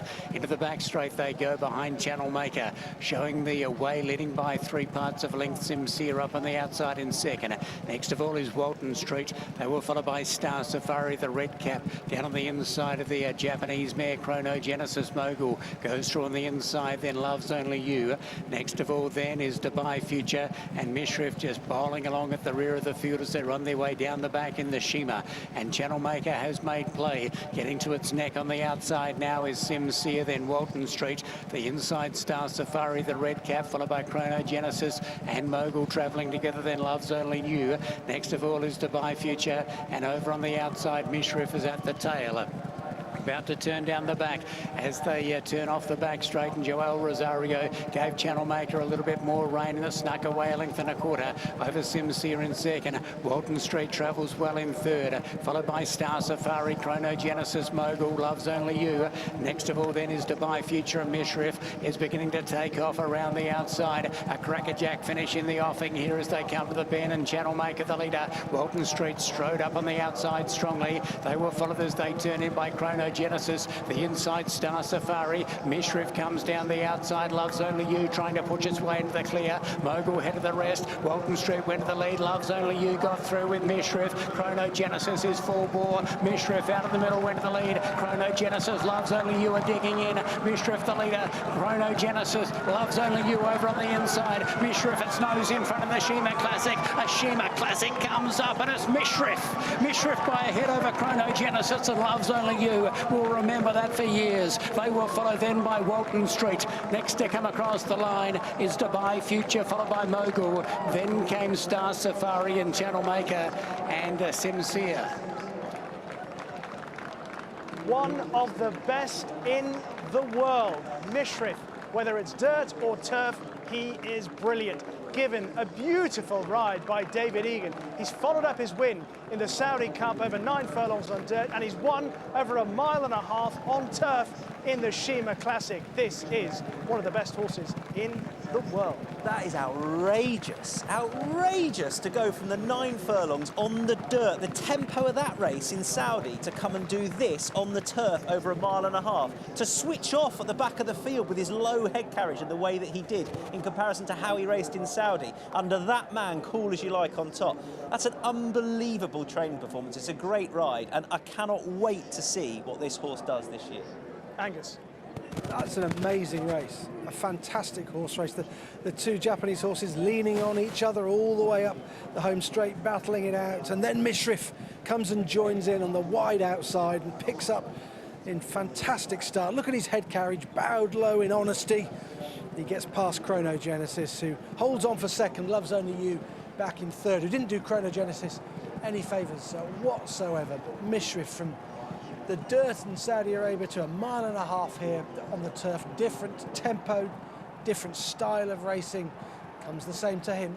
The Thoroughbred World Rankings have Mishrif and Chronogenesis really close to each other, and there wasn't that much between the two of them.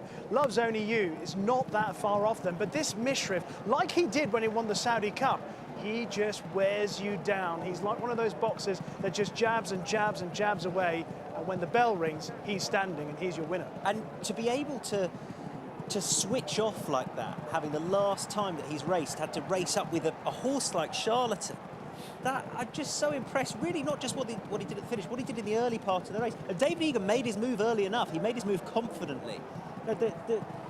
It's just so fascinating to see how they're going to campaign this horse. They've got options in America. They've got options. You know, do they go Arc or do they go Breeders' Cup? Both. It's a nice problem to have, right?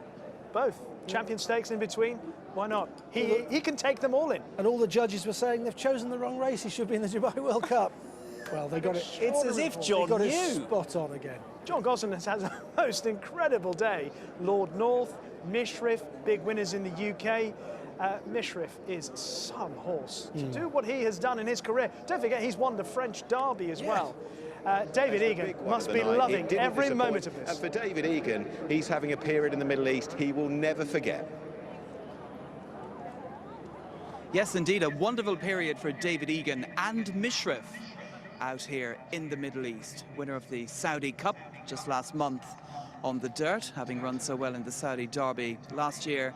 Then went on to win the Prix du Jockey Club Classic, the French Derby in other words. And this horse just keeps on adding to his dance card and has been given a brilliant ride by young David Egan. David, many, many congratulations. You must absolutely love this horse. Look, he's the horse that's going to make my career, hopefully.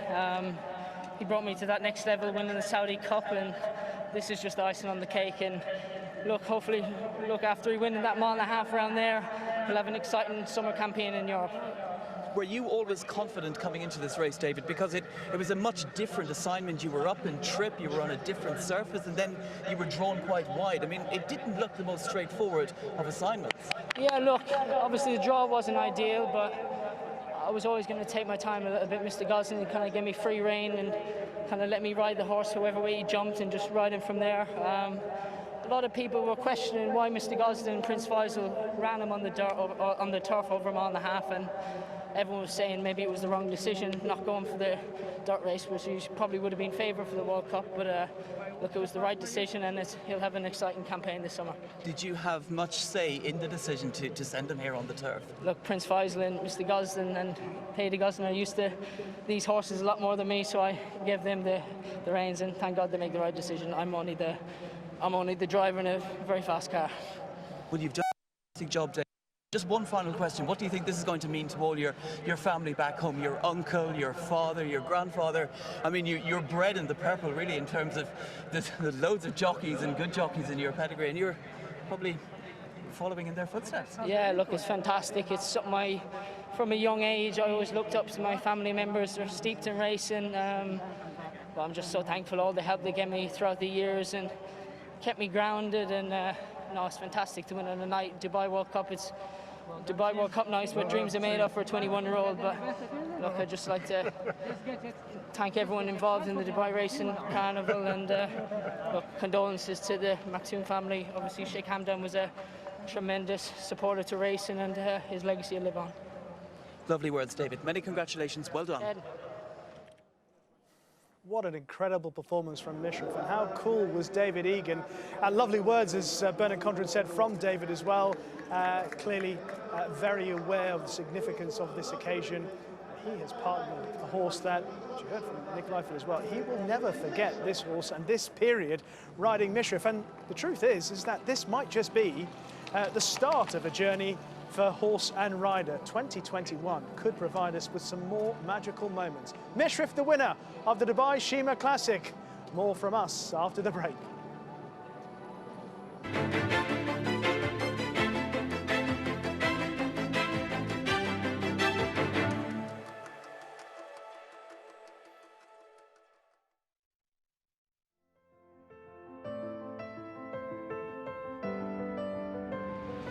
It's a domineering display by the ultra-talented McKenzie. McKenzie Preservationist Vino Rosso and Yoshida. McKenzie's in front. McKenzie, they've done it. McKenzie has it by 2. It's McKenzie in a dominant performance. Pure class in the Malibu.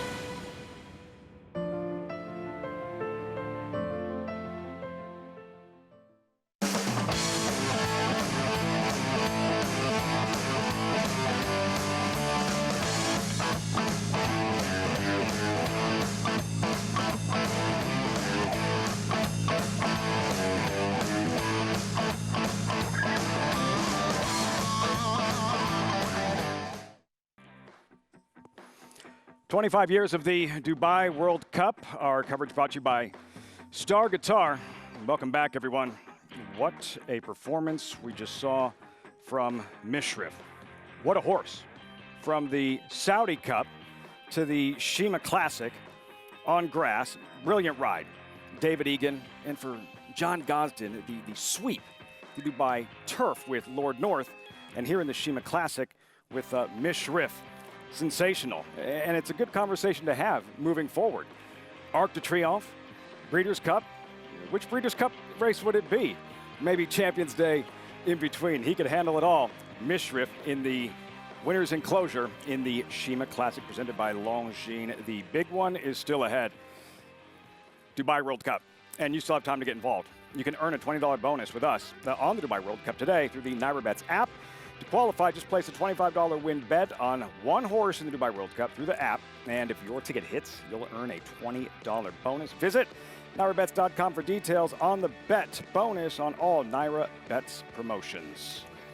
25th Dubai World Cup, classic distance, mile and a quarter, $12 million purse. That's the morning line odds. Americans well represented. Mystic Guide, the tepid 3-1 morning line favorite with Louis Saez for trainer Mike Stidham. Americans that have won 11 of the first 24 runnings of the Dubai World Cup. That is next as we rejoin our host broadcasts in London and on site.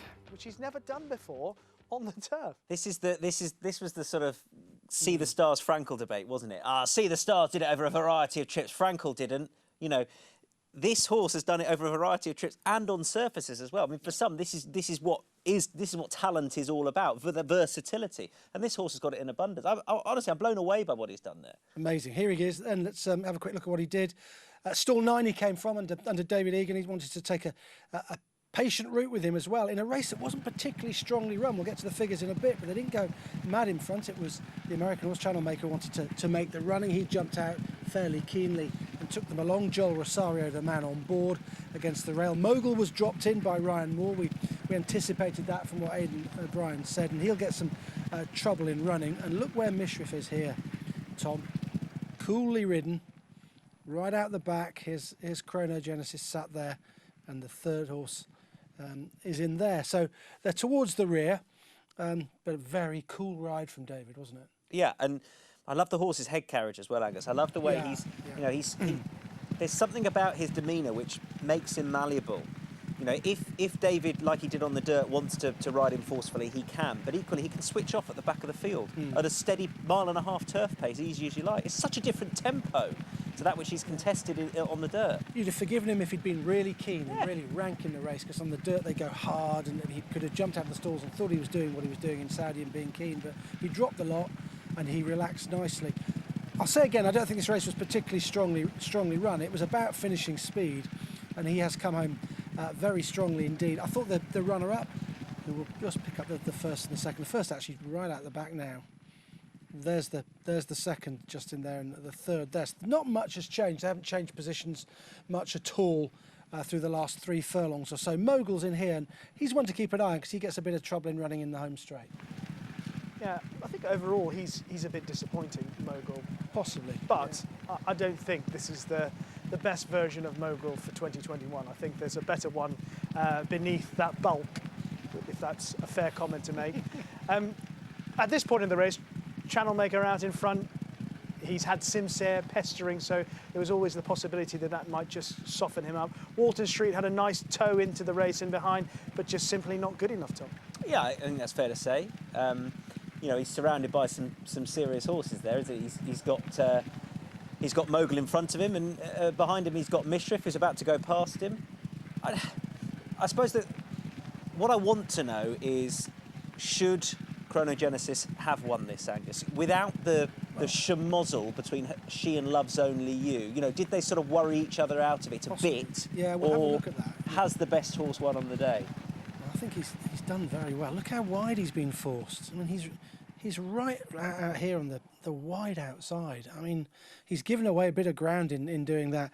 There's Chrono, and there's Just Away angling for some. Not Just Away. If it was Just Away would have finished. would have finished and then tied up.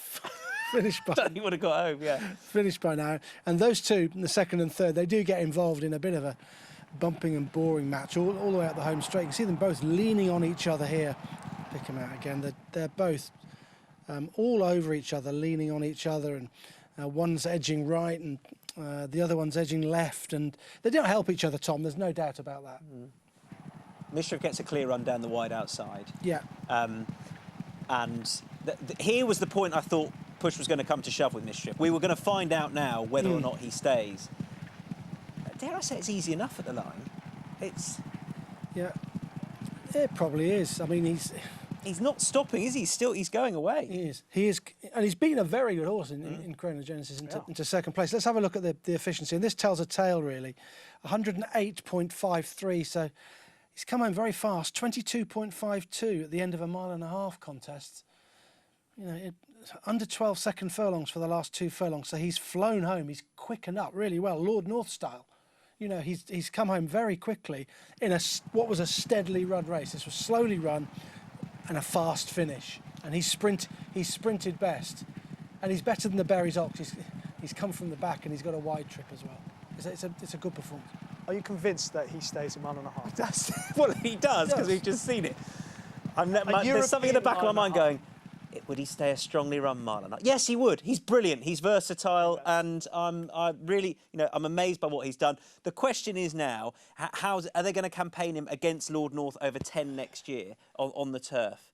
Or do they stick to a mile and a half? I think that's an interesting problem Mr. Gosden will have.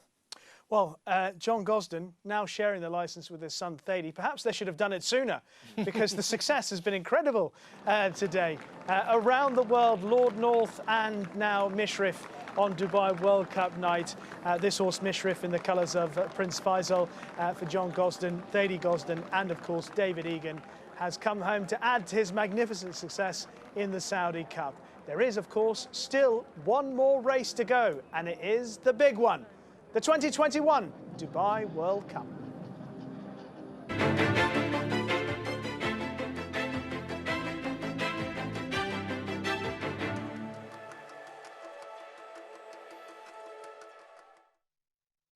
The ultimate accolade for a racehorse is to be named Horse of the Year.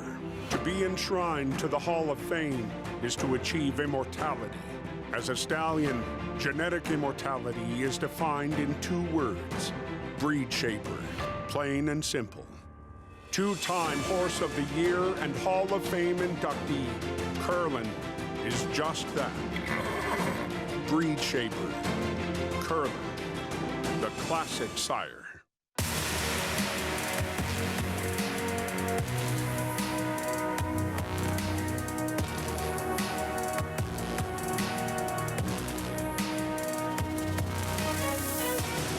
Here's a big run from Hopeful Growth, who sweeps on by and takes command, turning the Monmouth Oaks into a runaway. Vertical threat, much the best in the Steel Valley Sprint.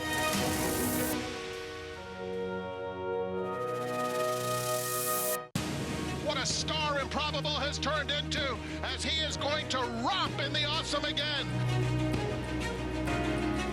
It's Improbable and Erod Ortiz Jr. to win the Whitney. It is a complete runaway for Improbable.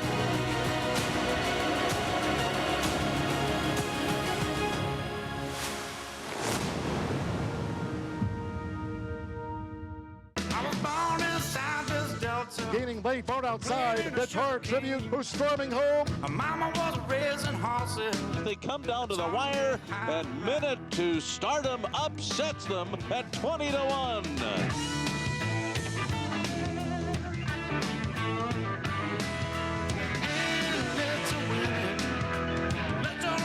Shine through. Gotta get in, it's a win. All the world's been waiting on you. Coverage of the 25th Dubai World Cup brought to you by Star Guitar. Welcome back, everyone. Aqueduct Racetrack in New York on a continent far, far away, getting closer to the Dubai World Cup. 18 minutes, plenty of time to get involved, and you can earn a $20 bonus on the Dubai World Cup today through the Naira Bets app. To qualify, just place a $25 win bet on one horse in the Dubai World Cup through the app, and if your ticket hits, you'll earn a $20 bonus. Visit NairaBets.com for details on the win bet bonus and all Naira Bets promotions. Updated odds for the $12 million Dubai World Cup. Mile and a quarter. Mystic Guide, 5-2, the current favorite. We've seen so many terrific performances from the Americans over the years. Cigar in the inaugural running, California Chrome, and perhaps one of the greatest performances ever on a racetrack, Arrowgate, a few years back. Will Mystic Guide become the 12th North American-based runner to take down the Dubai World Cup? We'll find out in about 17 minutes as we rejoin our host broadcast. The Derby winner, Animal Kingdom, wins the Dubai World Cup. That's the Prince Bishop wins the 20th Dubai World Cup. It's alchemy in Dubai. Chrome turns to gold. A is for Arrogate, A is for Absolute Superstar, A is for Anointing. And we've seen the anointing of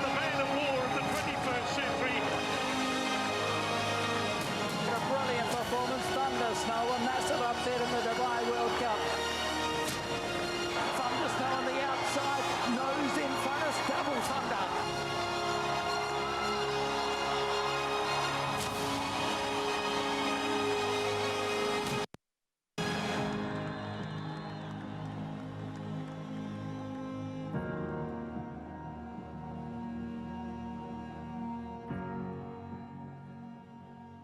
Those pictures stir the emotions ahead of the 2021 renewal of the Dubai World Cup. We're now just 16 minutes and seconds away from this year's renewal. One of the most open in the race's history. Time for the runners and riders, the 14 runners and riders with Tom and Angus.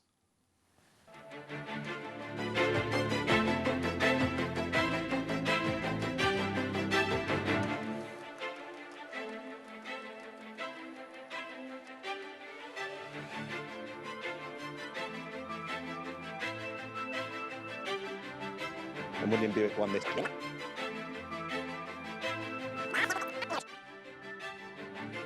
1, produced for Schnell, for Wagner Lille, and for Antonio Sintra Pereira. Comes out of 13.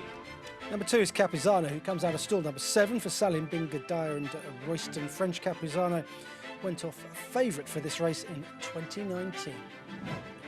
Japanese raider, Chua Wizard for Kaita Tasaki and Ryuji Okubo.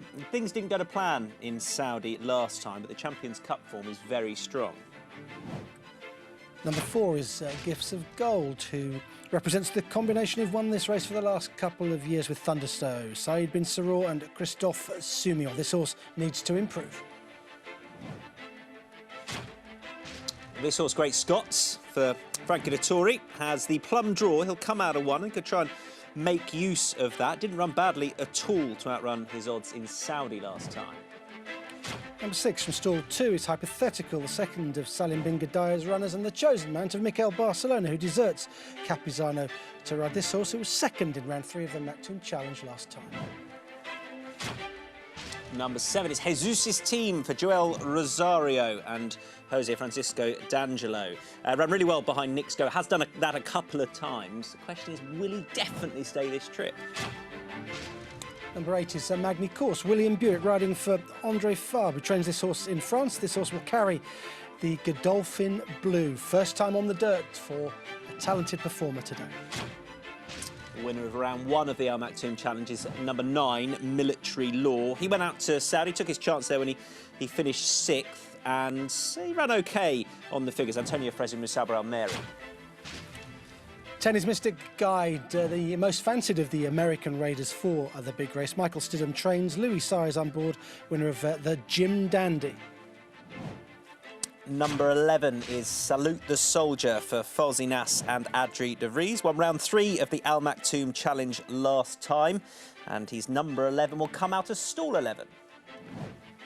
Number 12 is Sleepy Eyes Todd, another American raider trained by Miguel Silva.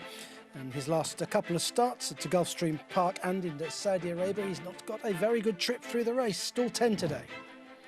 The Great Collection is number 13. He's a touch disappointing, I thought, with his finishing effort, where the bit came through his mouth last time. Pat Cosgrove back on board, gets on well with him for trainer Doug Watson. And the final runner is number 14, Title Ready. A son of More Than Ready, he'll jump from stall 4 for trainer Dallas Stewart. Ryan Moore is the man on board. A tongue tie applied today after he won at the fairgrounds last time. So those are the 14 runners and riders. Thank you to Tom and Angus for those. And we can have a little chat about the openness of the race. That's obviously been a theme that we've been discussing from the start of the show, the fact that these horses perhaps don't have as much between the top end and the lower end as we've had in previous years.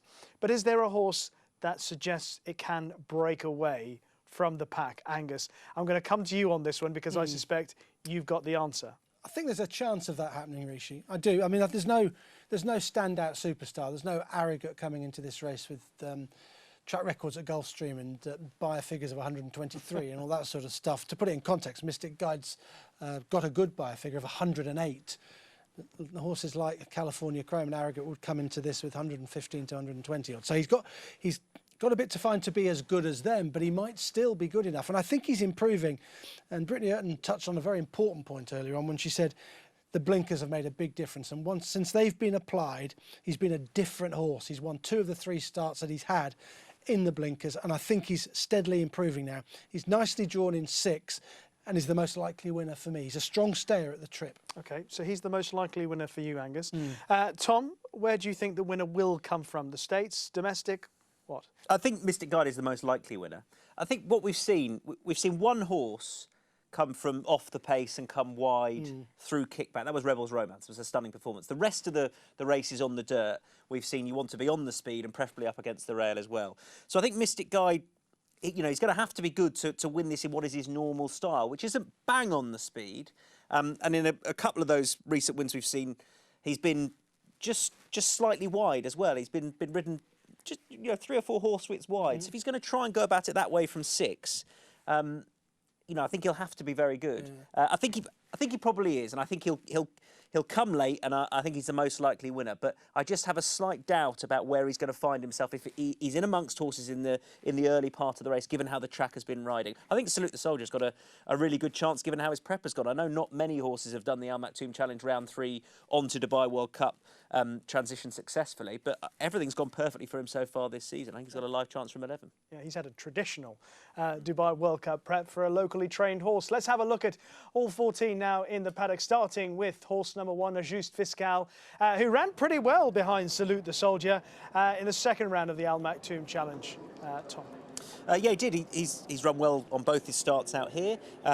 He improved last time with the step up in trip. I think the extra half a furlong will probably suit him.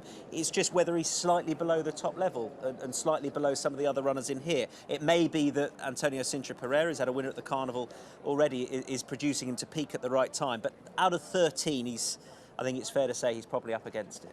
Perhaps he might well be up against it, but at least he's shown that he goes well here. Now, a horse who has gone well here in the past is Capizano, so much that he started favourite for the race, the Dubai World Cup, a couple of years ago. Angus, his chance has gone now? Possibly, yeah. I mean, at times he shows freakish ability, doesn't he? He's got some tremendous performances to his name. He won a Firebreak Stakes, for example, by 7 lengths from Secret Ambition, who we saw win the Godolphin Mile tonight. So he's a horse that's blessed with a lot of ability, but he hasn't run very well this season. Disappointing at Chua Wizard in Saudi last time. I don't think he was well drawn. He was drawn in 1. He wasn't that sharply away, and the rail was riding a little bit dead. Whether 3 is going to suit him here, he's not blessed with the best of gate speeds. I think his rider, Kaito Tasaki, will just do best to try and pick his way through the field up the rail late on, but I don't think he's ideally berthed for his style. Turf to dirt for Gifts of Gold. Yeah, this is a strange one because he won in Saudi last time over nearly 15 furlongs, beating Spanish Mission, who we saw run poorly this evening. He's going back to the dirt. He has tried an all-weather surface before. I don't know. He ran here on the dirt in January and he finished last, and then went to Saudi and won on the turf. It's got to be a massive ask, really, from stall 14 as well. Great Scott ran pretty well behind maybe the best horse in the world. He did. It's good form now, isn't it? He ran a great race. I think Frankie's going to have to try and attack from 1. That's his best bet at getting a decent position here. Hypothetical is an intriguing contender, Angus. He's from the Salim bin Gadaya team. He's drawn low under Mikel Barcelona. They like to fire them forward. He's improving, Rishi. I think he's getting better and better. He was a good second to Salute the Soldier last time in round 3 of the Maktoum Challenge. He's very much a dirt performer. He's a tough warrior, and he's got place chances here from stall 2. Barcelona chooses him ahead of Capizano. Jesus' team. For Joel Rosario and Jose D'Angelo, he's got a massive chance. Oh, he's got a huge chance. He finished second in the track record breaking run of Nick's Go in the Breeders' Cup Mile, and he ran really well when second in the Pegasus. I mean, on form, 2 seconds to Nick's Go is potentially the best anything has to offer. I just doubt him really staying this trip as well as others. Manny Core has a pedigree for the dirt, Angus. Yes, he should handle it on pedigree, but he's never run on it, and that's always a worry. Andre Fabre hasn't won this race. But he must believe he's got a good chance with this horse, who's shown smart form in France and indeed in the UK when winning at Sandown. The first round of the Al Maktoum Challenge, Military Law, was pretty impressive, Tom. I was massively impressed with what the horse was able to do over the mile. He broke well, and I thought he'd find it a little bit sharp. you know, if he hadn't run in Saudi, you'd be more positive, wouldn't you? Because things didn't pan out ideally. Back on home turf, if you like, or home dirt might just suit him a bit better. The horse with fewest runs in the race, Angus, is Mystic Guide. Yeah, open to more improvement. The blinkers that you see him sporting there have brought about a ton of improvement, and he's got an amazing dirt pedigree. He's by Ghost Zapper, who won the Breeders' Cup Classic at Lone Star Park, of course, and the dam is by AP Indy. AP Indy was a fantastic two-turn dirt horse, so he's bred for this job and he's getting better. Sleepy Eyes Todd finished 5th behind best horse in the world last time? Yeah, yes he did, yeah. Salute the Soldier goes out late, and so he's saddled behind closed doors up in the saddling area, so Sleepy Eyes Todd is number 12. Interesting, as Brittany Erton has touched upon, they're going to try and get this horse out the gates and on the pace. I don't know whether he'll be quick enough to do so, but that's how they want to approach it. We could just change the dynamic of the race ever so slightly. OK, well, if they do, then perhaps he'll run better than he did last time. Here's a horse, Angus, that 1 or 2 experts are saying might run into a place, the Great Collection. Yes, the gentleman next to me quite fancies him to make the frame. I don't really. I think he's a miler. I think he wants a strongly run mile, Tom, sorry to say. He's had a very good season. That we will not argue about. Doug Watson's campaigned him bravely, and the horse has rewarded him. And finally, Title Ready. When we spoke to Brittany, she thought perhaps that it would be a bit of an upset if this horse were to play a major role. Yeah, I think that's fair enough. You know, he's well drawn to attack, but he's rated 111. He's got something to find, hasn't he? So whether or not he's up to the other 3 US counterparts, I'm not quite sure. OK, I think we're understanding that Great Scott and Frank Dettori may have parted company for the moment, so we're just trying to get confirmation of that and perhaps just find out exactly the situation. I think he's running loose, Reshot. Well, there is Frankie. The horse, in fact, we're hearing has bolted. So we will take a pause. When we come back, we'll bring you updated news on the well-being of Great Scott.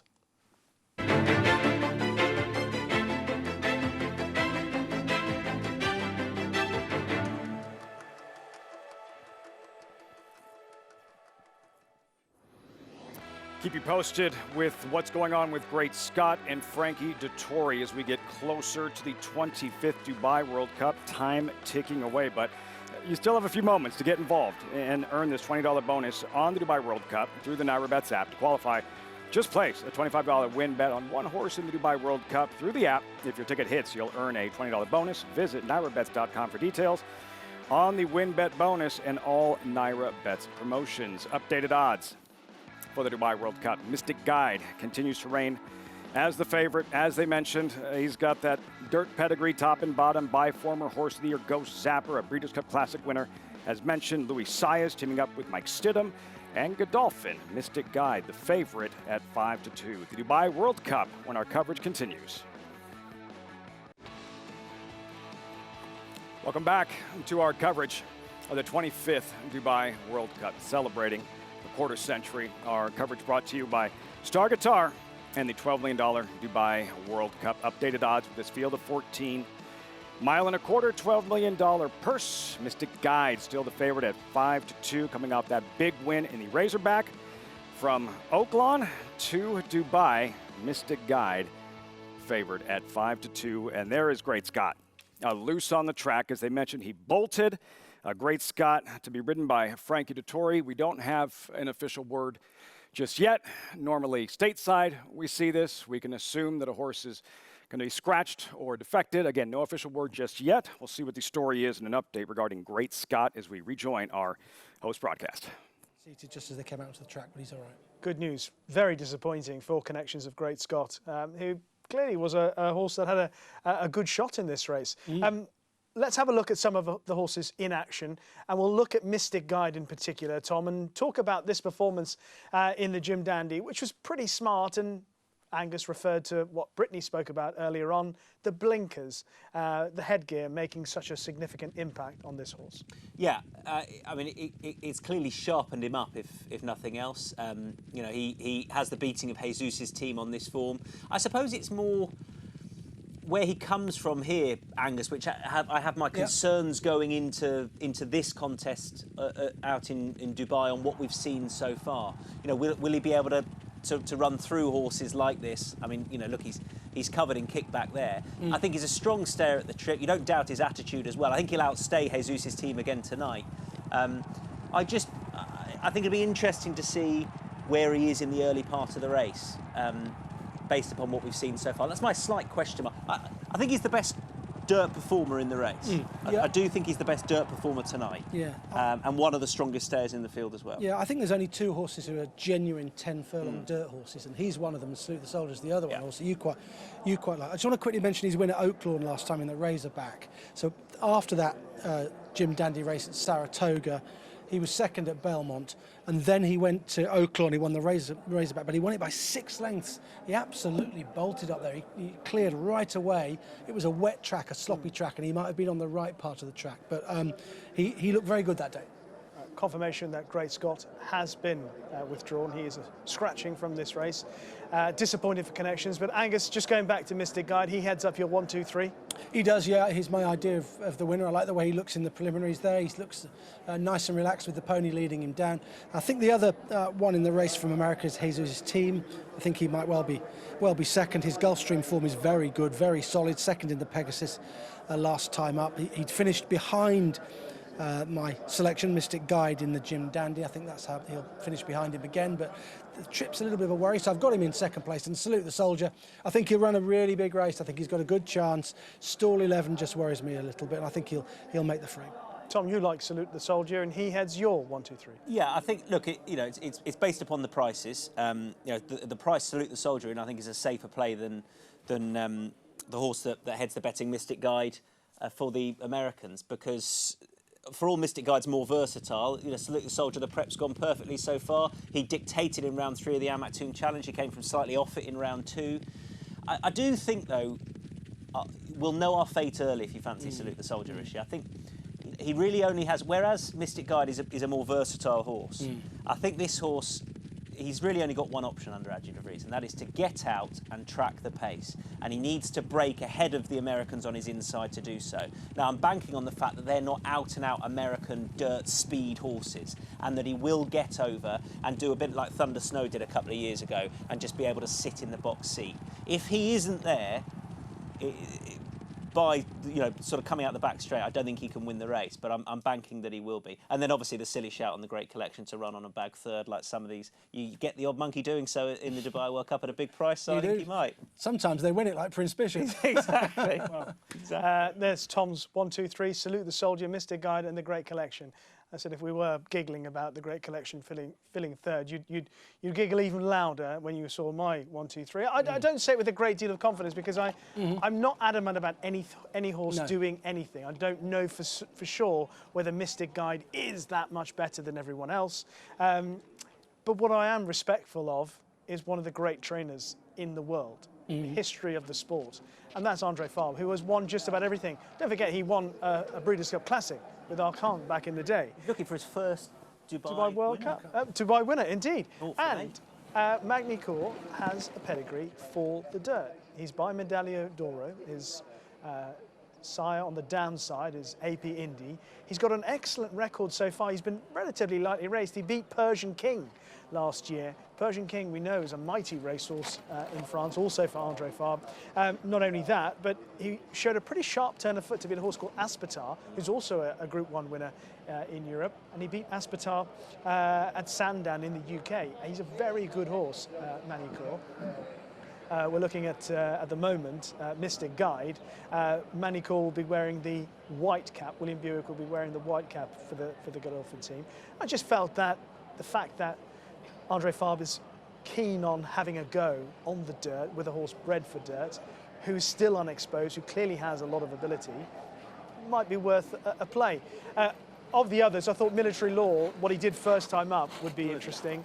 And finally, Mystic Guide, I thought, might be the best of the Americans, which I think he is, but I'm not as convinced by the Americans as a whole as I have been about the Americans in the past. And I think it's a fair shout, because in the past, if you'd lined up these local horses, Angus, the Military Laws, Salute the Soldier, Hypothetical even, you line those horses up against Arrogate, California Chrome, etc., there's no contest. Stop the fight. You wouldn't even have the discussion. Yeah. But the fact that we're even talking about the likes of Mystic Guide, etc. in this sort of context suggests it's a bit more open. I think if either Charlatan or Nick's Go had come over, I think we might be talking about one horse who's miles better than the rest of them, but they're not here. I'm just hearing something rather extraordinary. In the international markets, Manicourt has just gone from 12s into 3-1. It doesn't make sense. It's the weight of your words. Well, I was going to say... We haven't even seen him yet. That's 4 times the price, less. I actually thought he was going to go at least 5 after I'd mentioned it. Because I thought after I'd said I like Manicourt, he'd go even further. Manicourt, Military Law, Mystic Guide. In fact, I just went with the numbers and just thought all M's. No need to run the race now. Yeah. It's that easy. The international markets have spoken. Oh, that's extraordinary on the international markets. But anyway. We've had an elongated prep here, haven't we? Because they went out onto the turf course because they couldn't stay on the dirt because of Great Scott careering round. So they took them out onto the turf course, and now they're bringing them towards the stalls, and they're quite for Dubai. They're late off, so they've had these horses have been out waiting to compete for quite a while. One horse, Rishi Angus, that I don't want to win this race. Go on. That's nice. Is Capizano. And the reason I don't want him to win the race is because he's got one way of going. And if a horse like Capizano on this stage makes all on the rail in the Dubai World Cup, it does nothing for Dubai racing. What would have happened Does absolutely nothing for it. What would have happened if he did it when he was 2-1 favourite 2 years ago? But I think at least he'd come off the right preps then. He hasn't done it all year. And, you know, people tuning in to this night for the first, when it's the only Dubai meeting they tune into, would see a horse like Capizano flick through his form and suddenly find him making all on the rail and go, that's what they always do. Where it hasn't been like that all year. So I generally, for the good of Dubai racing, I really don't want to see him win. Fair enough if he does it from off this pace, but I think he's got one way of going. Yeah. So I sort of hope that doesn't happen, if I'm completely honest. Yeah. Particularly him. If the American horse, Mystic Guide, goes and makes one, that's different. But I don't really want a horse like Capizano to do it. No. Brings us to pace, doesn't it, really? I don't think they'll hang around. Capizano's got to go. He's going to go. I think there'll be plenty of pace on. Sleepy Eyes Todd they want to go forward with, because he's not been getting a trip in his last couple of starts. So I think there's going to be plenty of pace on. We're just hearing that Manicourt is back on the drift again. Things are returning back to normal. There's Jesus' team. Come to their senses. Right, steady. Jesus' team. Just about to go forward for Joel Rosario and Jose D'Angelo. It would be a landmark success for the young trainer, Jose D'Angelo, from Caracas, Venezuela, who's been making a name for himself stateside recently. The field going forward for the 2021 Dubai World Cup. Last thoughts, Tom? It's a great shot into how quickly you get into the 25th running of the Dubai World Cup, sponsored by Emirates Airline. There's Sleepy Eyes Todd going forward.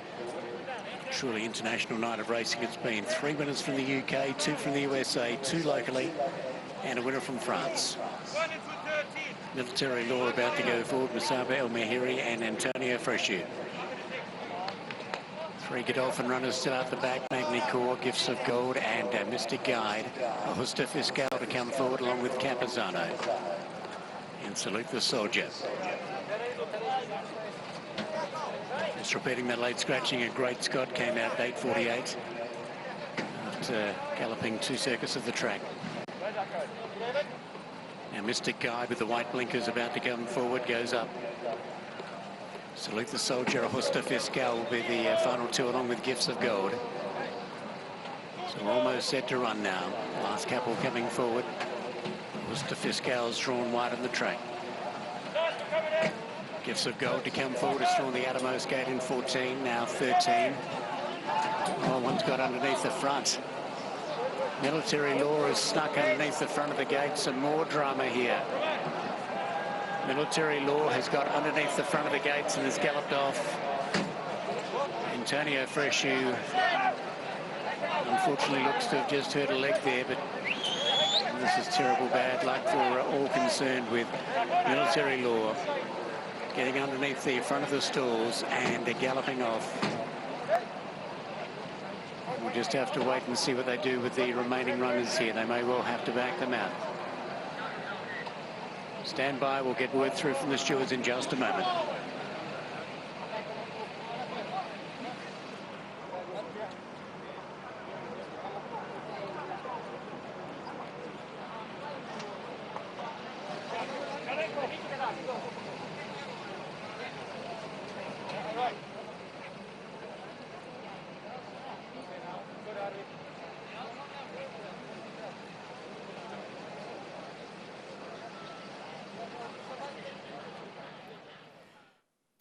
Wow, moments away from the start of this 25th Dubai World Cup with virtually the entire field loaded when Military Law, a contender going in, gets loose and runs off. We saw it with Great Scott, who bolted and eventually was scratched. Was supposed to be ridden by Franco Dettori, and now Military Law. And you're seeing the field getting backed out of the starting gate for this Dubai World Cup. Post time was around 12:50 Eastern, just after it is 1 o'clock in the East. No update just yet regarding Military Law. We would assume he would scratch, but again, no official word just yet. There is Military Law. It was 12-1, a contender coming in who would run behind, arguably, yes, the best thoroughbred in the world. Mishrif won the Saudi Cup in his most recent effort, and about 40 minutes ago, the Shima Classic. So Military Law, this does change things, assuming he does scratch. No update just yet, a delay before the start of this Dubai World Cup as the prices plummeted, meantime, on Mystic Guide at 8-5, the favorite here.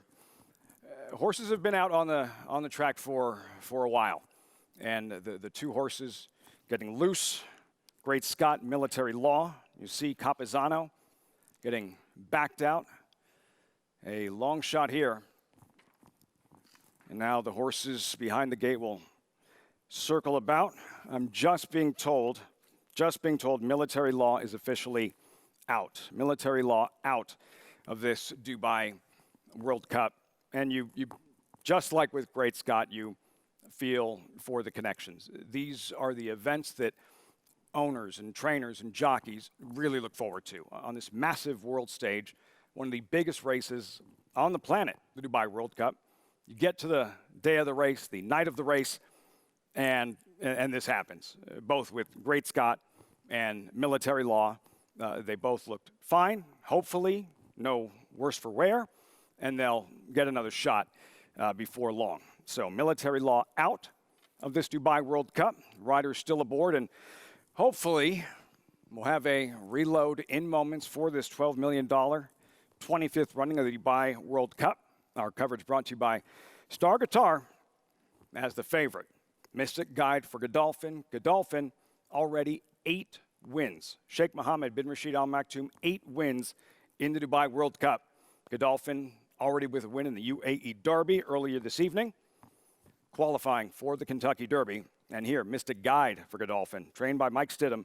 Luis Saez in the saddle as they are starting to reload now. Mystic Guide at 8-5. We'll try it one more time as Jesus' team steps forward. And we check in with Craig Evans. Fingers crossed. Take 2. Post time for the $12 million 25th running of the Dubai World Cup. And they're moving in. Slippy Eyes Todd, the next to come up. Alexis Marino in the saddle.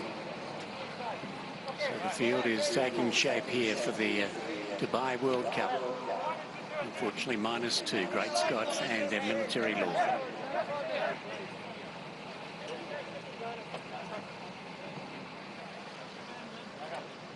So the last handful to come forward. Mystic Guide about to go forward. Salute the Soldier, Capizano out the back. Augusta Fiscal to come forward, and also Gifts of Gold.